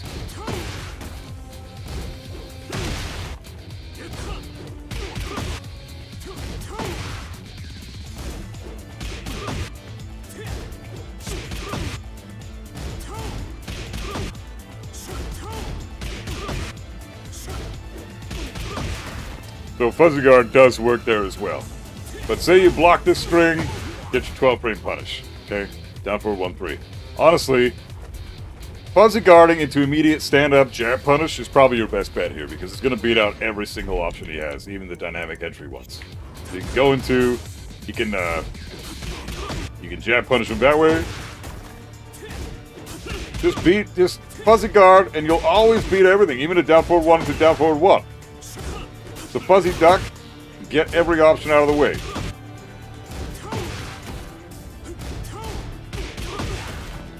So there you go. So you can always deal with it that way. That's going to be it for the Lars video. I hope this helps. Lars is a bitch, but you can deal with him. He's not one of the more broken characters in the game, but there are some broken problems with him. I consider him top 15, top 20 in the game right now. And a lot of that has to do with Den 3 and his Heat Smash. Without those tools being as busted as they are, he goes significantly lower in the tier list. And there's a lot of counterplay to this character. It's just not allowing him to apply his stance mix-ups to you on block. Be very careful of his shit on block. If he blocks something, try to interrupt with a fast move like a down forward 1 13 frame mid. Or a down forward 2 14 frame mid. Or down forward 2 15 frame launcher. Who the fuck knows? Whatever character you're using has a way to deal with Lars's bullshit if you block. So blocking against Lars, great option. Hope that helps. Thanks for hanging out. We'll tune into the next one. I'll see you guys soon. Okay, sick. Hell yeah! Alright, Lars is done. Thank fuck, man. Oh, Jesus.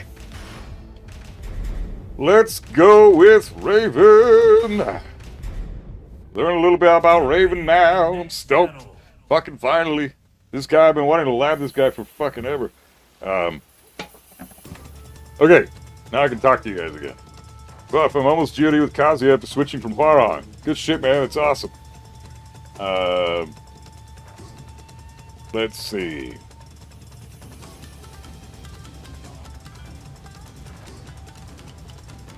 Didn't use the move when people were in rage because of that reason.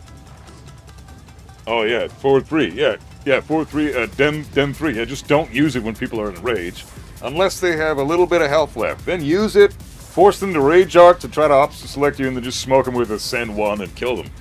You know, what are they gonna do? At what rank will I stop getting matches as a Wi-Fi player? Well, I will never accept a match from a Wi-Fi player personally. I don't accept Wi-Fi matches. So, I implore you, bro, please plug your shit in. There's zero excuse to have Wi-Fi in the year 2026, man. You do not need to be playing on Wi-Fi. And it's a much better experience for you and for everybody you play against if you plug your shit in. Get a router. They're like $100 for a really good one. Like $60, $50 for a decent enough one that'll be just fine. Hook it up to the Wi-Fi, you know, and then plug your shit into the router. Therefore, it's not a complete LAN, you know, straight from the modem into your PlayStation or your computer or whatever the fuck. It's not as good as that, but it's still considered a wired connection. And you're fucking you're able to plug in there. If you have your router, it doesn't matter where the Wi-Fi is in the building, it will connect to your Wi-Fi a fuck ton better than your PlayStation will. So it's the middleman that solidifies the connection. You'll be dipping out in frames a lot less often. Just buy a fucking router. Router's on a different floor and I don't get the cable line set up. Well, you don't need it, man. Buy a router, set it up in your room, right next to your console, and connect that router to the Wi-Fi via your PC. This isn't rocket science. I'm a dumbass and I can explain this shit easily enough. You know? Fucking buy the router, put it next to your console, plug your console in via Ethernet cable into the router, hook the router antenna up to your Wi-Fi, and now you've got a stable connection. It's not perfect, but it'll be stable. You know? There's zero excuse for playing on straight-up fucking Wi-Fi in 2026. Lars needs some buffs for Season 3. The fact he can be simply jabbed out of all his stances in a jab crush every single one of his options is criminal. Jab crush every single one of his options is criminal? No, it's not true. We just went over that, dude. It's not true. It's reasonable counterplay too. So, and it's not just a jab. He goes under jabs all the fucking time. You don't just jab shit. You got to do like a down forward one, or you got to be more committal. Down forward one or 15 frame mid or something. But Lars does not need any buffs, dude. That's ridiculous. What the fuck are you talking about? If you think Lars needs buffs, then that's telling as a player. It tells me everything I need to know about your skill as a player. Nobody in this fucking game needs any buffs. Lars is one of the least needing of buffs in the whole fucking game. In fact, I just went over 2 examples of bullshit scenarios with Lars, with Den 3 and Heat Smash, that are completely overtuned and need significant toning down. Those moves are fucked. There's almost zero counterplay to Den 3, and almost zero counterplay to the Heat Smash. It's insane. The thing's fucking great on whiff, man. But I think that, you know, if you're transitioning into the stances with Lars, and you're not, you need to know layer 3 counterplay to their layer 2 defense, right? So if I'm dick jabbing your setups, then use something that'll beat dick jab. You know, if I do a dick jab and you do, say you do like while standing 3 into +4 into limited entry, and now you want to do a follow-up. Well, my dick jab will beat out all of your limited entry follow-ups, even though you're +4 after while standing 3. So what do you want to do to beat out my dick jab? Well, you want to do limited entry, cancel stance, orbital, and you'll kill my dick jab and launch me every time. So I'll stop dick jabbing you, and then you're free to do your follow-ups after that, because I don't want you killing my dick jab every time, right? Not killing my dick jab, but killing me for doing a dick jab.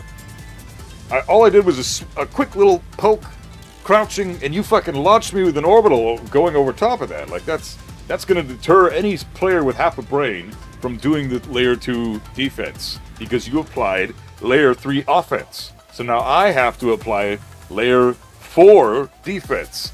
And if you're going to go while standing 3, limited entry, cancel, orbital, my layer 4 defense to that would be back 2 or down forward 1 with Kazuya. Whatever character you're using, that defense is going to be different for you. But that's mind games, right? And Lars has to work a little bit. There's nothing wrong with giving a character a tool where he gets a little bit of advantage, but that the opponent has multiple good options to deal with, so Lars doesn't get to just do his shit for free if you understand how to beat the character. So, Den 3 can be floated with an untimed jab. That's not true. It can be floated, yes, but trying to do that, applying that in real time is unreasonable. And Den 3 is typically a move you apply after an Oki scenario. So you're not jabbing him out of that shit. You can't. On top of that, Den 3 is uninterruptible even with a fucking dick jab after you block his Heat Smash. You're always going to be able to connect Den 3 on block after that. Every fucking time. Miracle Man, were you here for any of the Lars shit we just went over for the past hour? 4 hours we've been going over Lars. But the last hour, I broke it down to a significantly compact video. And you know, like, after the Heat Smash, the Den 3 is uninterruptible by dick jab. You have to either power crush or block.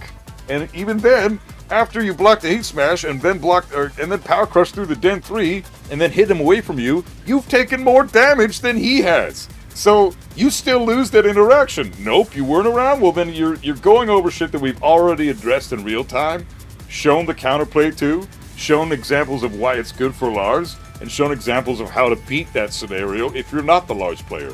So go back in the VOD, or wait for the video to come out, because I'm going to put it in a really succinct and compact bit of data for everybody, so everybody can follow along with the shit. There will be timestamps and everything on how to deal with everything. But he certainly does not need fucking buffs in Season 3. You are out of your mind if you think that, dude.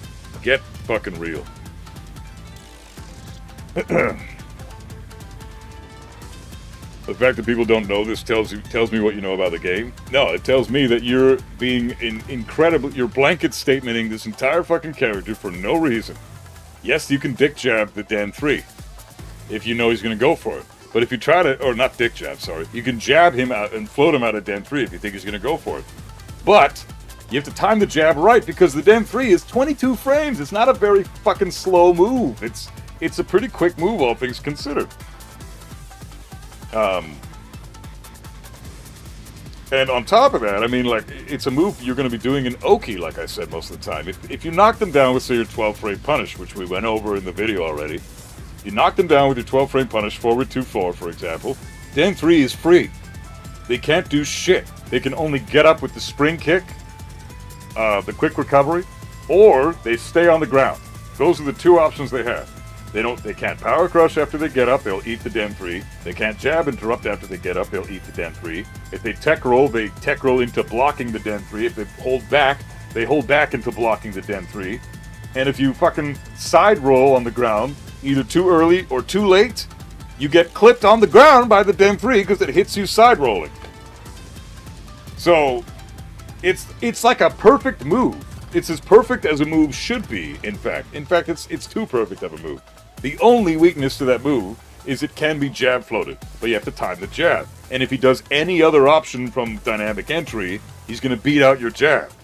And you get, like, the dynamic entry 1-2 is 11 frames. Natural hit combo. Jails on block. Heat engages, launches in heat. Tracks pretty fucking well, considering what it is. Like, you've got ridiculous options from dynamic entry. You don't have to just do Den 3. Do fucking Den 1. 11 frames. That's half the speed of Den 3. Is Ethernet and wireless bridge better than Wi-Fi? Of course, bro. Of course it is. You've got a middleman that's kind of like... It's like, what's an example of, like, real-time shit? So, if we're talking about, like, a bridge, right? We got a bridge... and you've got, it's just a wonky fucking bridge. If you're on Wi-Fi, there's cracks and fucking holes in that bridge all over the place. And you gotta, like, jump over those fucking holes. If you're on wired connection, that bridge is stable as a fucking cement bridge with fucking pillars and shit. If you're on Wi-Fi with a middleman, you're still on that bridge. It's still got some holes here and there, but you got some pillars in the middle that are holding the bridge up, keeping it more stable. Like the Wi-Fi, the router are the pillars that holds up that rickety bullshit bridge. It's a huge risk to try to jab him out of Den 3. It really is. If you get counter hit trying to jab him out of Den 3, then you eat even more damage. And now he's in heat, and he's in your face, and he can just try to do it again if he wants. And like, saying that jab interrupt is a good counterplay for anything is a bad idea. It's not good counterplay. You're susceptible to counter it yourself. If you stay on the ground, you're still in stance mix. You're not wrong, bro, Don. You're not wrong. But staying on the ground at least mitigates a lot of the bullshit. Like, staying on the ground is probably the best bet against Den 3 when he knocks you down with forward 2-4. That's a perfect setup for Lars players. Lots of really good Lars players, like God 1 and God 2, the guys that I've fought many times, fucking will do a forward 2-4, 12-frame punish, knock you down, immediately dynamic entry manually into Den 3, and you either get up and you block the Den 3, or you get hit on the ground if you side roll too late, or you get clipped, period. So, Den 1 is easily ducked, and very launch punishable. Many players do it even at the Tekken King level. Oh, I don't agree with that. Nobody in Tekken King even knows it's a fucking high. Tekken King's like Tekken Kings need a lot of work, bro. What are you talking about? Very launch punishable. It's not very launch punishable. It's an 11 frame fucking... Come on, dude. Jesus. You are the biggest Lars down player I've seen in quite a while, dude. Get the fuck... What are you talking about, man? Come on. Can we please stop advocating for broken shit? You're actually saying that a homing, mid, low crushing, +5 on block, heat engaging, launching in heat move is reasonable? Get the fuck out of here, dude.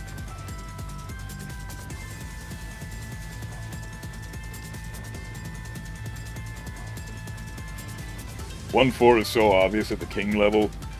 Are you kidding me? It's not obvious because he has 1-1 as well, dude.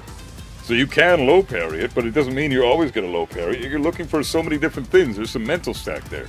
Even though 1-1 jails, if you try to low parry it, you're fucked. No, I don't want to ban him. He's not. He doesn't need to be banned. He's fine. We're just having a disagreement right now. I just think that I have a feeling that you're sitting at around Tekken King rank. Or Tekken Emperor, maybe, which is, I understand, like, if this is the opinion you have of Lars, you're probably struggling at Tekken King, Tekken Emperor to get out of those ranks and get into the God ranks, right? Otherwise, I don't see how you could possibly have this opinion, because I've talked to tons of GOD 1 and 2 Lars players that have the exact opposite opinion of what you're saying right now and say he's a little overtuned, and they're a lot more skilled than fucking Tekken Emperor rank. Like, Jesus.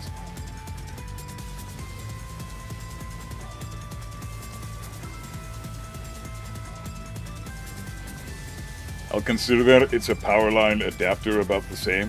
About the same as a router, yeah, you should be good. As long as you're able to plug in an Ethernet cable into something from your console or your PC, then you're good to go. The kick motion from 1-4 is such an obvious motion that many players have ingrained in their head. Or you're probably just doing it too much, man. Maybe you're doing it at the wrong moment. You're not placing it right. Part of it, developing your skill as a player is learning how to properly place the moves that you use. And honestly, 1-4 wouldn't even bother with that, to be honest. Don't even bother with 1-4. Go with down back 4 if you want a good low. Go with full crouch 1+2.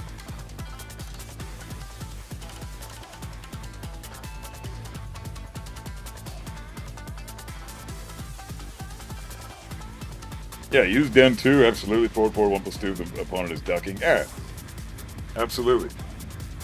Forward 1+2, I mean, fuck, you're that's a demon paw. He's got a safe demon paw that does great chip damage. It's the same type of shit as, and it even launches on counter hit.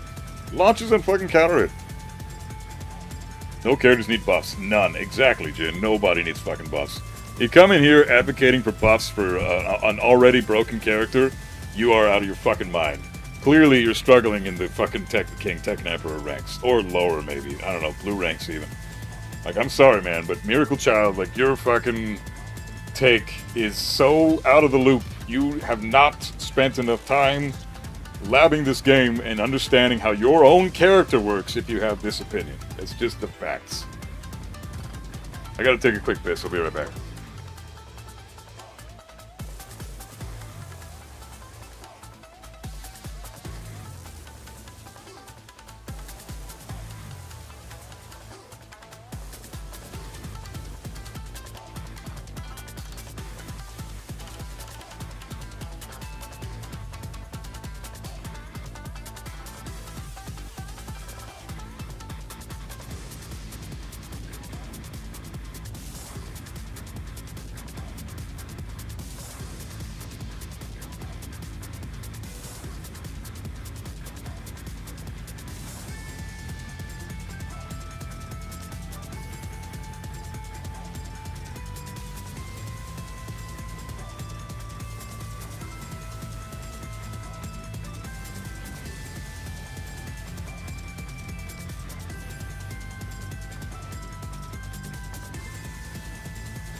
Alright, I'm back.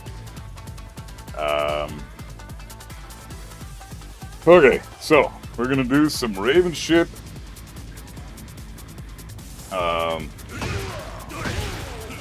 You swear the voice actor for Raven in this game sounds very similar to Snake from Metal Gear Solid? I wouldn't say that, but they both have gruffy gruff voices, but I wouldn't say they sound similar.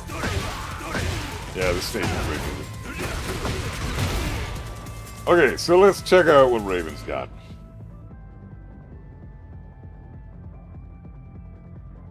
I hear you. I'm on the side that Lars is probably lacking in some areas, but you're never going to convince the masses. Well, because, I mean, there are players that play Lars and don't lab and get their asses kicked online and struggle at Tekken King. And then there are players that are a little bit higher level that lab the shit all the fucking time, that understand how to counterplay certain options and understand how to lab certain scenarios and what to look for in certain scenarios and evaluate it from a much more knowledgeable perspective. So if you're under the impression that Lars needs some improvements, you need to go to fucking work and get into the fucking lab and figure out your own character. Because he doesn't need a damn thing. Lars is fucking great right now. He's easily top 20 in this game. I put him at number 15 in the top 15 on my tier list last time. It's subject to change. He might go down a little bit. I don't think he's all that crazy, stupid strong. But he's absolutely a viable character and does not need any improvements at all. All the top tiers need to be brought down. And Lars has a couple of scenarios like Den 3 and his Heat Smash that are both significantly overtuned right now. There's no denying that. They absolutely are. You cannot give a homing move +5 on fucking block, and it be a mid, and it low crush, and it be fucking not that slow with 22 frames, and it be a heat engager, and have it launch in heat on top of all that. And have it be like the perfect Okizeme tool. Like, how, what the fuck is the weakness? If you apply it correctly, it has no weakness. If you apply it in the neutral, like a dumbass, saying that, you know, like it can be jab floated, no shit, because you're applying it wrong. Learn how to use the fucking move, and you will never have it interrupted. Ever.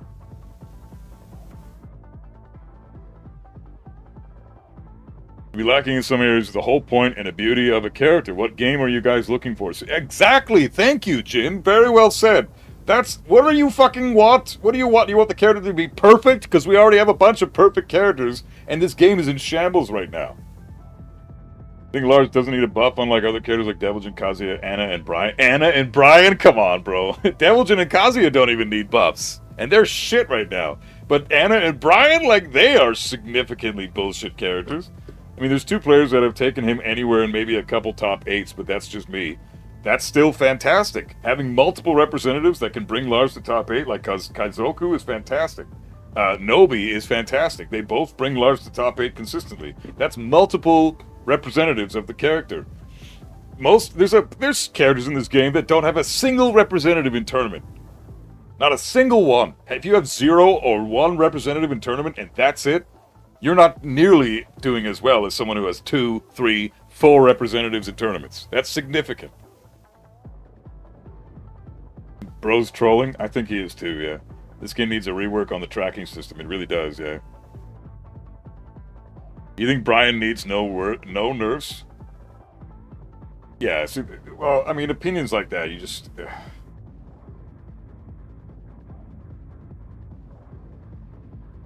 Oh, okay. You're just being silly. Yeah, Muizawa, you're obviously being silly. That's fine. You can fuck around like that. That's okay. Miracle Man's being legit, and he's. I will agree. Nerf Yoshimitsu, Brian, and Hwarong, and of course Anna. Too much bullshit. Okay, so Brian, Anna, Hwarong, obviously, no question about it. But I know a really top level Hwarong player named Kwis, whom you've probably heard of, who thinks the exact opposite about Lars as you. And he's a God of Destruction 3 right now. He's a tournament level player, and he thinks that Lars is stronger than Hwarong. I disagree. I think Hwarong is way stronger than Lars. But he often brings up stuff about Lars that Hwoarang can't do that Lars is able to do, and compares those two things in a vacuum. I don't typically agree with that style of data evaluation because you can't compare things in a vacuum like that. That's not how this game works. Some characters get more rewards for doing fewer things. Other characters like, hey, Korean name, I'm not sure, I can't say that. R1B, how's it going, man? King needs nerfs? Yes, King does absolutely need nerfs. Everybody needs nerfs. King needs a lot of nerfs. Someone like Kazuya and Deviljin need a few nerfs. Lars needs probably fewer nerfs than King, but more nerfs than Kazuya and Deviljin. And then you got guys like Brian, Anna, Hwoarang, Nina, who need more nerfs than even King does. So it's all steps and phases. Everybody needs nerfs, but it's all about how big do you want to nerf the fucking character. I can't stand Kaiwis, but yeah, I was in his stream when he brought that up. The Lars to Hwoarang is widely in Hwoarang's favor. Kaiwis downplays Hwoarang. No, I agree, he absolutely does. But I'm just saying that he is a pro-level player who knows a fuck ton more about the game than you do, Miracle Man. A fuck ton more about the game than you do. And he demonstrates it all the time. He's an amazing player. You can't deny that, even if his character's a bitch. He thinks that Lars needs some significant nerfs, and in terms of what Lars needs to be nerfed and toned down, I think him and I are in violent agreement. I think Lars has some problems. He certainly doesn't need any buffs. If you haven't even hit Tekken God, and you're advocating for buffs for Lars, that's not a Lars problem, dude. That's you not understanding enough about the game to advance properly. You don't know how to apply his effective tools effectively. You haven't learned that yet. And maybe you will, and when you do, you might make it to God of Destruction, or God of Destruction 1 or something. But for now, I don't think you have any room you have no leg to stand on right now. I'm certainly not a pro player, but I'm no slouch yet. Well, what's your rank right now? Because if you're Tekken King and Tekken Emperor, or Tekken Emperor, I'll give you the benefit of the doubt. I'm assuming, by the way you're talking, you're probably Tekken Emperor, right? And if that's the case, you're struggling to hit the higher ranks.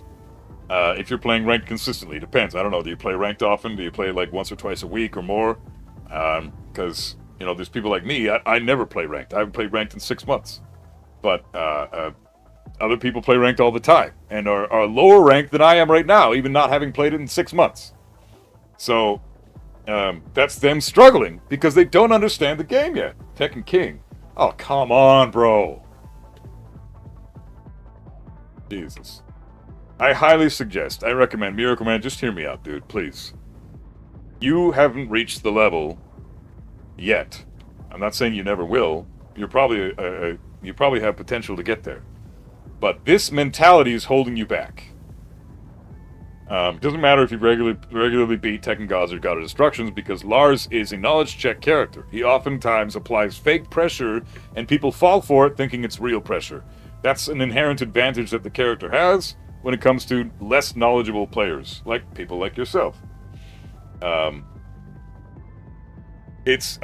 gotta just fucking chill out with this mentality. This is what's holding you back, dude. This is why you're struggling at Tekken King. Because you have this victim mentality where your character is so shit that it needs buffs, even though he's clearly not in need of any of those. Like, I think Kazuya is shit, but I would never advocate for buffs for the guy. I know exactly how strong he is, and nobody in this game needs buffs. Nobody.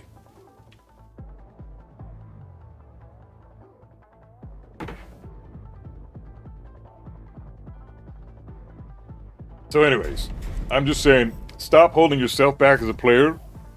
Grow by doing some, by having a different outlook on the game. You do not need to play the victim here. You are using a very strong character. So, just believe me on that, okay?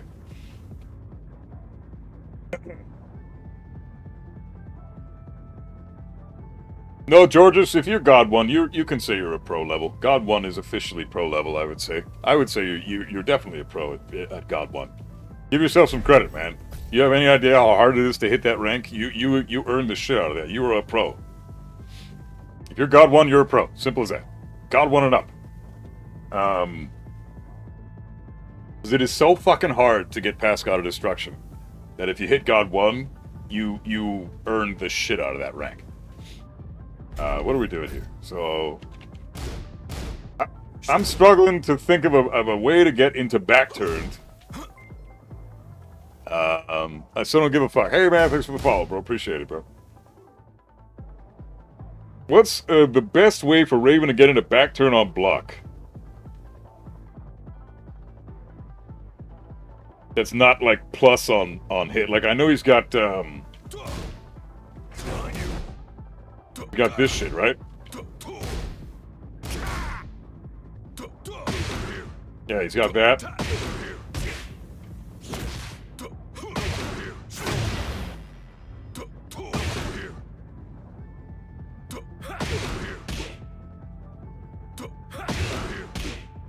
Damn, he's got This is... Oh, that's right. Raven is the only other character in the game besides Lee that has a 10-frame kick.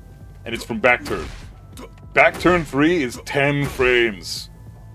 I always forget about that. Up, while running 3. Oh, that's 2 plus, though. That's hella plus. Yeah, plus 4. Yeah, I think we're gonna stick with back 2 or down back 2 on block, because on plus frames, like this is like respect Raven at that point. There's nothing you can really do except respect him because he's got so many good moves for this. So back turn, he's got 2-2, he's got 3-4, he's got 4, he's got 1+2, he's got forward 3+4. He's got 3+4. He's got forward 1+2, which is a parry. He's got forward 2-4 1+2, or forward 2-4-4. No, what is it? Oh yeah, forward 2-4-2.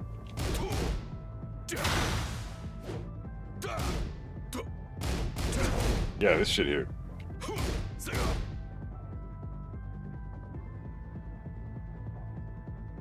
(4-1) and back 2-2 leave you at -3 on block.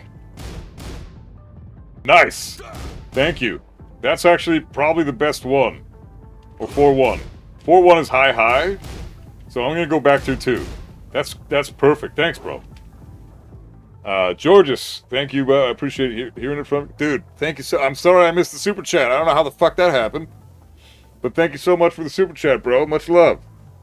Seriously, thanks, Georges. And no, you earned the shit out of that rank. You deserve to be called a pro. I'm going to be the first to say that. God of Destruction 1 is the first pro rank, I 100% think.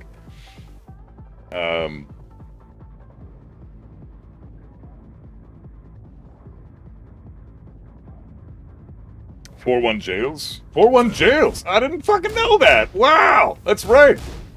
It's his 12-frame punish and it jails. Okay, 4-1 is pretty good. Because back 2-2 is a 15-frame move. And they're both -3. Okay. I'm gonna keep that in mind. This is great info. Thanks, man. I know a little bit about Raven, but I haven't played him in so long. I used to dabble with him a lot because I love this character. He's one of the few characters that I actually love that's not a Mishima.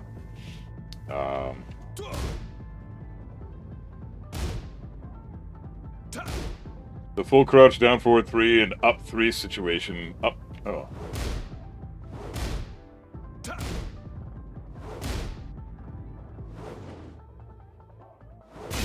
Oh, it's +2.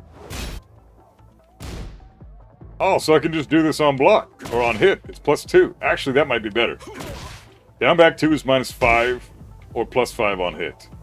But it's -5 or -4 on block. So decent, but I want to be as much as advantageous as I can, so I know exactly what options I have. I think full crouch down forward 3 or 4-1 might be good. Hate fighting this character? Well, that's why we're here. Make it so nobody has a problem with him anymore. I think Raven is fucking awesome. So, let's see. Yeah, I'm going to go with the +2 scenario, honestly. Let's see what we can do from +2. And then if that's too much and there's very little counterplay and all we can really do is block and guess, I don't think that's going to be the case, but because this guy's not that busted.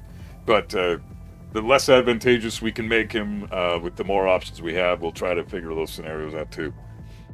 So let's see. What does he got?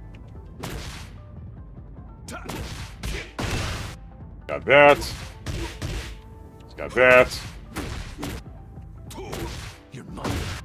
4, 4, 3 plus 4. Back 2. Back 3. That's right, man. This guy's got a lot of shit from this stance.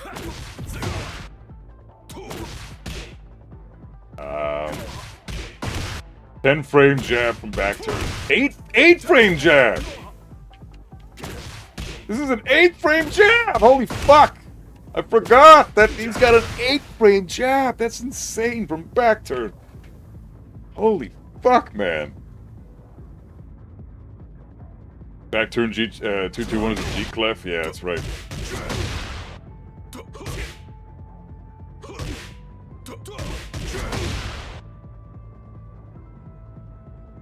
Let's see. Let me sit down for the Raven slander. Nah, I'm not. I wouldn't slander this guy. He's fair. I like Raven. It's just the only thing that's cheap about him is the knowledge check. If you lab this guy and understand how he works, then you really don't have to worry about much. There's a couple options like here. I need to figure out how to beat his soul zone. Like +7 into soul zone shit is gonna be tricky to deal with.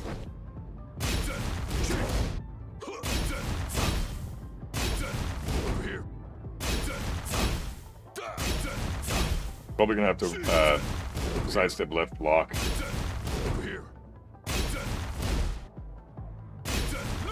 Sidestep left duck, maybe. Although I think Soul Zone 2 is probably gonna be too much.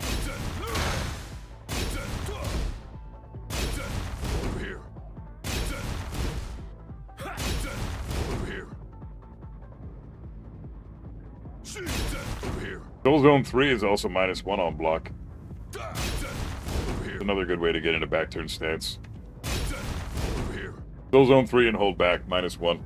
If they buff Lars, will that cause outrage? We know he's getting his 2-1 option back from Tekken 6. We know how crazy that move makes him. Think you can dick jab? With what can you dick jab? A dick jab to counter? It depends how plus he is, right? Yeah, I mean, you can dick jab some options depending on his frame data. If he does a down back 2, you can dick jab a lot of options. If he does 4-1, you can dick jab a lot of options. If he does Soul Zone 3, hold back into -1, you can dick jab a lot of options. But if he does full crouch down forward 3 on hit, he's +2. And in that case,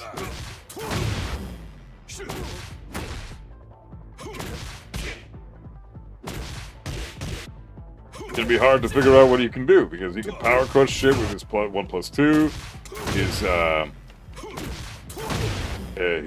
heat engager with back turn 4 is it will low crush your dick jab.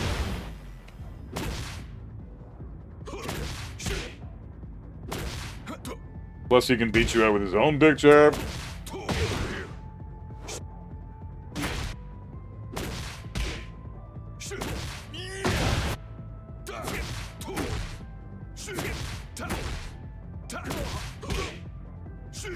What's that move where he does a...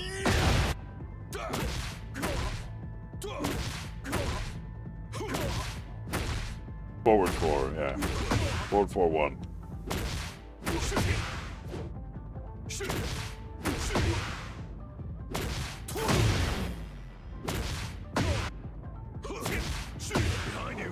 There's one. Okay, so let's see. You can dick jab Soul Zone back 1. Yeah, probably. We'll go over the Soul Zone stuff in a bit. I'm going over the back turn stuff, then we'll go over the Soul Zone stuff, then we'll go over some neutral stuff. But let's see. You can do back turn 3+4 to jump over. Yeah, you can do back turn 3+4.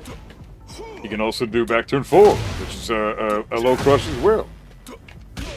And he can do his own dick jab to beat you up. So I'm going to go with full crouch down forward 3. And then I'll go over as many options as I can think of right now. So we got this.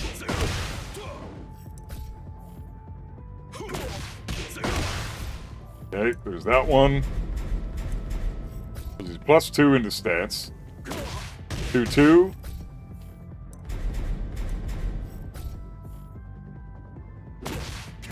Three, 4.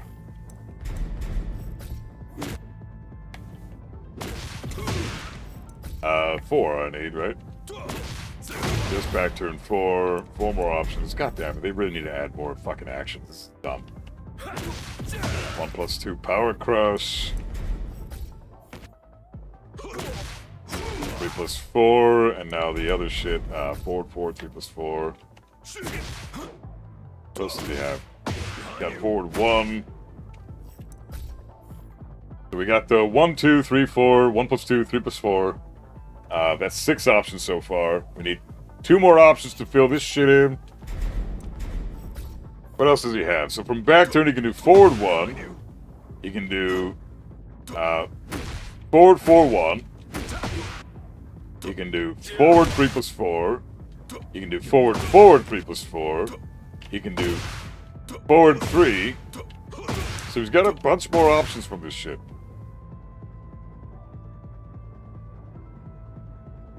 Back turn forward 1 is absolutely useless. I don't know about that. Look at that frame data. Look at that fucking insane frame data. So he puts you into a +6 with your back turn scenario. I wouldn't say that's useless, man. Because that's basically +12. Because you need 6 frames to turn around and block, right? So he basically gets like forward 1, and then he's +12. I mean, if you try to turn around, you better fucking turn around and block because he's gonna beat your ass. Like, that's pretty significant, man. I would not say that this is useless.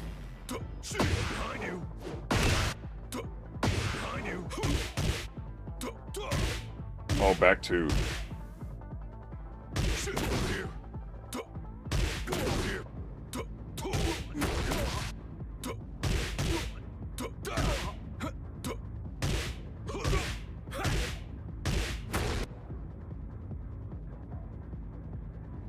It's not useless. You get back turn 3-4 if they turn around. That's what I thought. Yeah, okay. So that's, yeah, because he's got a 10 frame kick with back turn 3-4. Like, forward 1 is not useless. Plus it's safe on block too, right?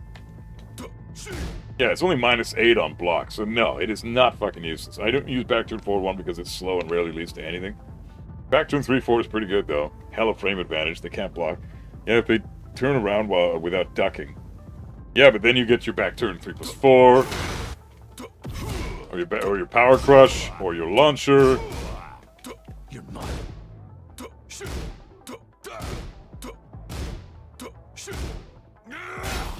Yeah. I'd say, yeah, it's a gimmick, but it's still pretty good. It's good for catching flash duckers. Yeah, there you go. What are your thoughts on the Tekken movies? I've never really been a fan of any of them. I don't mind the Tekken series on Netflix, though. That shit's pretty badass. If you want Jab Raven, if opponent Jab Raven will not get anything. Well, it depends. He's got his parry, too, right? So, we gotta factor that in as well. I'm just trying to think of the... So he's got a couple other options from back turn. With, like, forward 1, forward 2... Forward 3. Back 3. Down 3. Okay, down 2. And down 3 I'm gonna go for.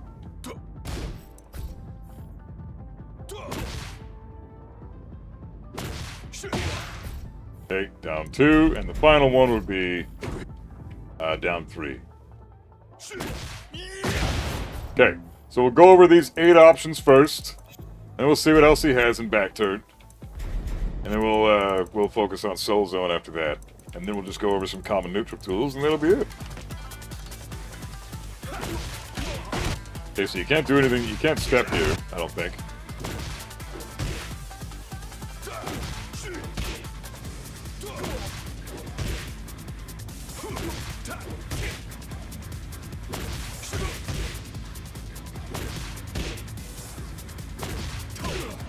You can dick jab those two.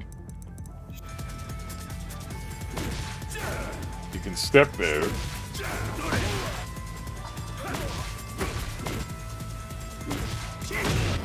Dick jab loses to the power crush, so you gotta be careful there. Stepping the power crush is a good option here.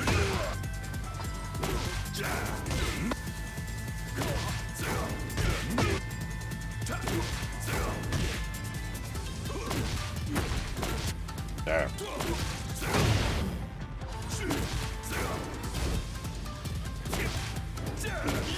Step right. I'd say step right block. It seems to beat out most options.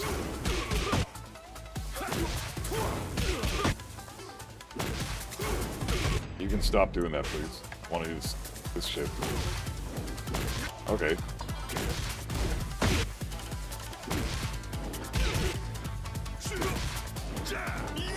Ah!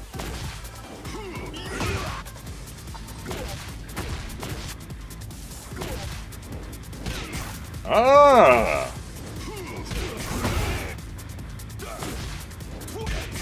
You can interrupt after the first hit here.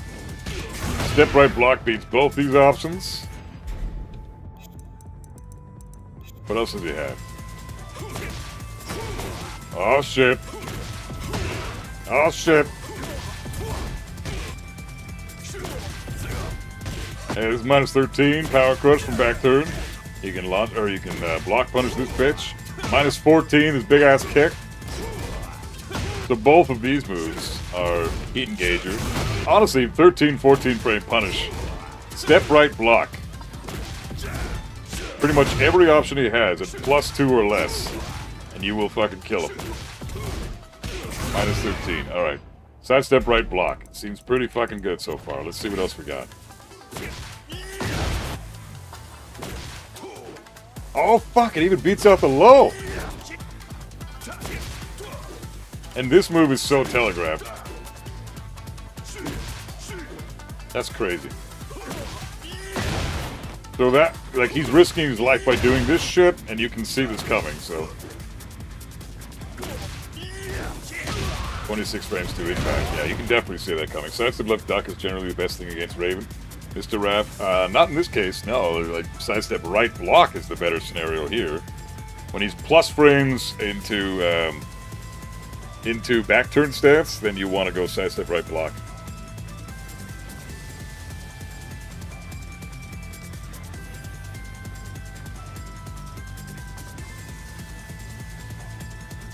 The thing is, things sidesteppable in practice don't really translate the same way if it's online due to connection, because Tekken 8 servers are trash. Well, no, you can still apply this. That's not true. I mean, yeah, the servers are trash. That's true, but the counterplay is still the same. Doesn't matter if you're delayed. That's on you.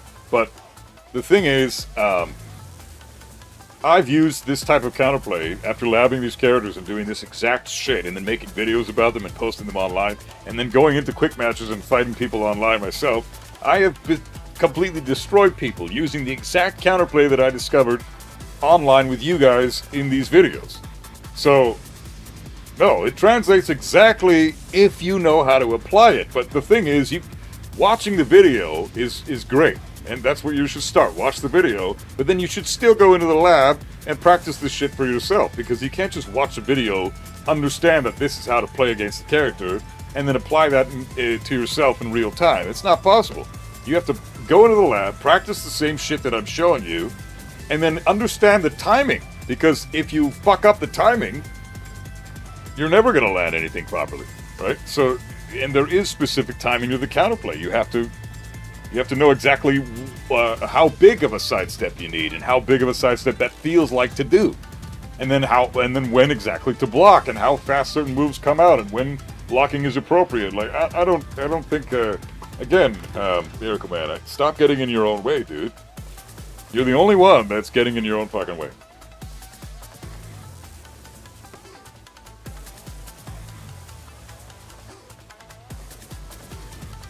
Shaheen definitely bottom 15, though. New here, saw your tier list. I'm not gonna lie, that shit was kind of funny when he was like, hell no, fuck, no, Lee ain't bottom 5. Yeah, he's fucking ridiculous. Lee's not bottom 5. There's no fucking way Lee's bottom 5. But how you doing, man? I can't read your name because I don't speak. I'm assuming that's Japanese.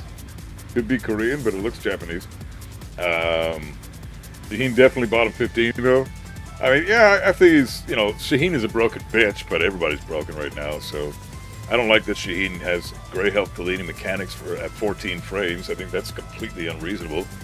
Saying no to your opponent's resource as a whiff punish is just absurd. Like, that shouldn't exist. Come on. And he can do that, but other characters can't? Well, welcome on in, man. How you doing? You do actually have to practice this stuff and do drills. If you don't do the drills, you won't be able to apply it in a real game. Exactly. It's not just about watching the video and see fucking, you know, and seeing what happens. You gotta apply this shit yourself by practicing. You know, I'm a good dude.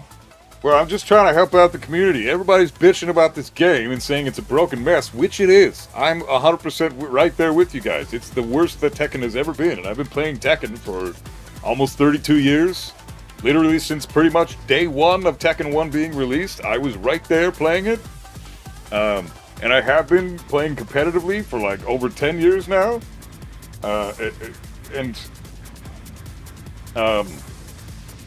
Like a lot of the problems in this game that people say are problems with the game aren't even problems. They just don't know how to deal with the problems. They're completely uneducated, and then they're bitching about the fact that they don't know what the fuck to do, but they have never once tried to learn what to do. They just would rather bitch about it. So, you know, coming in, like, for example, coming into a chat saying, my character needs buffs because I'm struggling. No, your character doesn't need buffs. You just need to do what I'm doing. Lab the fucking sequences. Figure out what the fuck the counterplay is. And go from there. Like, look at all I'm doing right now. You can sidestep right duck. Beat out literally every fucking option here. So I'm going to put the rest of them in. I'm going to put every one of them except these two because they're pretty quick. They might be the only two options that he can do to beat out this type of counterplay.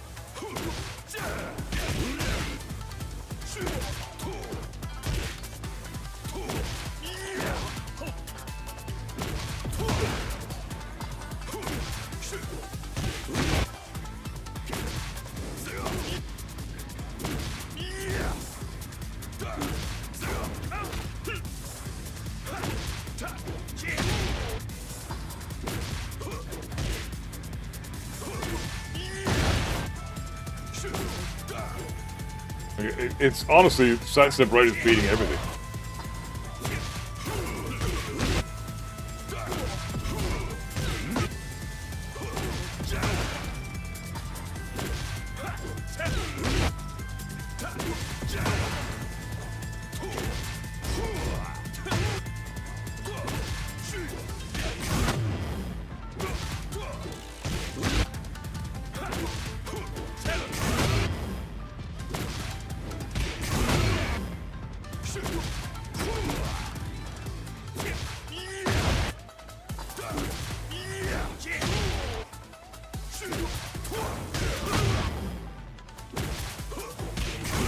Honestly, yeah, this is crazy good. Sidestep right block, and you beat out majority of his options. I don't think you can do that with the last two here, the quick ones. You totally can. Except for that one. The 1-4 will not let you sidestep right block. You get caught by that. And it's a natural combo, so you want to be careful there. So, you know, if he starts doing 1-4 a lot, then you know to duck that shit. Because it is a high, so you can duck the second hit. If he ever does this shit and you're just blocking, you can totally duck and react, duck and launch this guy on reaction. Any fucking time. Unless you get hit by the first hit. Yeah, this is pretty solid counterplay. Like, a lot of characters lack this type of counterplay. Raven's like one of the most reasonable characters though, so he's genuinely not a problem in this game. He's just really fucking tricky because no one knows how to deal with his shit. Let's try to get the rest of the moves in from back turn stance and see what else he's got. So he has this, back 2-2,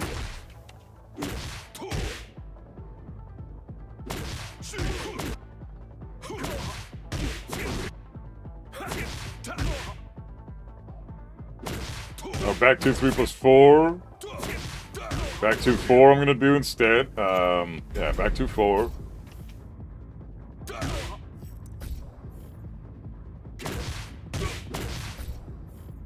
Then we'll do back 1. Or forward 1. What else does he have? Back 2, back 3.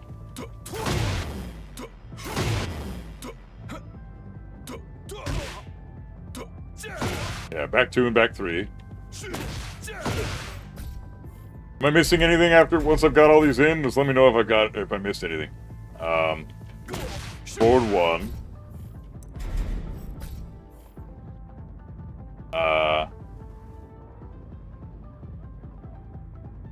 The alert for YouTube didn't go through, by the way. What the fuck? God damn it, man. Fuck. Sorry, guys. I don't know why it's doing this. Was there an alert somewhere? Or what did people... What happened? What did I miss? Somebody did something?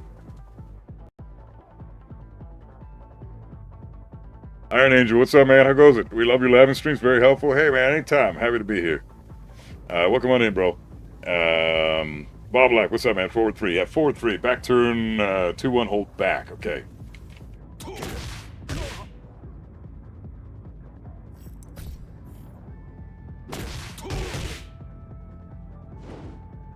Ah.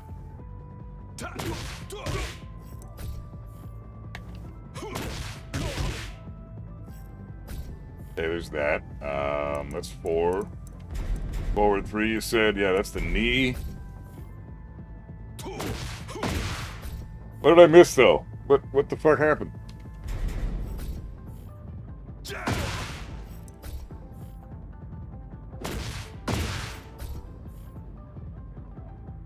Alert for the YouTube dono didn't go through, by the way. We didn't hear it. Azure, how you doing, man? Good to see you, bro. Ready for Season 3, all the Kunimitsu players? Nope. I don't want that to happen. Miracle Man, thanks for the super chat, bro. I did not... I'm sorry about that. I actually came formerly from the Moonsalt clan, but hearing you out and you being pretty reasonable and being civil about Lars and not banning me makes me a believer. Subscribe, haven't I? Yeah, thanks a lot for the super chat, man. I appreciate it, bro. That's super generous of you. And, yeah, I don't ban people for having disagreements. I educate and I try to instruct, and if that doesn't go well and it turns out I'm wrong, I'm okay with being wrong. If people can correct me and show me that I'm wrong, I'm always happy to see that, because now I learned something that I didn't know before, right? And now I know more about the fucking game than I did before. And now I can teach better. So, you know, I'm never going to ever ban somebody for simply having a disagreement about a character, even though they're incredibly wrong, you know? It's just, like, if anything, that just creates healthy discussion, and it gives both people an opportunity to learn something, so... 1 plus 2, 3, 3, 4. I did 3, 3, 4 already. Forward, 4, 4, 1. That's it. 1 plus 2, forward, 4, 1.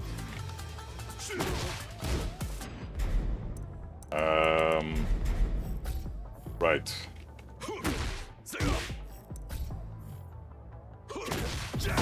I already did the 1 plus 2. There was something else I missed. Isn't there? Forward 3 plus 4, that's it. Forward 3 plus 4. Forward 4, 1. That's the other one. And then one more? Damn, does he actually have 16 fucking options for this stance? That's crazy. Back 3 we already did.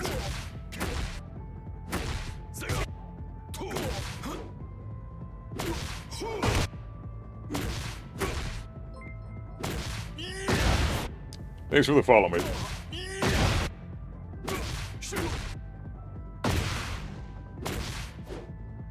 Back 1. Back 1's not a thing, Shavlako. Back 1 is in the neutral. That's one thing, yeah, but not from back turn. We're looking for back turn stuff. Back turn, forward 2, 3. Right. Forward 2-3 is even more annoying than forward 2-4, so we'll go with that. Damn, he's got forward 2-4 as well. Fuck. Alright, forward 2-3. Thank you. Awesome. So, we'll do 2 at a time. See what we got.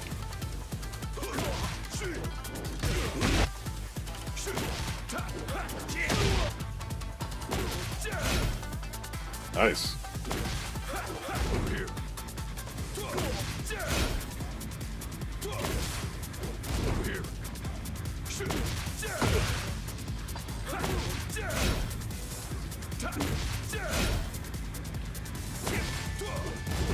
Do I lab with parries? No, because I want it to be universal. Not everybody has a parry, but everybody can jab interrupt, everybody can sidestep, everybody can fucking, you know, whatever. I try to make it as universal as possible. Whatever counterplay applies to the entire cast, I want to do that. Because parries are character situational. So it looks like sidestep right block beats up both these options here. You can even sidestep right block duck. Beat out the, what is that, back 2-4? Back 2-3? No, back 2-4. Yeah, so sidestep right duck beats back 2-4, and it beats back 3, but back 3 is a homing move, so honestly, sidestep right duck is a good option. Sidestep right duck beat out quite a few things too. I remember it beating a lot of options from the previous selection that we had. So let's see. Sidestep right duck, or sidestep right block. Beats out forward 1. Gotta be quick though.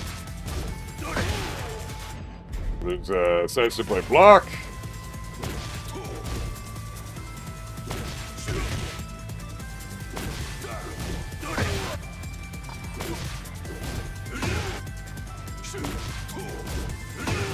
That's pretty good.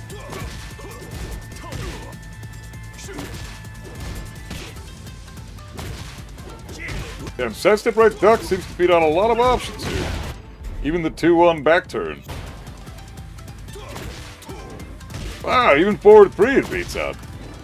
Sidestep right duck. You ever play ranked on stream? Tekken player, how's it go, man? No, I will when season 3 comes out. I refuse to fucking play ranked when it's this shitty of a game right now. Ranked is cheaters, leg switchers, one and doners. Fucking no thanks. I'm good. Wi-Fi players, fuck that. Why is Tekken in maintenance? Because 2.09 is coming out soon. Which I think is just like Tekken shop bullshit.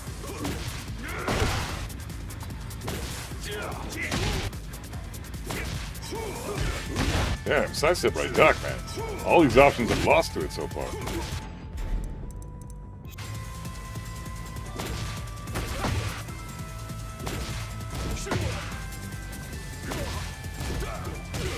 Damn, everything? If you time this right, you get a full fucking... Really?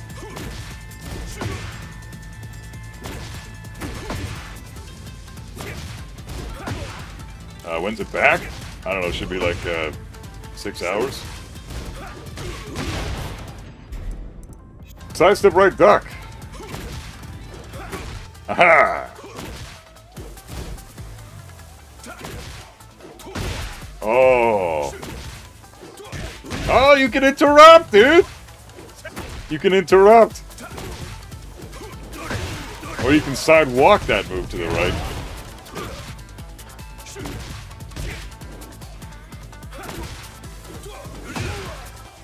No one uses forward 1 though? I think 3-4 tracks? Yes, it does, yeah. So sidestep right duck, man. What a fucking good... What a good, like the power crush will beat it. But it beats the homing move. Like this stance has like 16, 17 options, and sidestep right duck is beating like 15 of them. Did you lab Eddie? Yep, videos on the playlist on the YouTubes. Check it out for yourself, bro. It's in the Let's Lab Tekken playlist. Eddie's like 3 or 4 videos ago. I don't even remember. When was Eddie? Eddie was...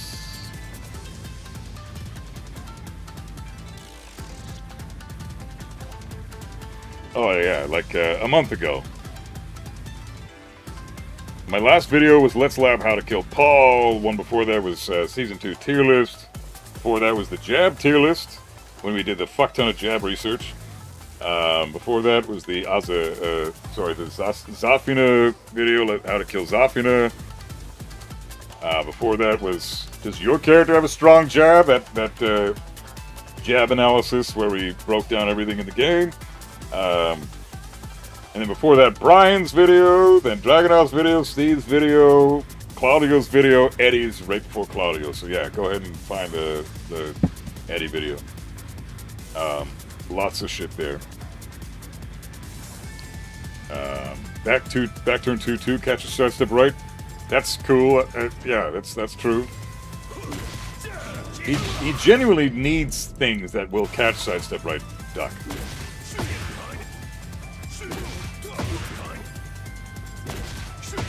Yeah, forward 1 catches sidestep right duck. But then he can sidestep left.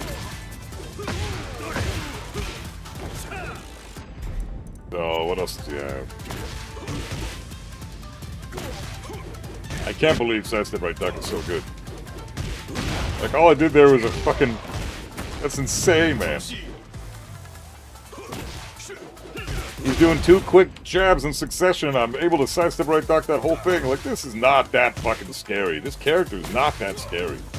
Amazing how this works, eh? You fucking lab a little bit and realize, holy shit. This game has counterplay. Who would have fucking thought? Forward 3+4, an incredibly linear move. Okay, this move is tricky because it doesn't jail, so you have to commit to your duck. Then get your big ass punish. Forward 1, a very rare move from Raven players as well, so it's making sidestep right look real good. Yeah, it really is. Like, that move is gonna catch your sidestep right every time. But if you sidestep right block, it won't beat that. So you can still sidestep right block and beat a number of options too, but not as many as sidestep right duck seems to be beating. I'm impressed, actually. Rowan, yeah, have a good night, bro. Be safe, man. Yeah, sidestep right duck will lose to this shit, but who cares? Because the other string, it beats out. So if you record the other one.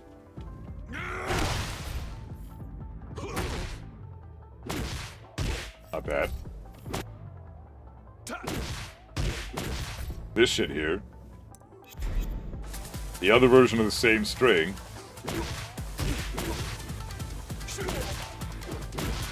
You can beat it out with a sidestep right duck.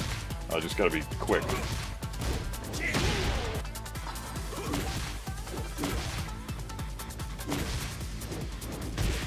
Yeah, you're fine.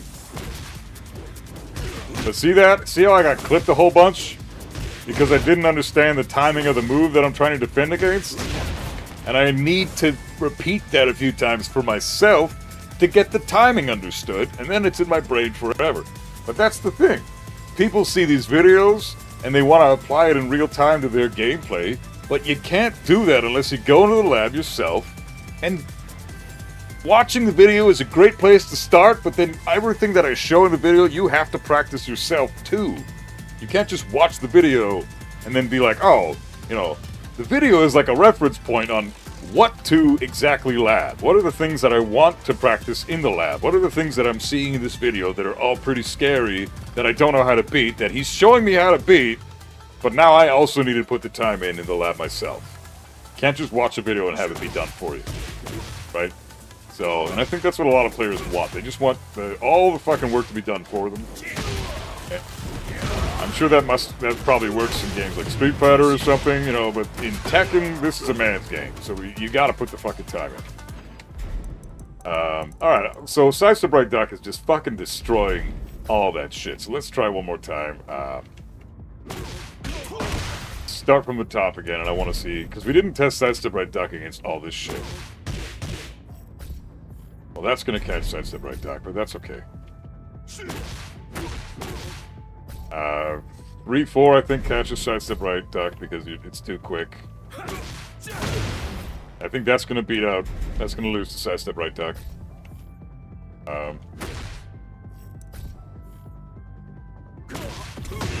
Power Crush, I think that beats it too.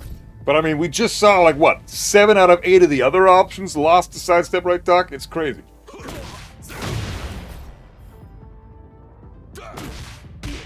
Fuck. What is it? Fuck.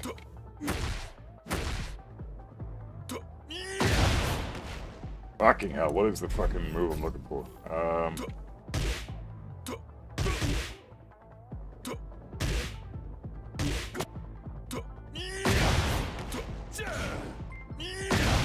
Thanks for the follow, mate. Appreciate it. 4, 4, 3 plus 4.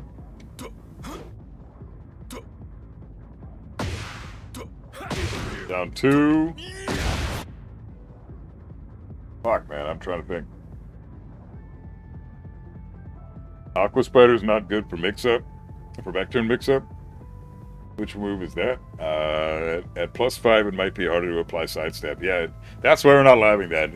At +5, you have to respect it. There's no sense in allowing that, because at that point, it's just take a guess. If you're +5 and they're in back turn, it's genuinely, you don't really have a lot of options. You can try certain things and they might work, but I want to see, like, for the most part, what do we have as an option for ourselves when they're most likely to apply the scenario in the most effective way possible that's not like running 3 or something like that, you know?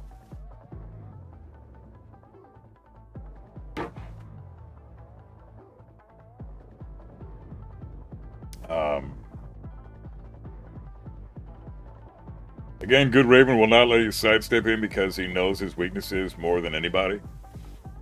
Yeah, but that's the player, not the character, right? These videos are not designed to teach you how to beat players, because that's never going to be a thing.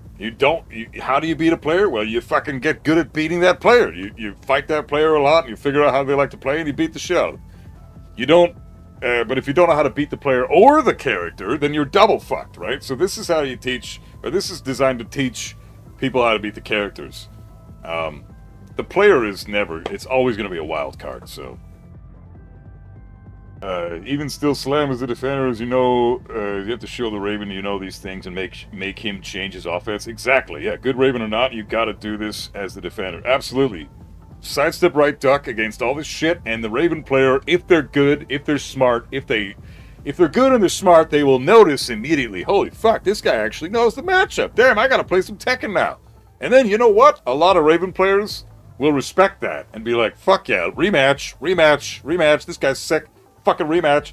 Like, trust me, I've fought some damn good, like, there's a guy, Cinegang in the chat every now and again. His name is Cinegang, and he's an exceptional Raven player. I think he's God 1 right now or something. God of Destruction or God 1. Really fucking super stupid good Raven player. And his Raven and my Kazuya always went back and forth. But he recognized that I knew some fucking counterplay to the character, and so since then, him and I have been buddies, you know, because he's a really solid Raven player, and he respected that I understood the matchup, and I'm a solid Kazuya, I respect that he understood the Kazuya matchup, and we always went back and forth. It was a great, I love fighting good Ravens, because they're respectable players, most of them. They're not bitches. Raven can be a bitch, because you don't know the matchup, but as soon as you learn the matchup, Raven players are usually pretty cool guys. Really cool Tekken player.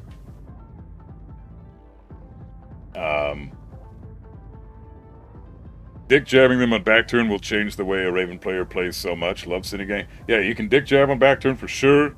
But sidestep into duck seems to be an even better option if you want some big damage. So I'm trying to think of what other moves he's got in back turn. Like he's got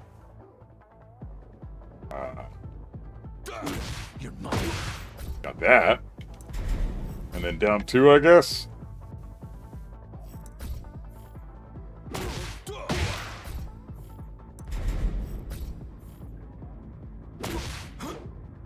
And then down 3, right? Not down 2. Fuck.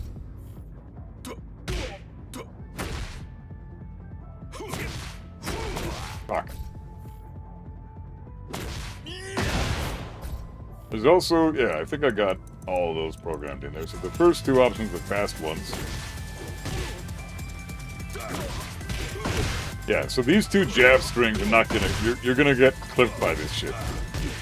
So if you think he's gonna go for this stuff, or you see him do the jab, just try to react and duck that shit on reaction. That's not that bad.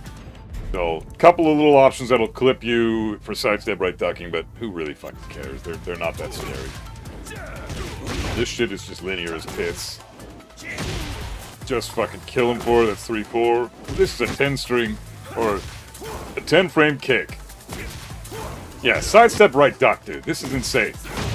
He's +2, and everything that I'm doing, everything he's doing except for the really tiny shit that's not that scary, is dying to this sidestep right duck shit. So you just, this is fantastic counterplay.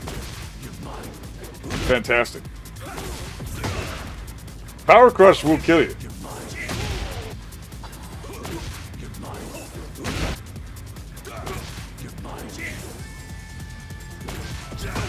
Yeah, the power crush will kill you.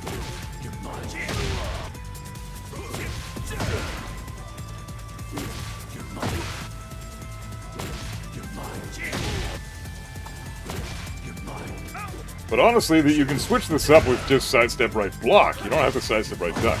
If you think he's not going to go for low, you can sidestep right block, and he will fucking be -13 or -14 in your face a lot of the time. So you can always try that. Yeah, that's crazy. That's so good. Yep, sidestep right duck, I recommend 100%. Go back turn stance. We can even try stuff from back turn with at +4. Let's go for one example of a back turn move at +4. Not this, because that's too fast. Not that either. That might not work either. Try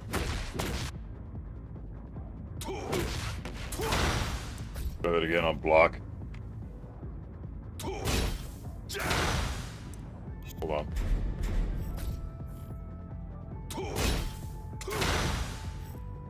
Sure, fuck it. Why not? Let's go for that.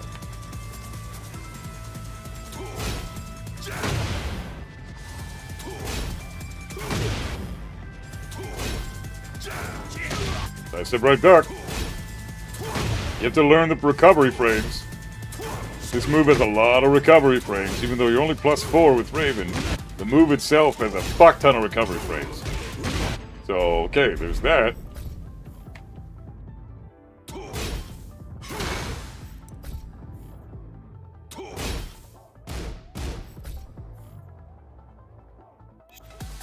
The 10 frame kick. Yeah, this tracks you.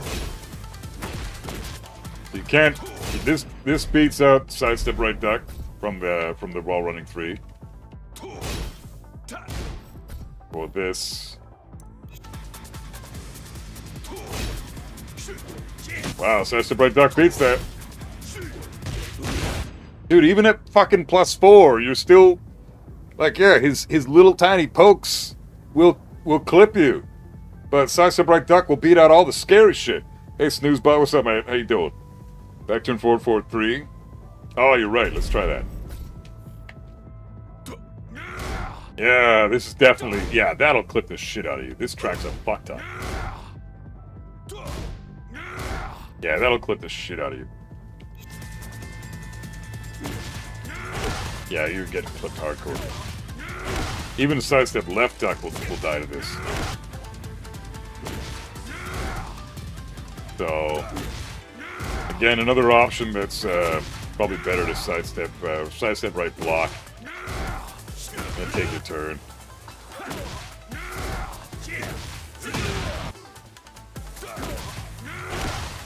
Yeah, because this has a lot of tracking to both sides. Like, look at that, sidestep left even. Too much tracking to both sides. Unless you side walk it left, maybe side walk it right, even side walk right doesn't work. Side walk left is the only thing you can do here to really beat this shit out entirely. But then you can also dick jab. There is so much counterplay to this stance. It's ridiculous. There's a lot of options, so there's a lot of mental stack going on. But you only really have to think of two things. Sidestep right duck, dick jab. Those two things will beat out everything this stance has. You play horror games? What's your favorite? Resident Evil's my only horror game that I play. Also the Souls games. I mean, I play Bloodborne. Fucking love that shit. Bloodborne's probably my favorite horror game. But Resident Evil, all the, 1, 2, 3, 4 originals, 1, 2, 3, 4 remakes. I don't mind 7. Code Veronica's growing on me. Those are pretty much it. And I'm going to play the shit out of RE9 when it comes out. RE9 that's day 1. I'll be streaming that. I'm fucking so pumped for that shit. And I'm about to start Elden Ring, so I don't know if you count that as a horror game. It's more like a RPG action adventure. But yeah, this shit is good. What else does he have?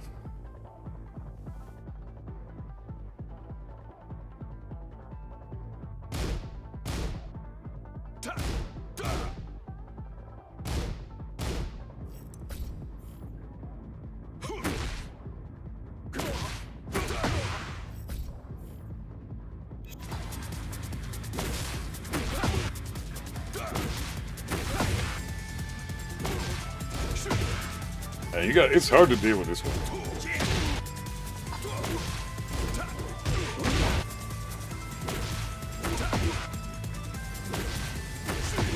3 plus 4, yeah. We can definitely do that.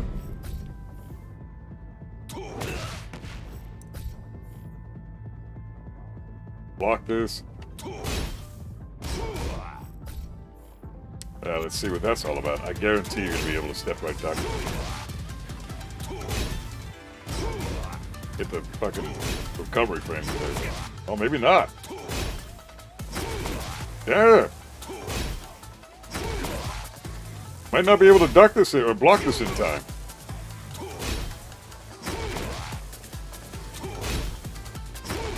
Yeah, I don't think you can block in time. No, you can't.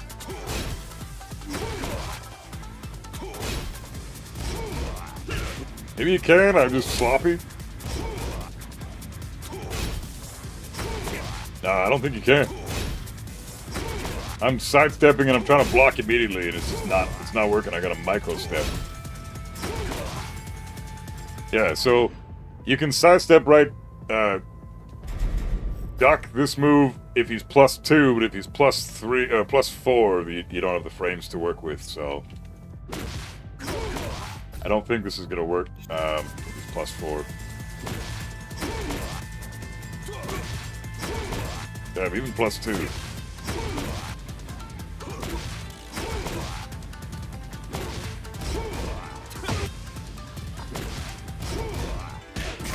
Yeah, you got a micro step right block. Beat this out. So, honestly, and the other thing about this is, you can also beat it out with, this move here, you can beat out with a dick jab. Oh, maybe you can't, he's airborne! He's airborne immediately, you can't dick jab that. Damn, you just gotta block and hold it. Block, he's -14, get your big punish.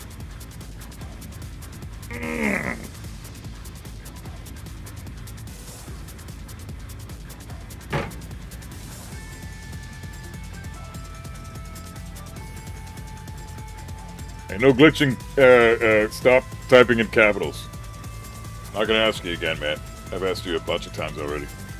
Please don't type in capitals. It's fucking annoying.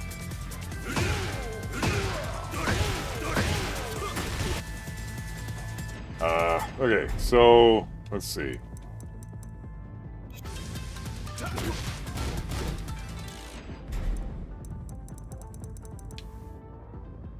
Didn't know it beat dick jab? Yeah, neither did I. That was genuinely, news to me. Sidestep right duck should beat out all 8 of these options, or all 6 of these options, right?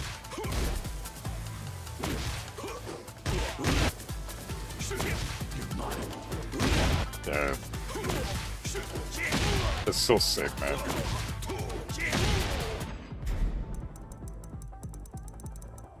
So let's go over some Soul Zone shit now. Got that.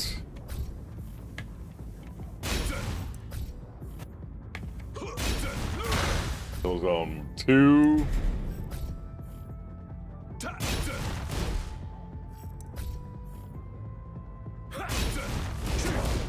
Soul Zone 1-4.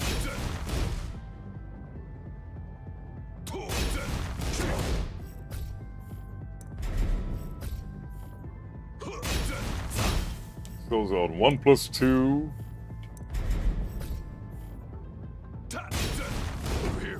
Soul Zone 3. Soul Zone 4. And that's it, right? He doesn't have a Soul Zone 3+4, does he? No, he doesn't. Okay.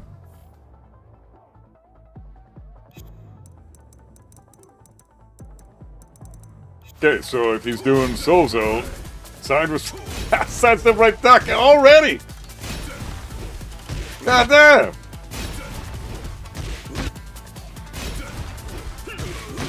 Really?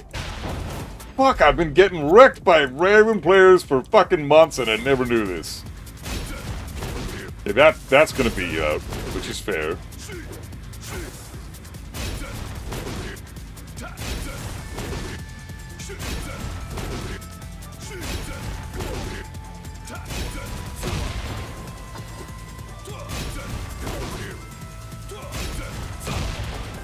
The 1+2 and the 3 will both beat you out.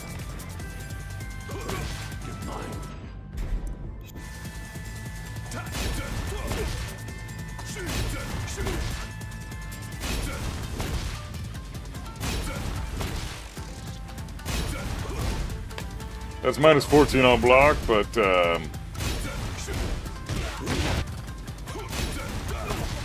yeah, I don't know. You can't step right duck that one, so okay. These two options, though, you can step right duck. You just want to punish there. This is the most common option he does from Soul Zone, though. You can step right duck this one. That's amazing. I don't think you can step left duck. You can step left duck. Damn, this is a linear ass move. Holy shit. Can't step left duck this one.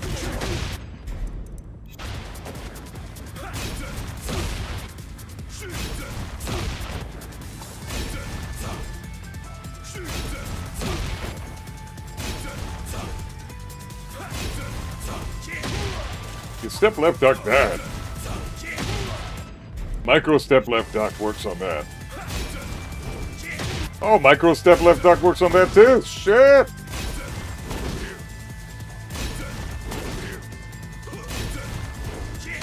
Damn.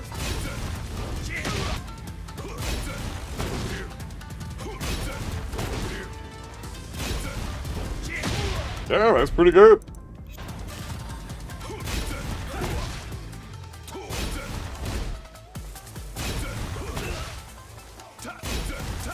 This one's too fast, it'll catch you. You can, you micro step right duck, yeah, or micro step left duck. This is really tricky, though. So, let's see, what options can we beat out exactly?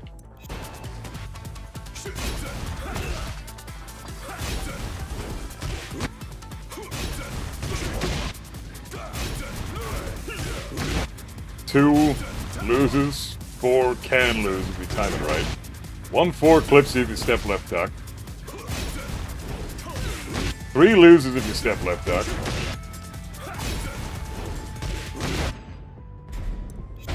He's got 5 options from Soul Zone that are all attacks. So micro step left duck seems to be really beating the shit out of his stance.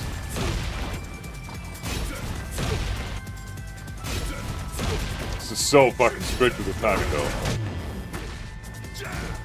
There is no option select this. Can we walk any of the options? Nah, it's a micro step. No, you can't walk all of them, because one of them's a homing move. That move there, it's a homing move. Micro step duck is your only option there.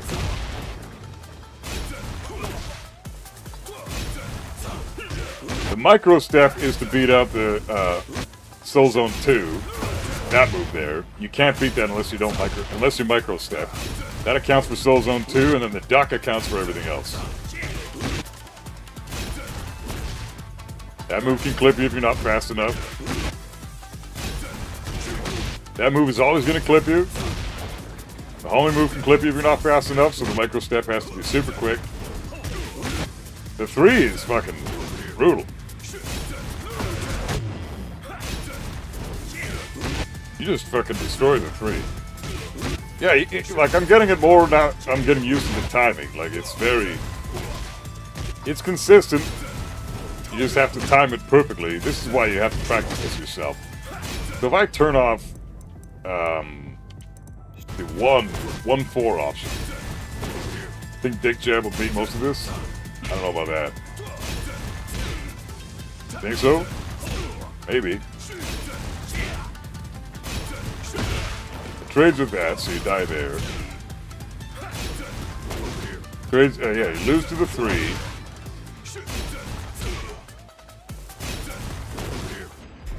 Put the 1 back on and see what that does.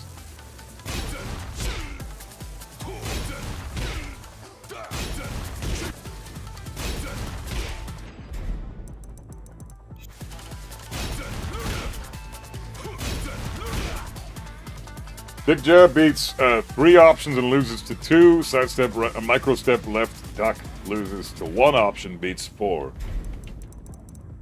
So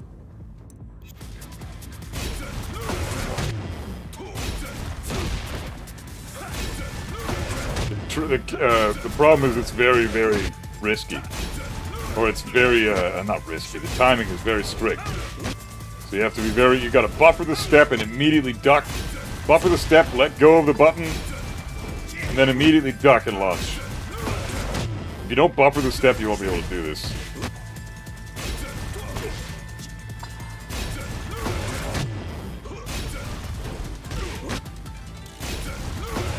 Yeah, Dick Jab is nice, but I'd rather get some damage. I don't want just a fucking 5 damage Dick Jab. I want to fucking kill this guy. Maybe I'm just too greedy.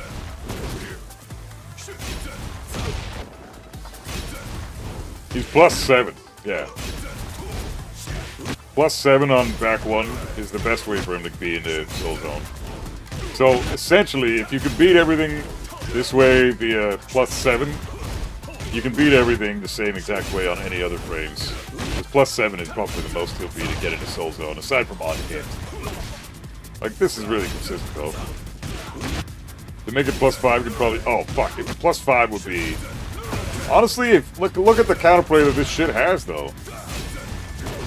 Besides 3 and 4, Soul Zone 3 and Soul Zone 4, Dick Jab beats everything. That's 3 options Dick Jab automatically beats, and arguably the scariest options. And then sidestep left, micro step left duck will beat out all 4 other options. And just outright kill him for it.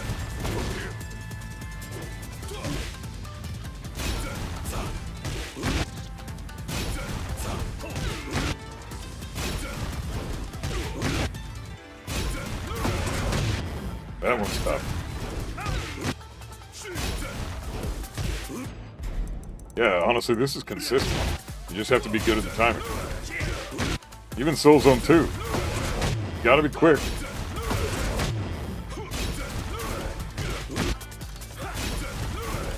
Buffer the sidestep.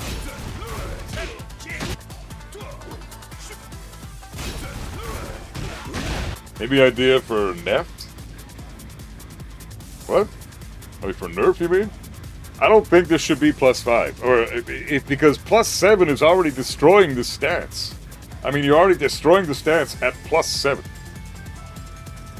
They don't need to nerf this. This is fine. This is just...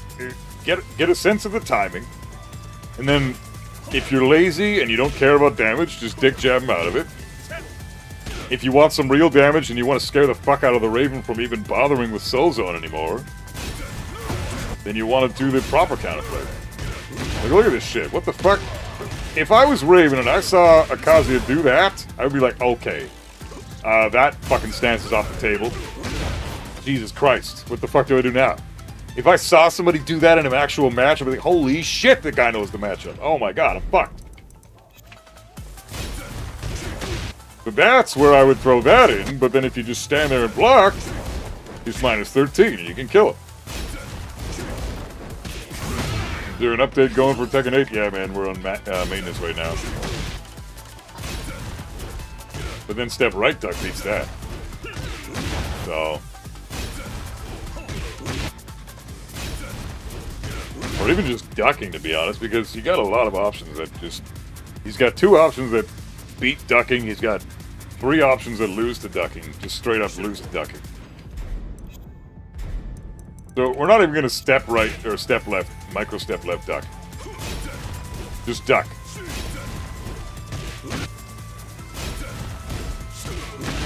Dies there. Dies there. Okay, I die there. Side step left duck works too, or nah, or he tracks left. Dave M, didn't you see, bro?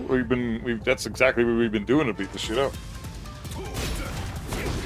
So if you micro step left by buffering the sidestep and immediately duck, very tricky timing, but it will beat out every option Raven has from this stance, except for Soul Zone 1-4. That's the only option he has that will beat that one right there. Everything else, if you apply this counterplay correctly, you'll win.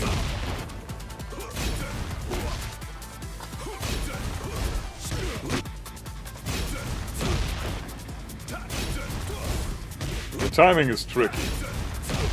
This is very hard.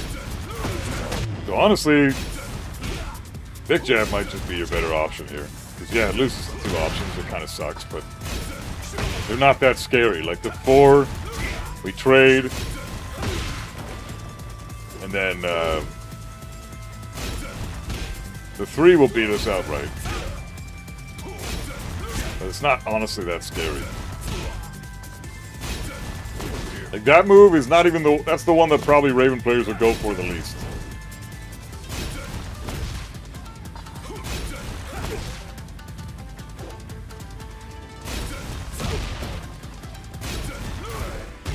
And he can delay the final hidden stance. Yeah, you're right, but that's player stuff. It's not character stuff. These videos aren't for beating the player. They're for beating the character.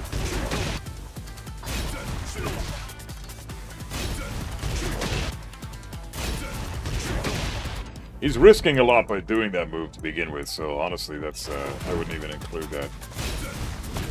Like, these moves are the ones you're going to go for more often than not because they're a little safer. They don't necessarily get him killed. I mean, fucking Soul Zone 2 is the one you see more than anything, really.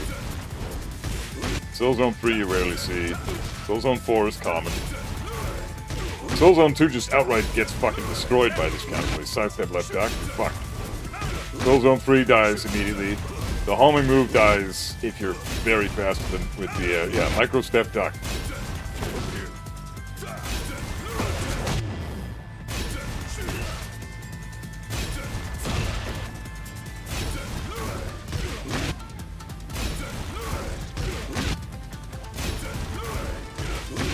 Soul Zone 2 is just dead.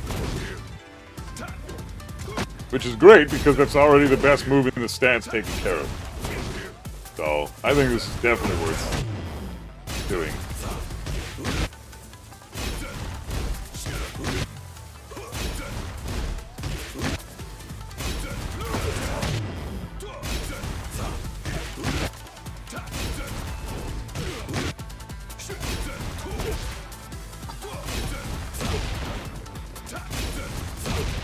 The homing move sucks. That's hard to deal with. The low is tricky too. Damn, those are very hard to step right duck or step left duck. But the other 2 options are beaten out with this. So honestly, it's either dick jab or micro step left duck to get the big damage. Honestly, in an online scenario where the lag is a thing and all this shit, I'd probably recommend going for dick jab more often than not. Just know that dick jab will still lose to Soul Zone 4 and Soul Zone 3. Neither of which are all that scary, if we're being honest. Like, Soul Zone 3, I mean, it can be.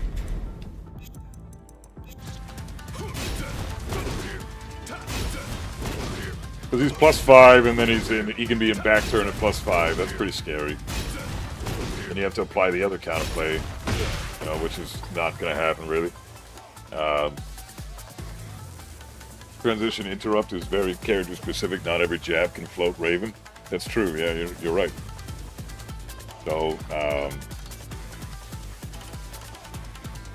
now the fun part is to lab the Soul Zone Labyrinth transitions into other options. What are the Labyrinth transitions? I only know about,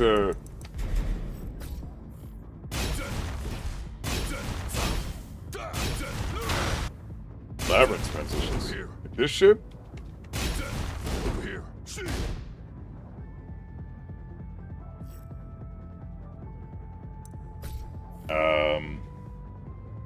Tori Yuke TV, a yellow, I can't reply back to you on Steam. Did we message on Steam? What? Whenever you want to play, let me know I'm ready. Well, I'm doing labbing videos right now, brother. I don't play this game, really. I'm waiting to Season 3 for that shit, man. I'm not playing this shit yet. Game's trash. The Season 3 pass for this game is officially out, which means by the time we get our 4th character for Season 3, we will be at 44 characters. Yeah, it's so fucking dumb, man. 44 characters is way too many. We're overbloating the shit out of this.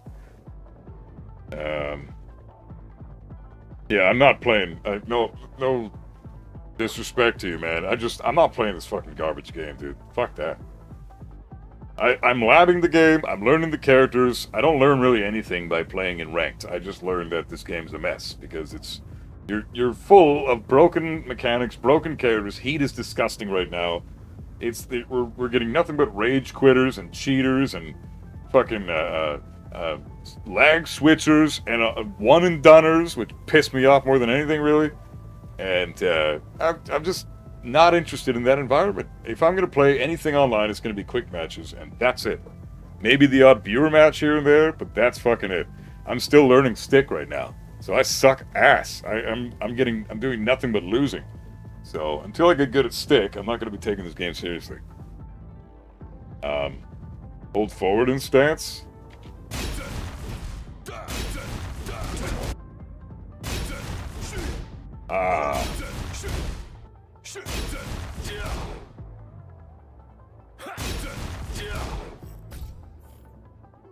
Shit. See what these guys are all about. Damn.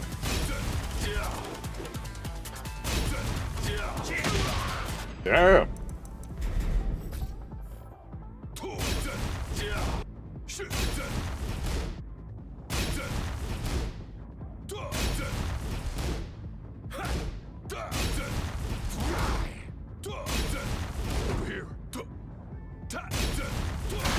Yeah, he's got an option for fucking everything.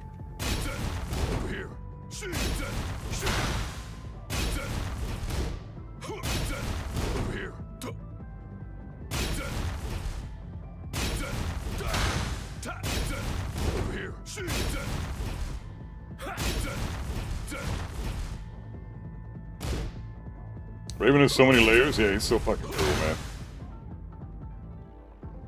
You're stuck at Tekken God, Azure? You're doing great, man. It's a fucking great rank. Proud because even though I move up and down the ladder sometimes, I demote, I always promote right back. Yeah, once you get the rank once, you can always get it back. You're officially that rank forever. Demoting after that happens to everybody. So whatever.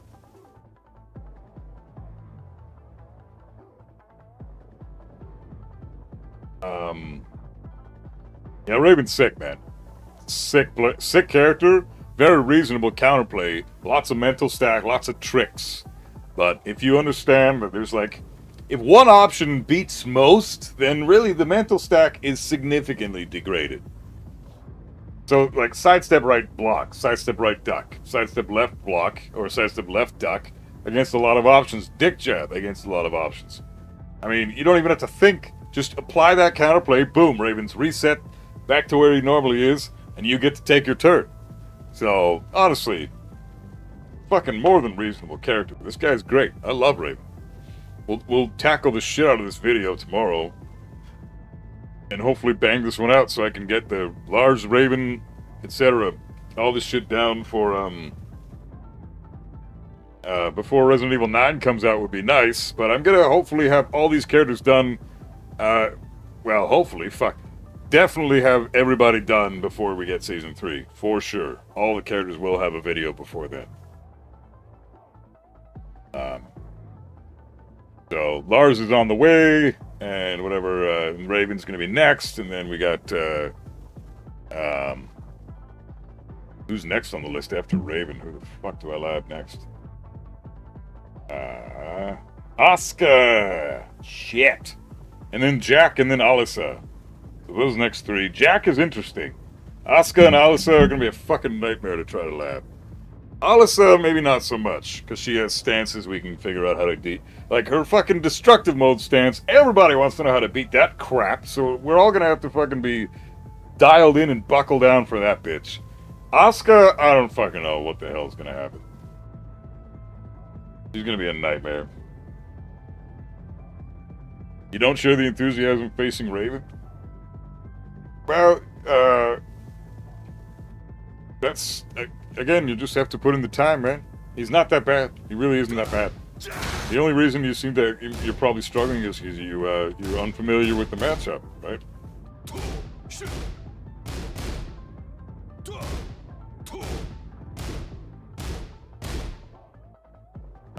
Oh, he's also +1 here. He's +1 there. That's interesting.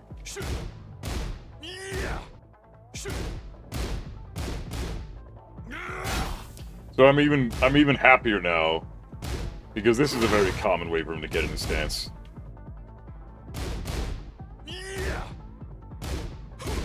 That's a common way to get into stance. That's a common way to get into stance. And that's a very common way to get into stance. This is his best way to get into stance, and once he's there, like, you really don't have a lot of options. Sidestep right block might be your best bet here, or dick jab if you can, but even then, he's hella plus, so I would say dick jab is probably your best bet here.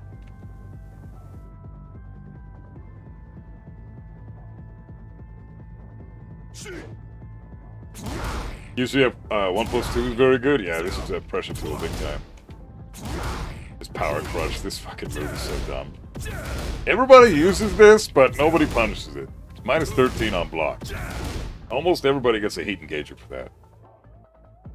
If not, at least some big damage. So, damn. Like, punish the shit out of this. This is fucking... Don't let him get away with this. -13? Fuck.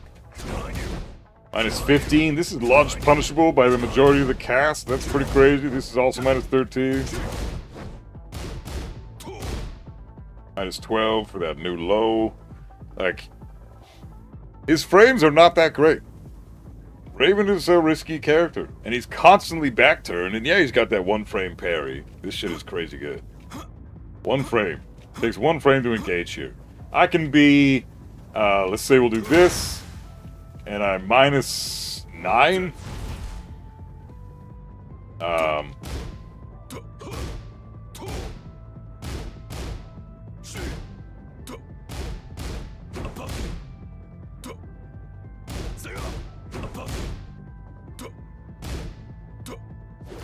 What's the fucking -9 shit? Yeah, we can do like, that into that. He's -9. And I'm just gonna throw out a jab. Look at that shit. It's a one-frame parry. All I did was dick jab. Crazy.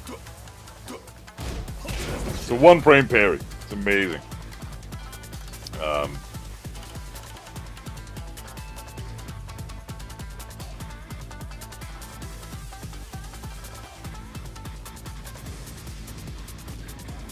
Yeah, we'll go over this way more in detail tomorrow for sure. What changes do you want to see with Kazuya in Season 3? Kazuya in Season 3, I want this to be +5 instead of +11. This is ridiculous. I want, +11 is so stupid. Fuck this, man. What a dumb bullshit. I don't care if it's not even that good, because it's reactable and -19 on block. It doesn't matter. This should not be +11. There's also, fucking... this shit. Shikaway should take his entire heat bar. Why do I have the ability to use it 2 or 3 times in heat? I don't fucking know. But I think it's the laziest, most bullshit move a Kazuya player can use. I don't agree with him having it. I never asked for that. I don't want him to have this. So either get rid of it or make it consume his entire heat bar. And better yet, make it like -12 on block. This should be -12 on block. This is fucking stupid. If they block that, you should eat a 12-frame punish. Because you're using a bullshit, lazy-ass, power-crushing panic tool that hits grounded and launches on counter hit, and fucking allows you to still have heat afterwards, because it doesn't consume nearly enough heat. And it's safe on fucking block on top of that? No. That's like the exact antithesis of everything a Kazuya player wants for the character. Just completely brain dead, no thought requirement whatsoever. Just fuck you, get off me. 3-frame, power crush, horrible garbage. I fucking hate that garbage. It's so bullshit. The other thing is nerf the tracking on this. There's no reason he should have any tracking with Double Fist at all. And you could honestly put this to -15 on block. I mean, it doesn't need to be. I think this is quite a balanced move already. It's his one panic tool. It's a great move against characters like Steve and Brian. Because they have a lot of highs and they don't have a lot of crushing. So, this is a really good move to use against characters like Steve and Brian, who are spamming in your face. And Brian is broken right now, and Steve is one of Kazuya's worst matchups. So you really do need a move that's going to get them both off of you. And this is a fantastic move for them. It's also damn good low in general, but it is reactable, 23 frames, so you can barely react to it if you see it. But I could see it being -15. I would be okay if it's -15. Wouldn't really nerf it too hard. Either way, it's still a great move. What else is there? Yeah, so get rid of the tracking of Devil Fist and Heat. Down 1+2 could be -15, and I'm fine with it. Delete Shikaway's usefulness, so make it -12 and consume the whole heat bar. That way Kazuya players can stop being lazy bitches and actually play the fucking game the way he's supposed to be played. Not this get off me, I'm Kazuya, blah, shit. Eat a dick, man. I hate that crap. He's supposed to be a hard character, and you're just giving him get off me buttons for free. Fuck that, man. Like, do you want to play Kazuya, or do you want to play bitch-ass Tekken 8 crap, you know?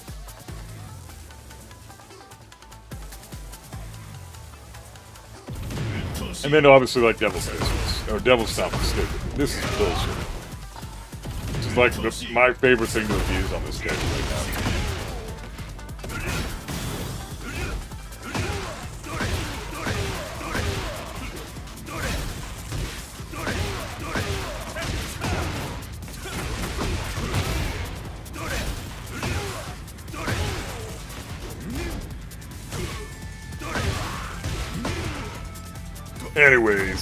Anyways,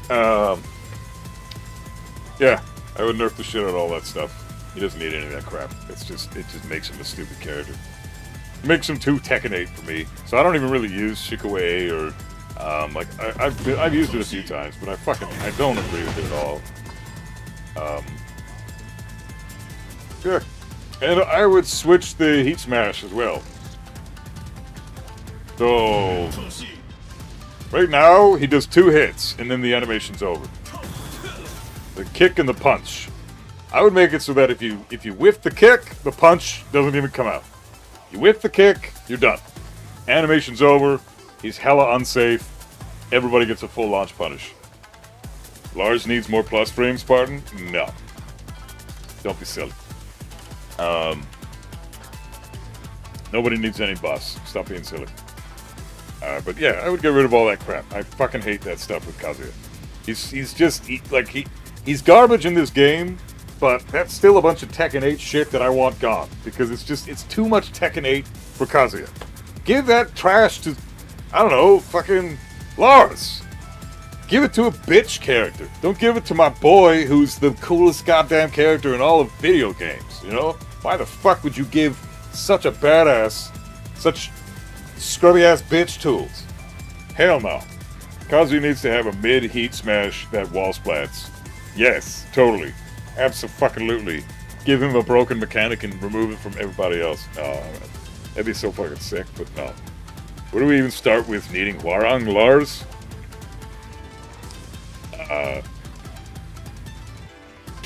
Dude, Hwoarang is a conversation and a half. We can sit here all day talking about that bitch. Lars is, well, the video for Lars will be out soon. I just made the content for Lars in this stream today. The video's done. It's recorded. I need to edit it and put it on YouTube, and I'll have that up and running tonight probably. But when you see the Lars shit, there's a lot of counterplay to the character. You just need to nerf Den 3 and nerf the Heat Smash. Other than that, I think he's fine. Hwoarang's legitimately a huge problem. I laughed him a few days ago. Yeah, Hwoarang is, the How to Kill Hwoarang video explains it perfectly, in my opinion, the one I made about Hwoarang. The lack of counterplay to the guy is fucking insane. It's insane. You have virtually no counterplay to Hwoarang. It's all take a guess. And even when he whiffs a lot of the time, he's safe. That fucking Right Flamingo 1, Right Flamingo 1, or Right Flamingo 2, Left Flamingo 1, are way too fucking good. The same artificial means of increasing character win rate is the same with Jin's down 2. There's no other purpose than that. You talking about Kazuya? There's a lot of counterplay. Counter to counterplay. I even followed K-Wiss's tutorial. Well, yeah, that's layer 3 shit, but you don't even need to apply the layer 3 shit with Hwoarang because his layer 1 shit is so fucking egregious. We barely ever get to apply layer 2. Why the fuck does a Hwoarang need to even know about layer 3? Because we barely get an option here. Hey, Lee Regal, what's up, man? Welcome on in, dude. Even if you do this, Hwoarang can do this and that, but watch out for this. Yeah, well, exactly. No, Hwoarang is insane. Every character has counterplay to their counterplay. So let's not throw Hwoarang completely under the bus because, you know, you can say the same shit about a guy like Kazuya. You know, he can do this if they do this, but also watch out for this. It's the same thing for every character in the game. Every character has counterplay to their counterplay. Like, if I do, let's see, I'll show you an example of what I mean by that. Layer 3 shit, right? It's all about layers. So standing block, and then sidewalk left, right? So I'm gonna do this into this, or this into this, right? Down back 4, and do electric. Every time I go for the electric after down back 4 immediately, Raven whiffs, or Raven makes a whiff of the sidewalk, but if I do down forward 2, I'd be a sidewalk every time. That's layer 3. Because layer 1 is this into this. He's applying layer 2 with the sidewalk left. The layer 3 is down forward 2. Or, better yet, stay safe, do back 4. It's a way better move than down forward 2. Kazuya, what's up, man? Just remove the super armor nonsense. Why do we have non-power crush moves that can armor? Non-power crush moves that can armor? I don't know what you mean by that. Every move that's armor is a power crush by definition. I'm talking about Kazuya's Fukitobi, but it was having latency on the stream. Oh yeah, 1+4 in heat, yeah.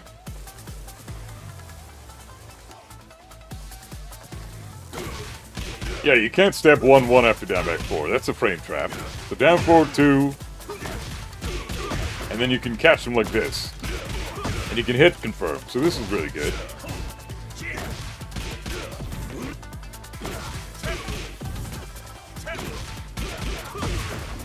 I can hit confirm that, and now I get my vortex. So I have options with Kazuya.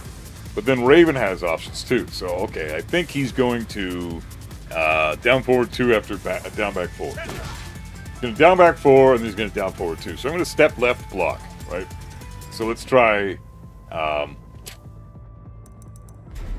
Let's just go into. Let's just pick Kazuya. Get ready for the next battle.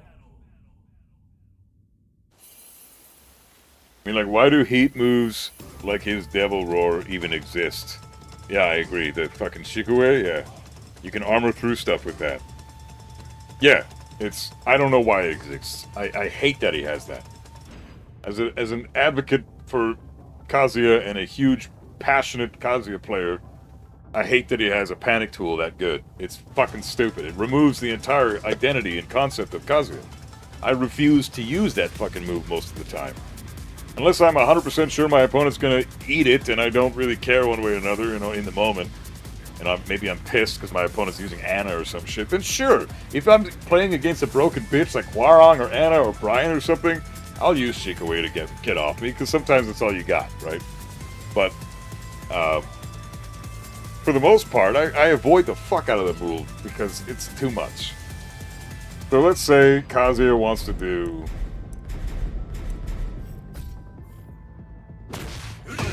down back 4 and a down forward 2.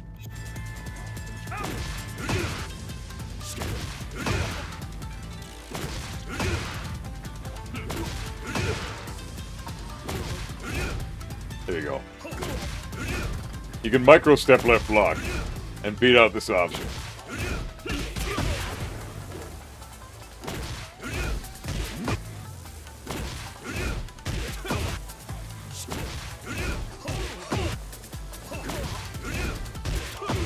But then, Kazu's going to want to do something else.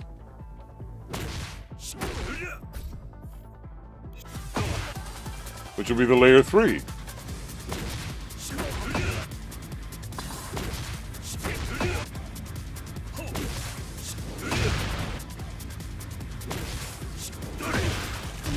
And of course, because it's a hell sweep, I can kill him for it.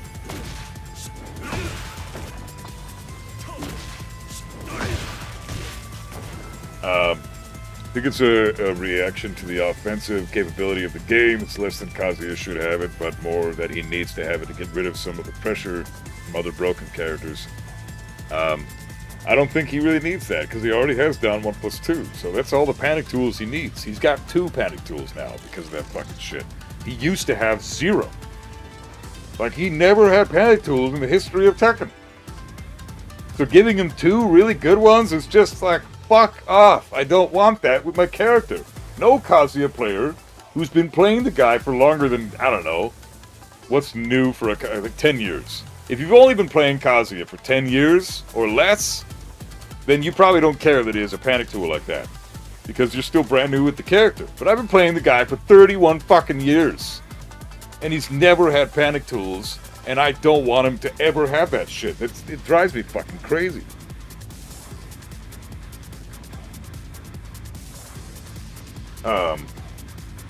But yeah, so if I throw out down back 4 and a down back 4, or say let's do a whole bunch of ideas here. So we got down back 4 and a down back 4, and let's do down back 4 and a hell sweep, and then let's do down back 4 and a electric.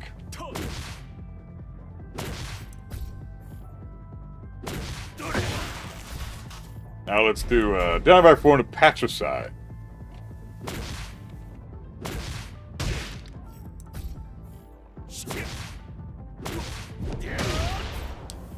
Let's do down back 4 into forward 4.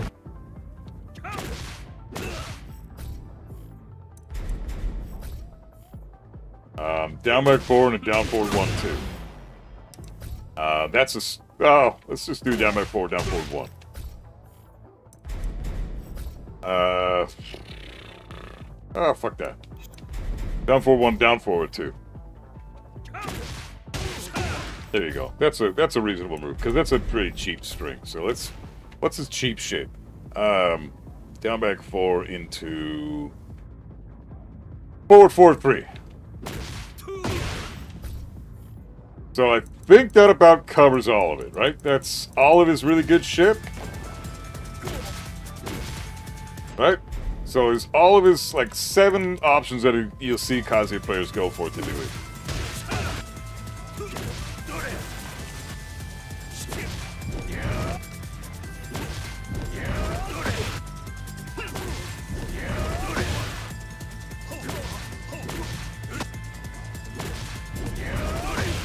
The down back 4 can clip you if you're sidewalking left. If you're not at the right distance. That's why a lot of players like to go for down back 4 into down back 4. But all the scary shit. Oh, forward 4 also can clip you here too. So I don't know, what did I select here?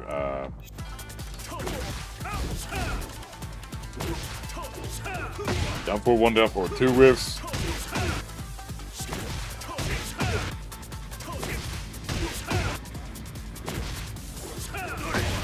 You gotta time the step right, otherwise you get clipped. What else does he have?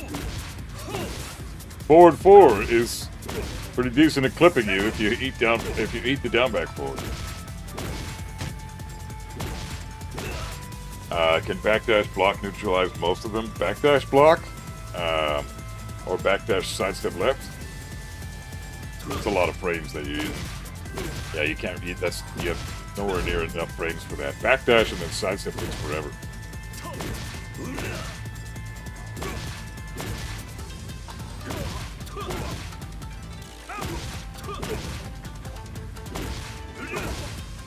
I did not know you could step electric there. Oh, fuck yeah. Electric has very little tracking unless you delay the timing. So does Hell Sweep, obviously.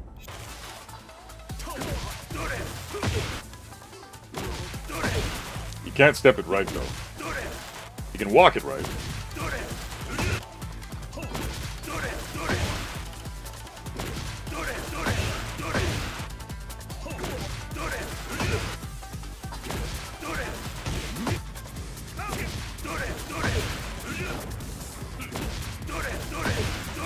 So, like, you're scared of all this shit, right? Hell Sweep, forward 3, electric.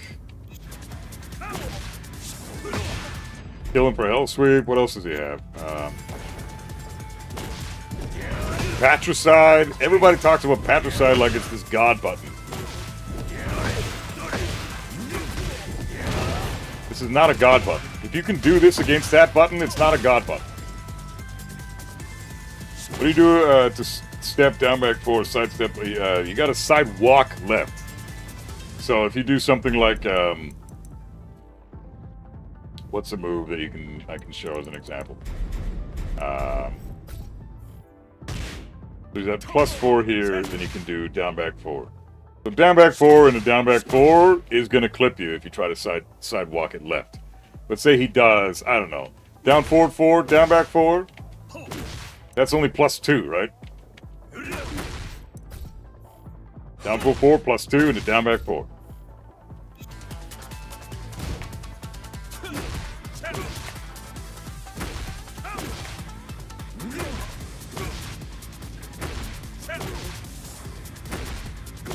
Yeah, down back 4 is a lot of tracking, so it's hard to quantify this shit.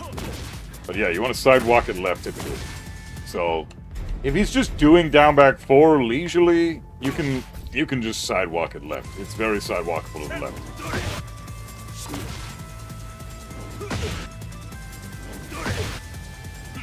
Like, oh, he's gonna go down back 4 right now. Kill him for it.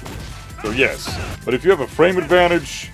Like even something like oh, he's a great example. So a common setup for Kazuya's down back 4. Just jab, down back 4. Very, very common flowchart because he's +1 into down back 4. So yeah, frame advantage, you still have a hard time sidewalking this move. But it can be done.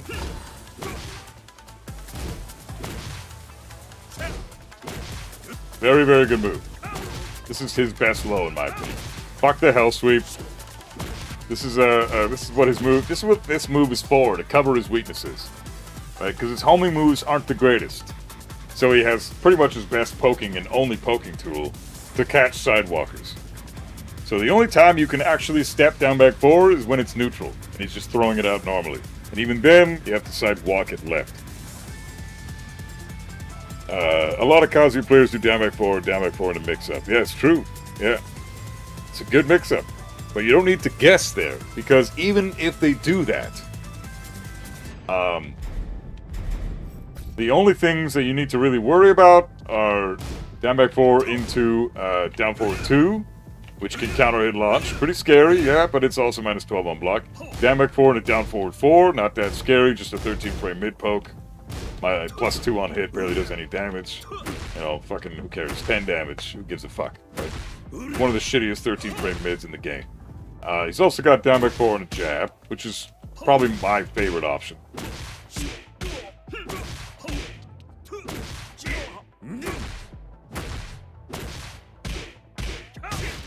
Like, that's how you would play Kazuya a lot of the time, against players that you're trying to out-poke. Good luck, but that's how you can do it. What else is there? Sanity, what's up, man? Good to see you, bro.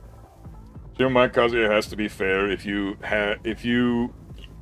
have to crouch dash electric to give it weak side tracking, then you're basically doing a slower move, and that's how tracking moves should work. Yeah, absolutely. You changed your mind? Kazuya has to be fair? Why? You thought he was unfair before?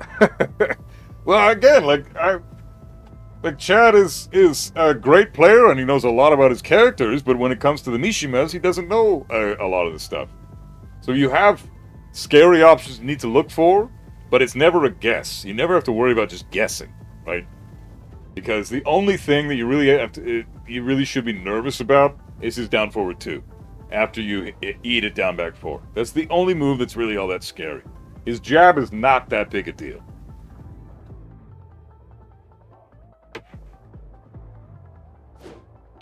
Like say I did this into this. I can dick jab.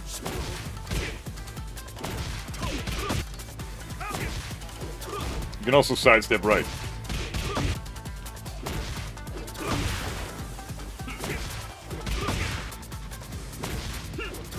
Like, Kazuya's jab is so bad that it won't even track your sidestep right.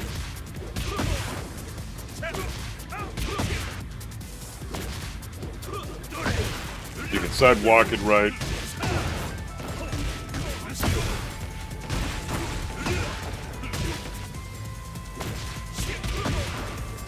You can dick jab it. You know, if he does down forward one, down back 4 into down forward 2. You can sidestep right block or sidestep left block.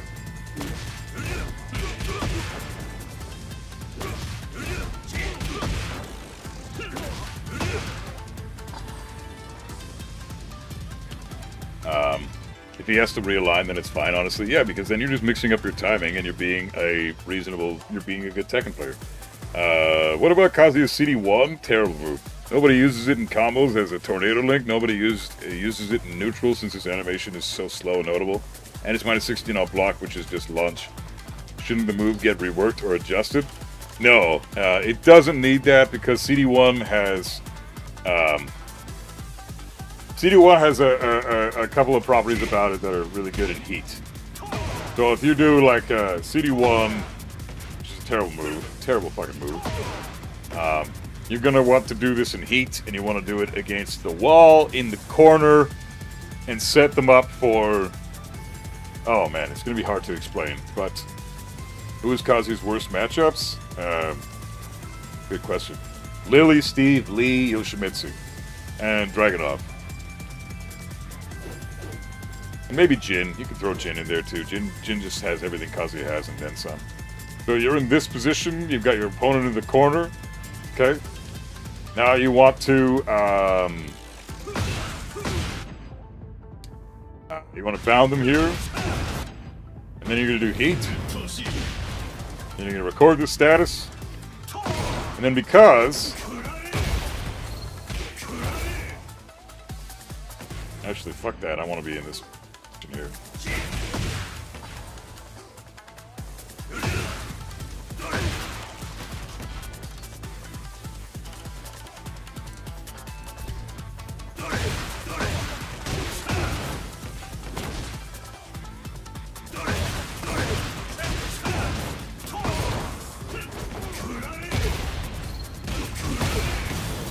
This is all guaranteed, by the way.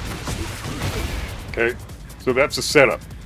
And the reason that works is because the CD1 into the Devil Throw is a guaranteed link into an immediate down back 1-2. Tech trap on the ground, they can't do anything. They can't tech roll, they can't side roll, they can't get up normally, they can't hold back by getting up. They are fucked. They have to eat that on the ground. Down back 1-2 into heat dash, into down forward 1, down forward 2, into wall combo ender. That's guaranteed if they're in the corner of the wall. Any other position against the wall, that's not guaranteed. They can side roll. But in the corner, that's guaranteed. And the only time that's going to connect is if you can do it with a Hell Sweep extension. Like, what I mean by that is this shit. You can do it with a Hell Sweep extension. Fuck off. This shit here. But it can oftentimes throw them off axis, so it's a little bit less consistent than you'd want it to be. Look at this. He's out of the corner again, right? But if I do this, set him up against the wall, and then I just do the 1, now the move has a purpose. It's a very niche purpose, but it beats the shit out of missing that opportunity because you decided to go for the Hell Sweep version. The Hell Sweep version is preferred if you can land that against the wall in the corner, but the CD1, the only purpose for that move is to set up that setup. That's all it is. But yeah, Kazuya's worst matchups, Lily, Steve, Lee, Yoshimitsu, Dragunov. No question. Jin as well, I'd say. Didn't forward track after down back 4, or did I make that? No, it does. But again, you're doing +4 into 19 frame attack. So, I don't fucking know. You can just do...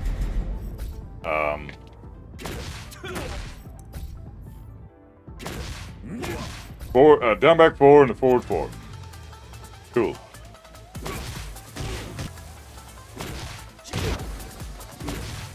Can interrupt with jabs.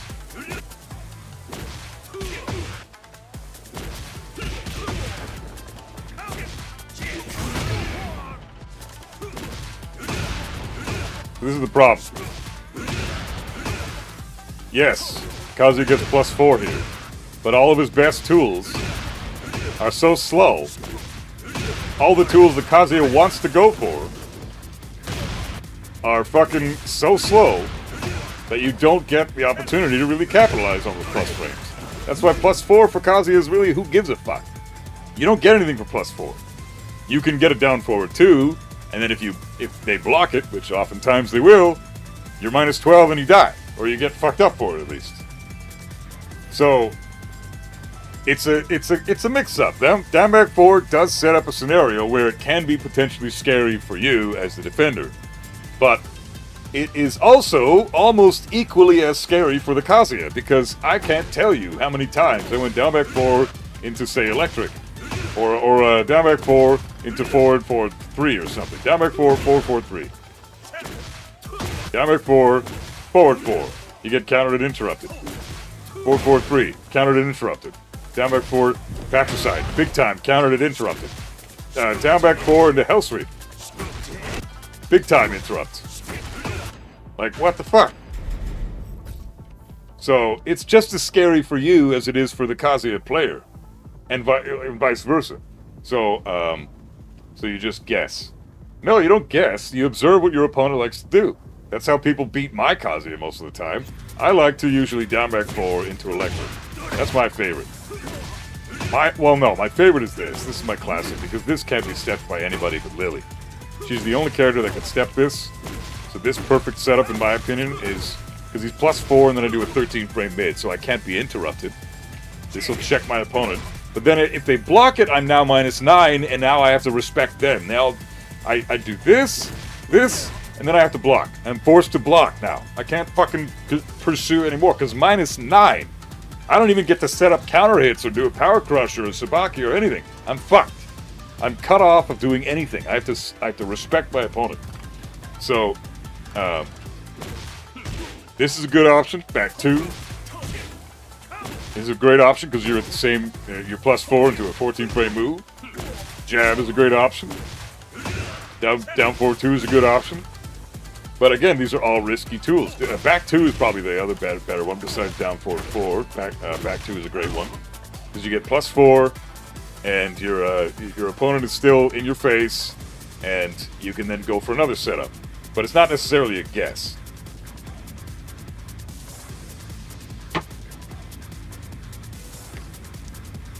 It's identifying how your opponent likes to play and going for...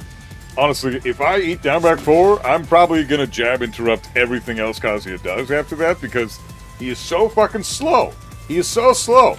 Down back 4, down back 4. 20 frames to impact. Becomes a 16-frame attack now because I'm only +4. 16 frames. Just jab. Just down forward 1. Just down forward 2. You'll beat out my down back 4. I have been launch, punish, interrupted in the middle of this sequence before. Same with forward 4. This into this, I get fucked up. This into this, I get fucked up. This into this, I oftentimes get fucked up even. You know, it's tricky. So, is Jin's down back 4... What's that? Jin's down back 4 what? Turo, hey, thanks for the raid, man. Much appreciated. I'm sorry to say it. I'm about to turn off the fucking stream, but thanks for raiding, man.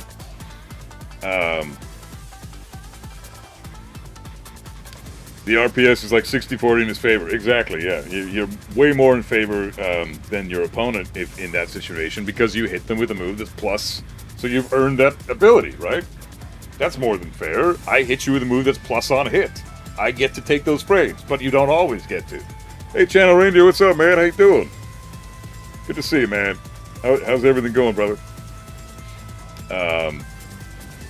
Satoru, thanks for the raid, man. Much appreciated, and much love, guys. Thanks for popping in. I'm about to head out, but I appreciate everyone stopping by.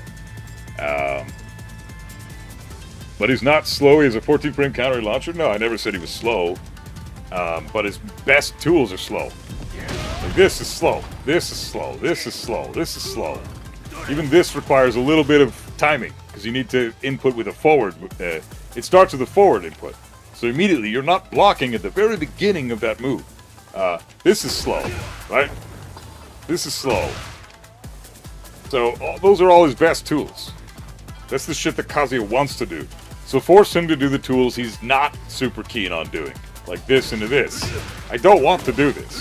This is the classic frame trap setup that everybody knows about. So no one's going to... Everyone's just going to block after down back 4, and if I go down back 4 and down forward 2 and they block it, I eat a 12-frame punish, and now I'm fucked. So, yeah, it's tricky. This character's a lot less safe than people think. This is also slow, like down back 4 into back 4, 17 frames.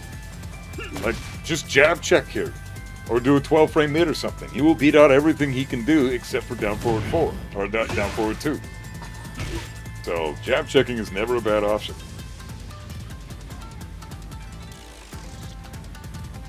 Kazuya is safer being -12 on block. Jiz is -13. +4. Kazuya is +3. Counter it is the biggest difference. +17 for Kazuya. +13 for Jin.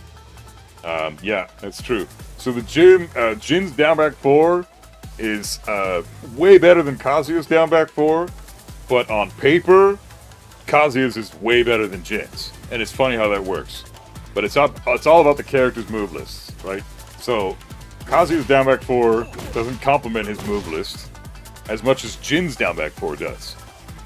Because at +3, Jin gets a lot more mileage because he's got a 13-frame down forward 1 and a 2-1 jab string that is like the perfect poking string. It's fucking beautiful. And both of those are set up with his down back 4. He's also got a counter hit follow-up with his standing 4, which is a homing move, and it's 13 frames. So if you interrupt, I'll just show you Jin and why it's so good. He doesn't have to risk anything, and he still gets momentum. Whereas Kazuya does have to risk something to try to get any momentum. And even though his frames are better, it doesn't even matter. So say I do this into this, and now I want to do this.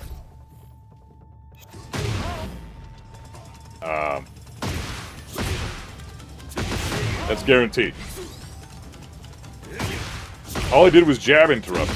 I tried to jab there. So now he's only +3 too, so he gets that, but he doesn't have to commit to that. Kazuya also gets down forward too if you try to jab interrupt, which could lead to a perfect electric combo, which is like 120 damage. So, yeah, if you jab interrupt Kazuya's down back 4, you risk eating a fuck ton of damage. So you don't necessarily want to jab interrupt his ass. So then you want to block. So then Kazuya has to go for, what about his down forward too? That's another good option. Jin has a similar option with the standing 4, as we just saw. But also he's got this shit. Kazuya has to do his fucking stumpy little jab that you can sidestep to the right. You can do down back 4, sidestep right, beat out Kazuya's jab. But with Jin, he's got this fucking setup that makes it so you're forced to then block this sequence, and he's only -3 after this.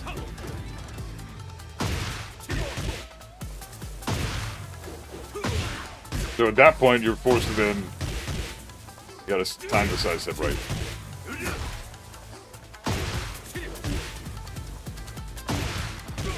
Jin's able to can launch after the interrupt. Oh yeah, you're right. I under-exaggerated. I underestimated Jin's shit. So he's got, what has he got?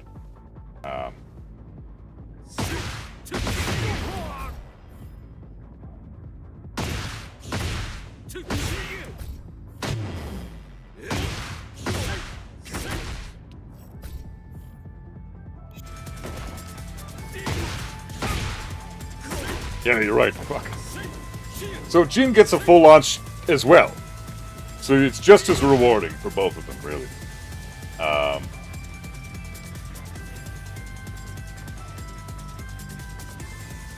Yeah, he gets a free can.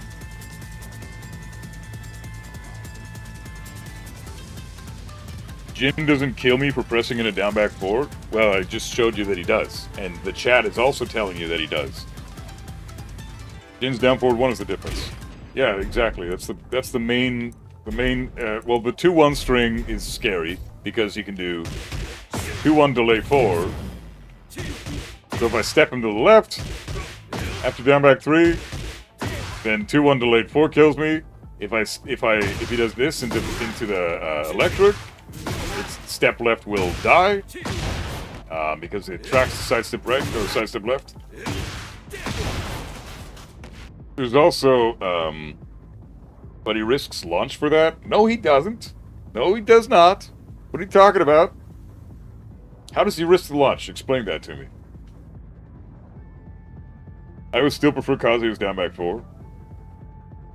Yeah, I agree. I think of the 2 moves, I think Kazuya's down back 4 is better for Kazuya to have than Jin's down back 4, clearly, but I think for Jin, down back 4 for him is phenomenal. Because Kazuya only has Hell Sweep and down back 4. He doesn't really have any good lows besides that. Whereas Jin's got this, which is not reactable. This as well, he's got a Hell Sweep. And he's got this move too, which is pretty fucking stupid. On top of that, he's got,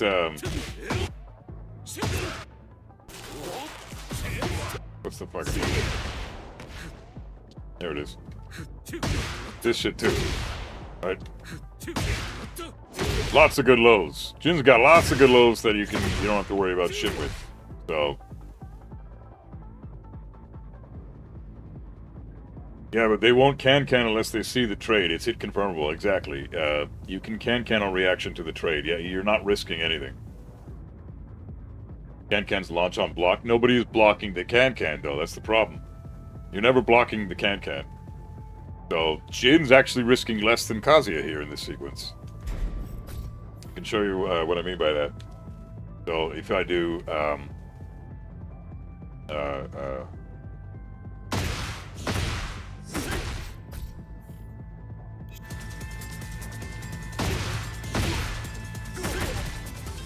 you don't need to look how long you have to hit confirm. That big ass fucking thing. You got that big black screen.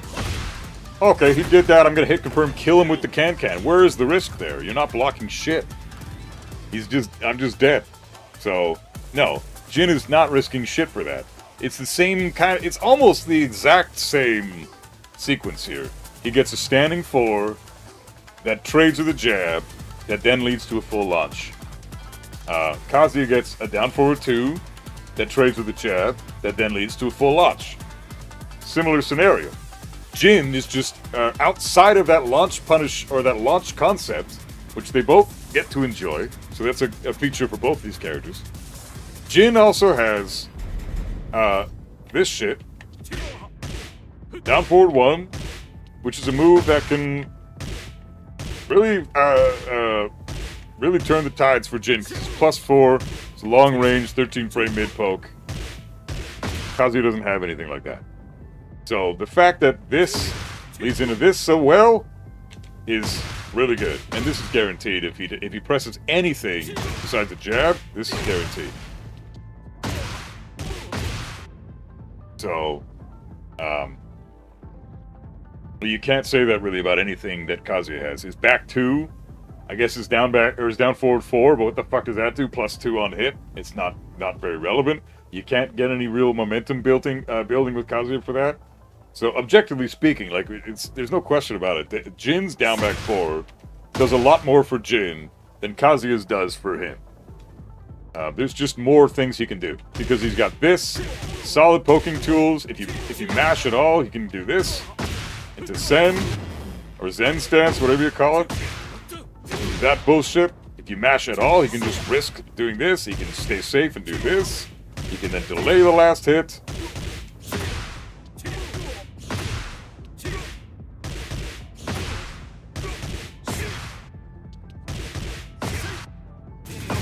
Jin's Scourge is more reactive than Kazuya's Scourge, and on counter you can't get a full combo like how Kaz gets. Jin's is not more reactable, no. Jin's is 22 frames, Kazuya's is 23 frames. So mathematically, that's just wrong sanity. 22 frames to impact, see that? That's unseeable. Kazuya's is 23 frames, which is the first frame, that's the cusp, that's where most players will start recognizing it and being able to see it and block it on reaction. It's like the first frame. That's the cap for human beings. Jin's is 1 frame faster than that, so we are barely not able to see and react to Jin's. You're not reacting to Scourge, you're looking for it actively, and you see it coming at the last second and you block it. That's not reacting to it.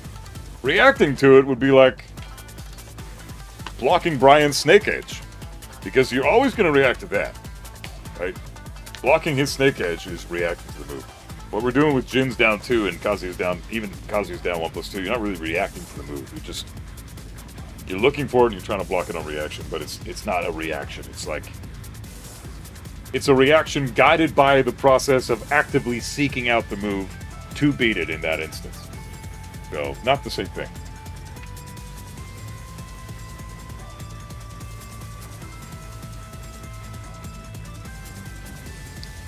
You're not reacting to either one, Sanity. You're looking for both of them, and you happen to block one more often than the other, but that might also be because maybe you run into more Jins. But Kazuya's, there's no argument. Just look at the data. Look at the frame data. There's no argument to be made. 23 frames to impact versus 22. 22 frames to impact. And 2 active frames as well, right? So, look at that. Jin's gets 2 active frames, Kazuya's gets 1. So it's got a big hitbox. Because of the animation? Yeah, that could be it, sure. But you're also looking for that move, actively looking for that move, right? So that helps a lot. When you know exactly what move you think the player is going to use, and you're actively seeking it out to try to beat it, then you're You're going to block it more often than if you were just reacting to it initially. You can react to Brian's Snake Edge. You can react to Dragonov's Snake Edge. You can react to Lily's Snake Edge and Chaoyu's Snake Edge and all this shit. Even fucking Nina's Wipe the Floor, you can kind of react to that even. But moves like these two, they are not reactable, typically. Kazuya's can be. Just depends on how much fucking cocaine you did that day. And Kazuya's down 1 plus 2 is steppable. Jin's down 2 tracks pretty damn well to his right side. Yeah, both sides. Let's test that.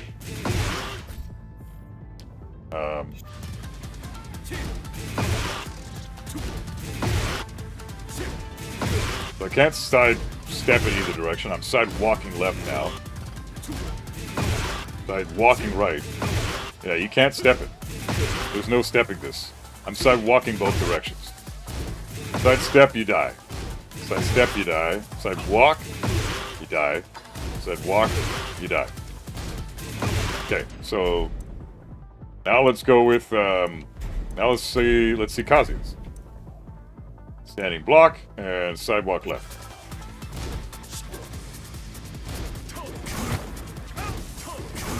Wow, this controller. Standing block and sidewalk right. So it tracks to sidewalk right, but you want to step Kazuya to the left anyways.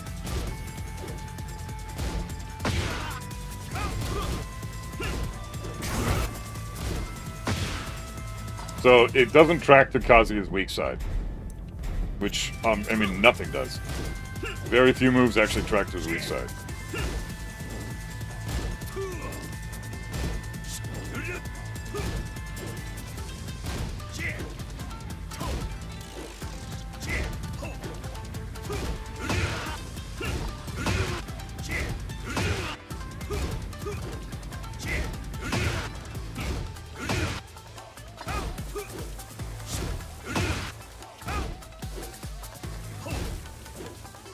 Hey, English only, man. None of this shit. What the fuck are you doing, dude? This is an English only stream, man. What the fuck are you doing? I don't know what the hell you're saying, dude. You could be saying some seriously horrible racial shit there, man. What the fuck?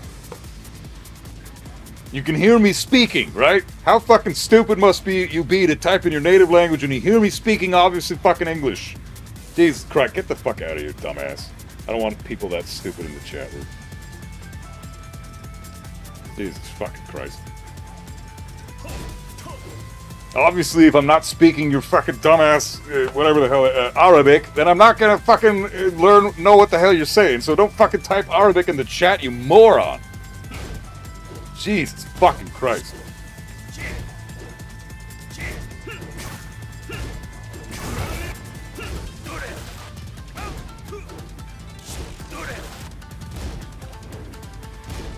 Everything whiffs to sidestep, sidewalk left. Everything. From jab, sidewalk left, beats out everything. The only thing I can remotely clip you with is down back 4. Even forward 4 whiffs, and that's got a little bit of tracking too, man. Patricide whiffs. Ridiculous. Is Jin's weak side left or right? It's right. Definitely right. Because he has the best electric in the game, right? And that's because it tracks a little bit to both sides, but a lot to sidestep right. So, I can do it.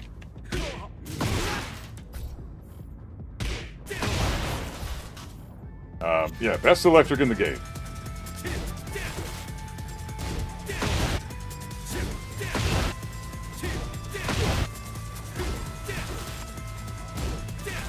I have to time it perfectly. Which is fair, but if I leisurely sidewalk it, it can clip me. Now if I switch to Kazuya and do his electric, same exact concept.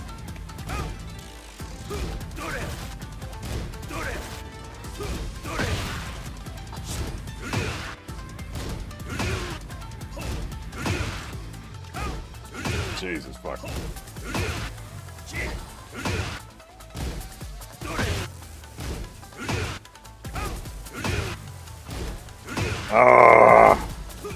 And my fucking carpal tunnel is acting up now.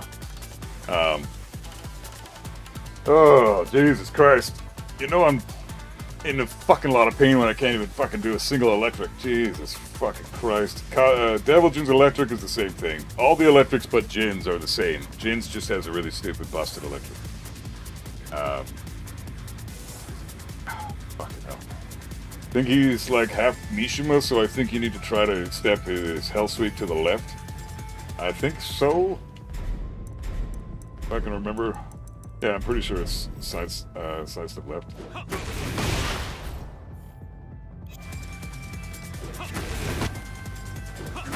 No, side step right. Yeah, it's step right. And it's honestly, it's walk right. Although that being said, this has probably the most tracking of any hell sweep in the game. As far as the Mishima hell sweeps. Like, this has a lot of tracking. This has a fuck ton of tracking. This has no business being this much tracking for a fucking hell sweep. I got no tracking on mine to sidewalk left. I can sidewalk you right, you kill me. If I sidewalk you left, you kill me.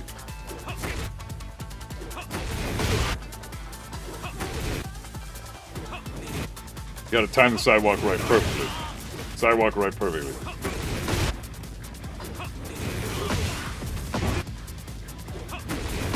Yeah, this is ridiculous. Fuck this.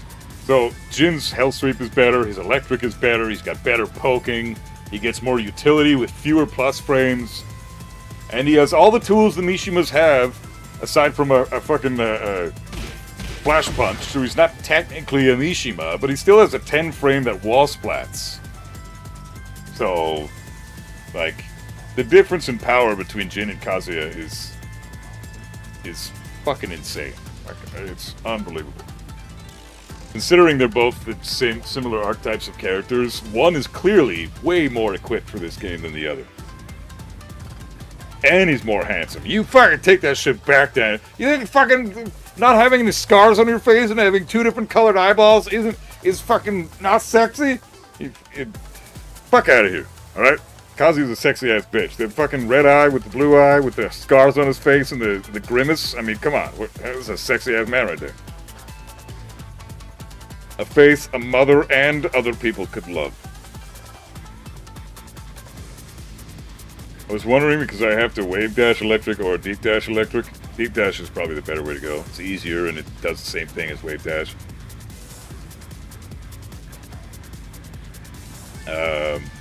When can you play your addiction again? I would do it in Season 3, bro. This game's a mess. The hook motion makes the electric slightly shorter ranged. Wait, what's going on? The thing about Jin's electric is it's kind of whip punishable, but others you can't. That's I don't know about that, man. That's a hot take.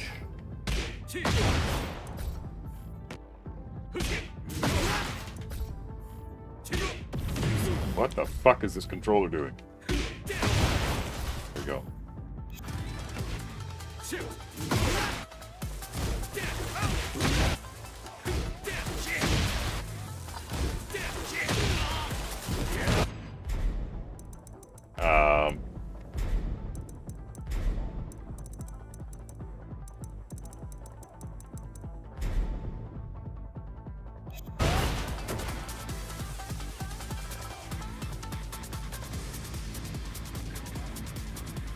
I'd still prefer an I-16 linear hell sweep. I disagree on this one.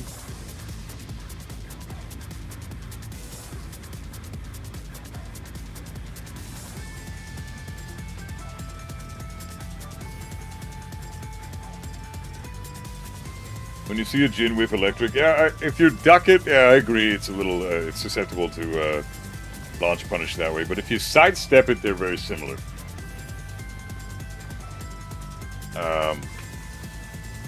But it's just, Jin's is harder to sidestep, and the biggest thing about it that solidifies that Jin's electric is the best electric in the game is because if you check the pushback, it's fucking insane. Look at how far away I am. This is where we end up after he blocks, or after I block his electric. he gets to do whatever he wants now. Like, he can capitalize on those plus frames.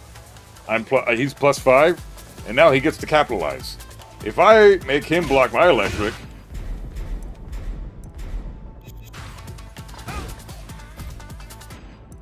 Fuck off, I hate this shit.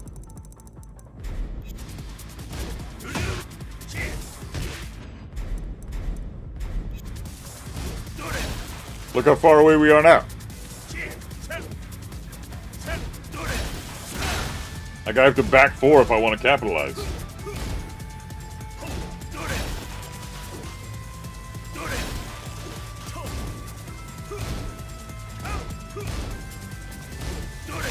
I can't even down forward 4 here.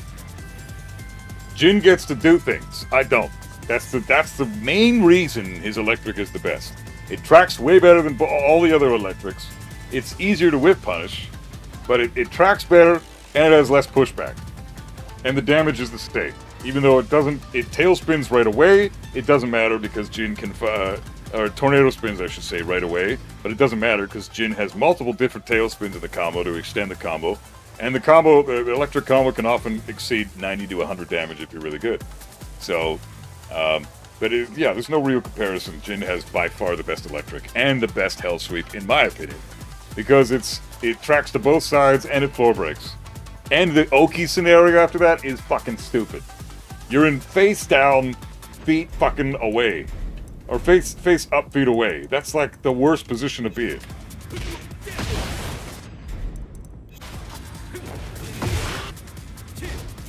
Fucking hell, did I not program that?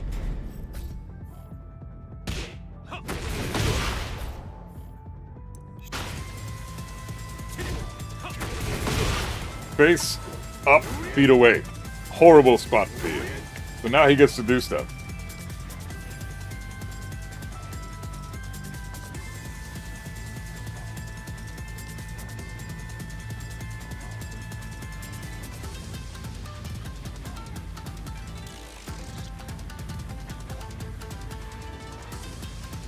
Yeah, the downside is it's not even a downside really. The Jin's electric. Didn't that space work in your favor? Enemies who try to move forward to attack will be walking into another electric. Isn't that why Mishima's just chain electrics? Yeah, because it's a keep out tool, but people know that, so they're gonna backdash. And now all I get to do is electric into another electric, and if that doesn't work, then I have to try to get in and close that gap somehow, right? With Jin, he doesn't have to close the gap. He can electric, and then he gets to do his 2-1, or his down forward 1, or his standing 4, or he could do another electric. And in that case, there's no backdashing out of the way there. You can't backdash and make the second electric whip, because he's just going to get right up and do another one. And you can't sidestep it, because it's extremely hard to time the sidestep, because it tracks so well to both sides. So yeah, Jin's electric is so stupid. Jin 2-4 at the wall is kind of insane. Yeah, it's amazing. It's a 10-frame wall splat that does more damage than Heihachi's 1-1-2.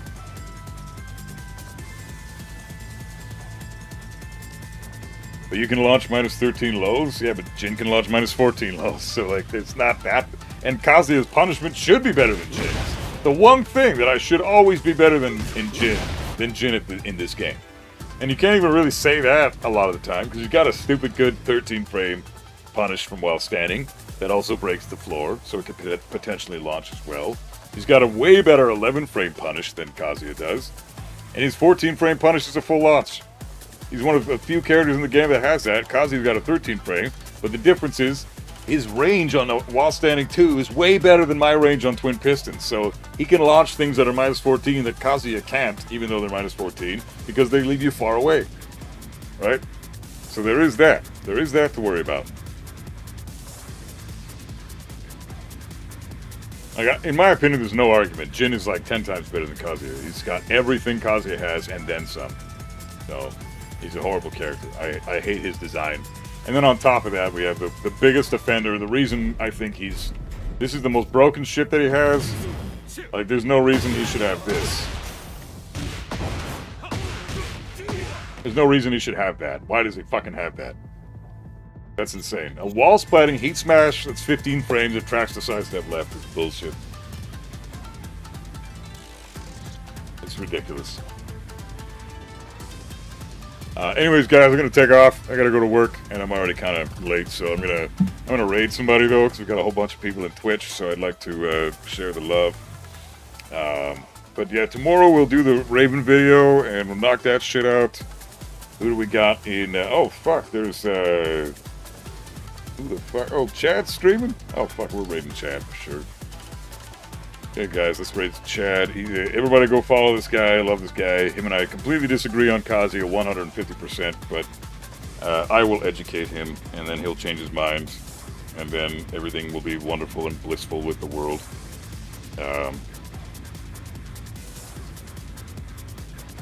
So, yeah, guys, much love. It's been a blast as always. You guys are the tits. See you tomorrow for some more laughing. Let's figure out how to beat Raven's bitch ass tomorrow. And then we'll move on to Asuka right after that. So, much love, guys. We'll see you then. Stay safe, everybody. And let's say hi to Chad. Take care, guys.